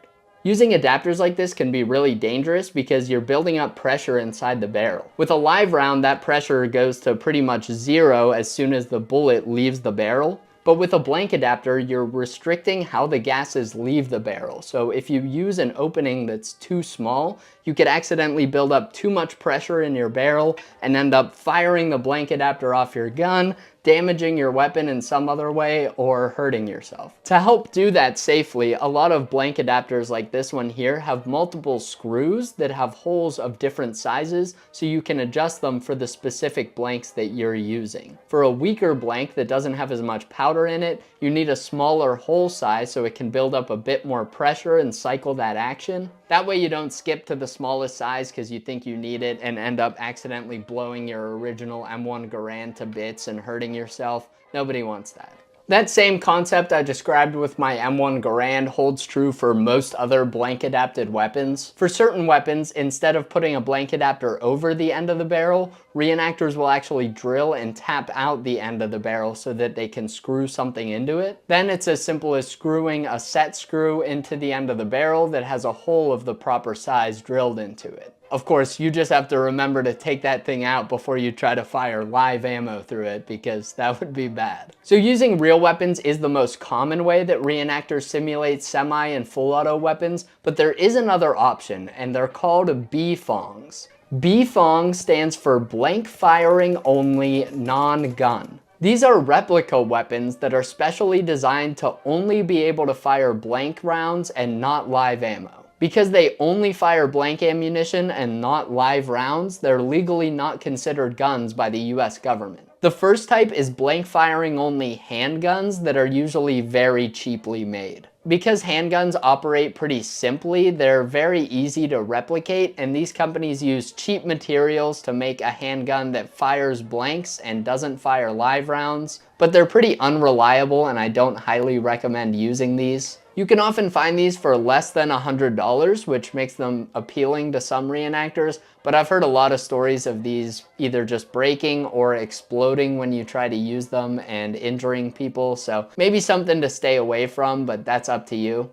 I think Bruni and Kimar are two of the biggest companies that make these, and again, do your own research and everything, but I wouldn't highly recommend them. The second category of BFONG I see is fully automatic weapons. So because blank firing guns aren't considered real guns by the government, they aren't subject to the restrictions on full auto weapons.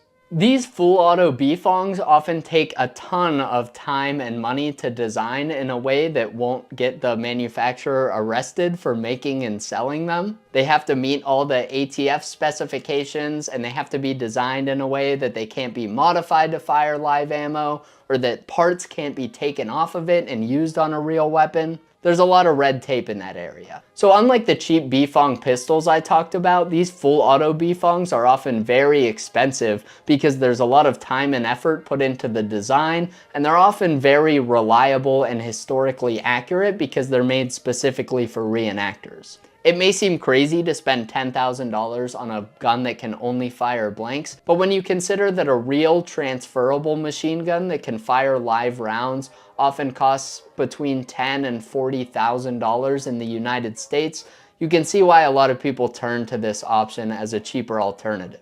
At reenactments, I most often see people with BFONG submachine guns like Thompson's, the PPSH, MP40, things like that are pretty widely available. And I have a video out where I'm firing a blank fire only grease gun. And like I mentioned, they are very expensive, not just to buy, but also to operate. These BFONGs often fire custom proprietary blank rounds that you can only get from one or two places, and that makes them pretty expensive. This is because they can't be able to chamber rounds that are fired in real weapons. That's one of the ways that they get around the restrictions and are able to make these blank firing guns legally. But yeah, an expensive option that's still a little cheaper than buying a real $40,000 Thompson. Those two categories were the longest, and they probably cover 90% of the weapons used by reenactors. But let's move on to our next category, which covers some more types of machine guns. Crew-served machine guns.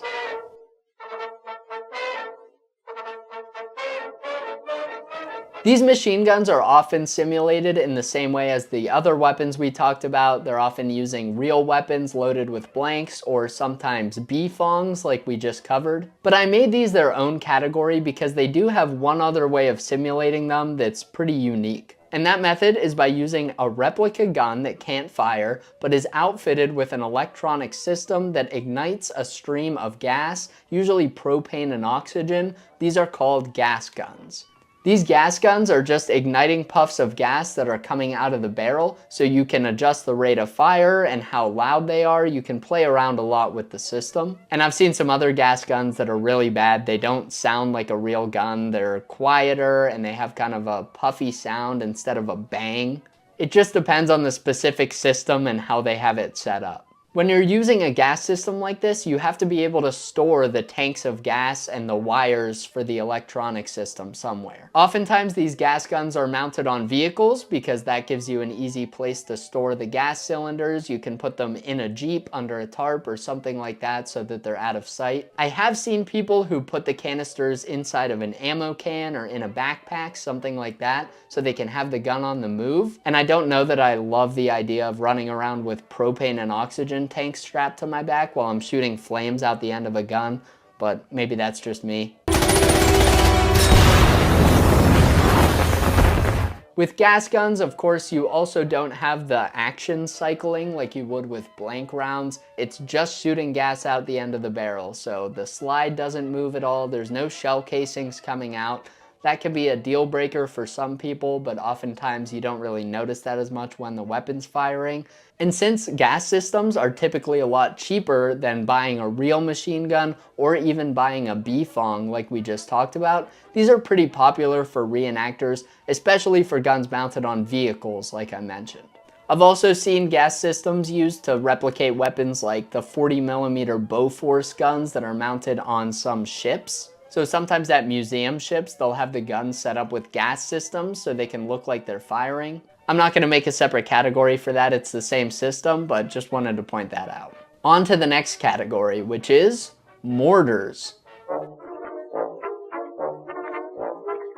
Mortars are cool because they're one of the few weapons at reenactors that'll actually fire a projectile sometimes. Because mortars use indirect fire, where you're firing something in the air and letting it drop down, they can often fire soft projectiles safely towards other reenactors. These projectiles could be anything from one of those Nerf footballs that makes a whistling sound when it drops down, a Huggy bottle, like the drink bottle, that's filled with flour, so when it hits the ground it makes a little puff like it's exploding. Or I've even seen things like custom 3D printed projectiles that can have flour at the end, or just look more like a mortar round when they're fired and still be very light and safe. These projectiles are often fired with a powder charge at the bottom of them that's lit and then dropped down the barrel and it explodes and shoots the round out. Here's a short video of some reenactors doing that at a World War I reenactment. And oftentimes reenactors simulate mortars without having them fire anything at all. The whole projectile thing is very cool, but that can be unsafe for reenactments where you have a crowd of people watching.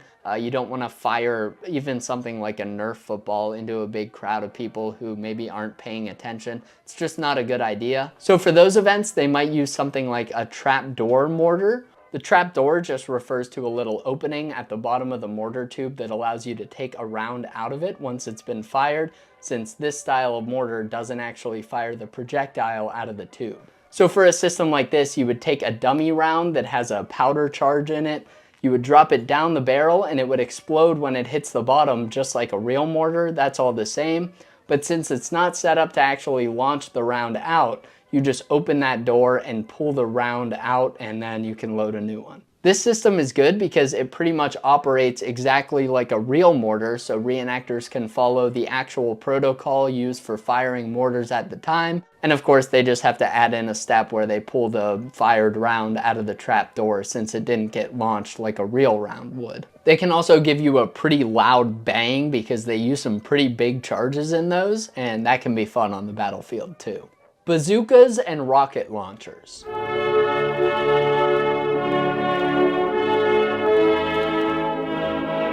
There are a few different ways you can simulate bazookas and rocket launchers, and I'll cover the most common ones. One of the most popular ways to do this is with model rocket engines. This is usually done by putting a model rocket engine at the back of a bazooka tube and allowing it to shoot flames out the back. Typically, they don't actually shoot out of the bazooka. There's something there to hold them in place, so it looks like it's firing, but nothing comes out, similar to replicating the other weapons that we talked about. The only thing is, I've seen some really bad simulated bazookas where they use a rocket motor that burns for way too long, and the person's sitting there for like 10 seconds with flames shooting out the back of the bazooka. When you see a real bazooka fire, it's like one fast whoosh and it's over. So if you get a rocket engine that burns really quickly, just for a fraction of a second, it can simulate this very well. But sometimes reenactors also turn to other methods that use powder charges to make more of a bang than a whoosh, which still looks and sounds a lot like a real bazooka firing. How you actually put the powder charge into the bazooka and detonate it can be done different ways. I've seen some groups that just light a charge and stick it in there and let it explode. But the reenactment group I'm in has a bazooka that's set up with a small black powder signal cannon inside of it that looks like a bazooka round. So we load that signal cannon into the tube and it's fired by pulling the trigger just like a real bazooka. I like this method a lot. It definitely shoots a lot of smoke out really fast and looks like a bazooka firing, and it gives a good deep sound too. But it's a little more of a whoosh. For our purposes though, this is a great way to simulate a bazooka firing. Next up, tanks and artillery. This covers any type of large gun like the main gun on a tank, an anti-tank gun, some anti-aircraft guns, anything like that. These typically fire some kind of powder charge that's pretty much like a blank round, just scaled up to be the size of the gun that they're using. And like we talked about for simulating other firearms, there's not any type of projectile that comes out when you shoot these. It's just a bang with some gases coming out the end of the barrel. Sometimes these larger guns will use some type of insert or adapter that allows a smaller diameter round to fit inside of them. I remember one time at a reenactment, I fired a small anti-tank gun that had an adapter in the barrel that let it use some smaller rounds. I think that was so they could load the rounds themselves and use shotgun primers to set them off. But that isn't always the case. They're not always using some type of adapter. It just depends on the specific gun being used. But as far as I'm aware, all guns of this type fire with some kind of blank charge like that, like I said, is similar to the blank you would use in a rifle, just scaled up. Flamethrowers.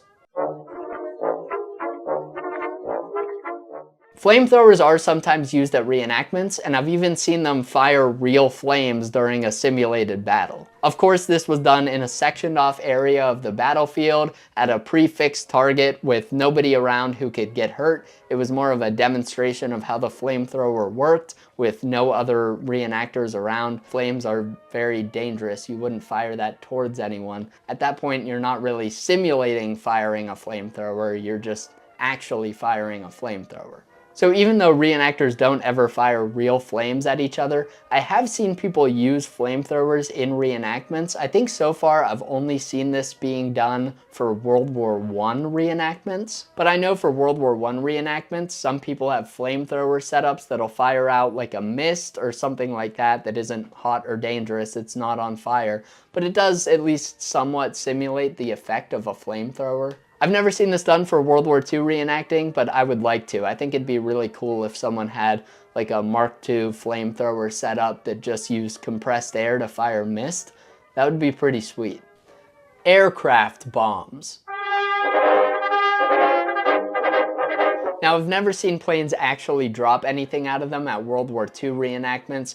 Usually if there are planes and they want to simulate them dropping bombs during a reenactment, they'll have charges planted in the ground before the event starts, and then they'll have someone manually detonating them when the plane flies over to make it look like it's dropping bombs. There are a few different events that do this. I know the D-Day reenactment I go to every year often has this set up on the beach. They'll have little explosives planted that detonate when the planes fly over. I think it adds a lot to the battle, and it's a really cool effect. Now, similar to what I was talking about for flamethrowers, at World War I reenactments, I have heard that the planes drop actual items out of them while they're flying over. I think these are usually similar to the simulated mortar rounds, so maybe it's like bags of flour that'll make a puff when they hit the ground, but I think it'd be pretty cool to have biplanes flying over and dropping little bags of flour out of them during the battle. World War I reenactors know how to have some fun, I'll tell you that. This would be much more difficult at World War II reenactments because in World War I, most of the bombing was just people dropping grenades and things out of their biplanes. That wasn't really the case in World War II. You can't open up the canopy of a P-51 and have the pilot chucking stuff out of it at a reenactment. That would not go over well. And I also don't think it'd be practical to have anything attached under the wing that they could detach like a bomb and drop. I can't really think of a good way you could simulate dropping bombs out of a World War II airplane that actually involves something falling from the plane and hitting the ground. So I think that method with buried explosives that are manually detonated when the planes are flying over is the best option for sure. Landmines. Now sometimes at events we'll place anti-tank mines that are just replica mines. They don't actually do anything, but sometimes we might put them in the middle of a road so that the armored vehicles can see them and know they can't go down that way or something like that. There really just isn't a way to have an explosion go off from a landmine that would be large enough for a tank to notice it if it drove over top of it without being extremely dangerous. For anti-personnel mines though, it's a different story. CO2 operated landmines exist. They fire with compressed gas. I've never seen those used at an event, but I've heard about them, so those are out there. Most often though, at reenactments, there are landmines that are typically operated by a pressure plate or a tripwire and have a small explosive like a shotgun primer that makes a loud noise like a firecracker going off, but isn't dangerous at all if you step on it. Like I said, this wouldn't really work for anti-tank mines, but for anti-personnel mines, it's a really cool effect that does simulate stepping on a landmine. If you hear that bang go off, you know you would have gotten killed if it were a real landmine. And it adds another dimension to the reenactments when you have to actually be looking out for landmines during your patrols. I really enjoy when reenactments include these simulated mines. Flare guns.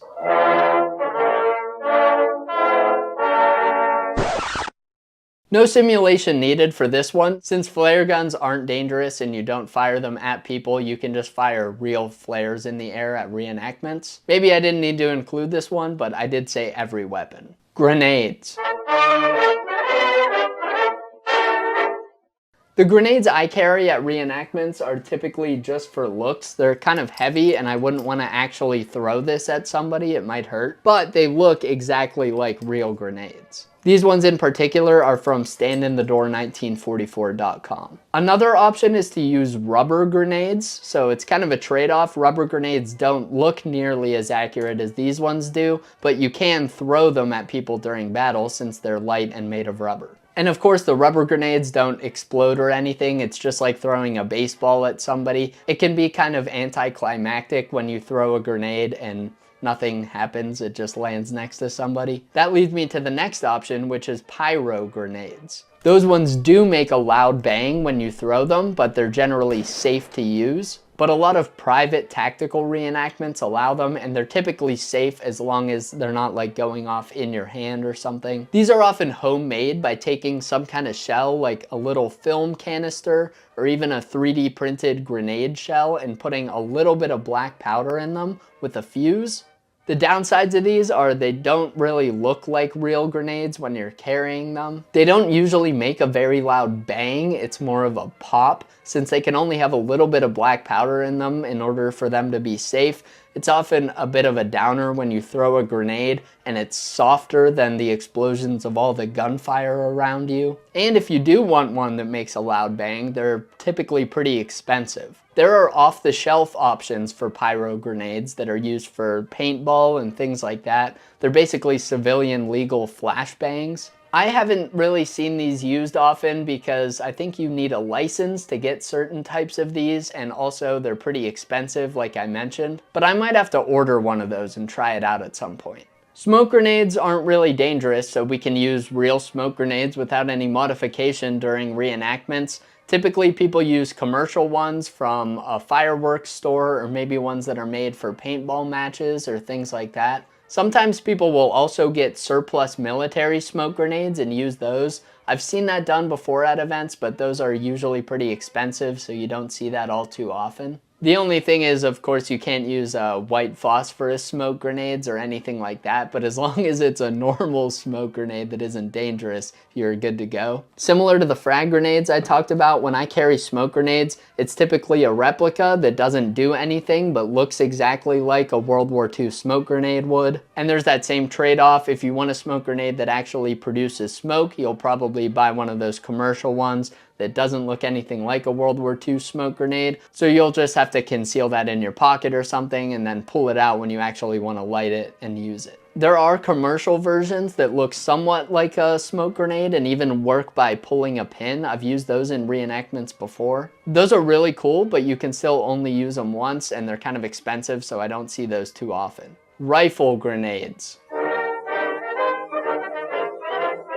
Now, during World War II, soldiers would have loaded a grenade launching blank to use a rifle grenade. Those were special blank rounds that soldiers were issued that had extra black powder in them so they could have enough power to propel that heavy rifle grenade really far. So for reenactors, that makes it pretty convenient. Our rifle grenades are a lot lighter than a real metal one that's packed with explosives, so we typically use the same blanks that we use when firing our rifle with a blank adapter.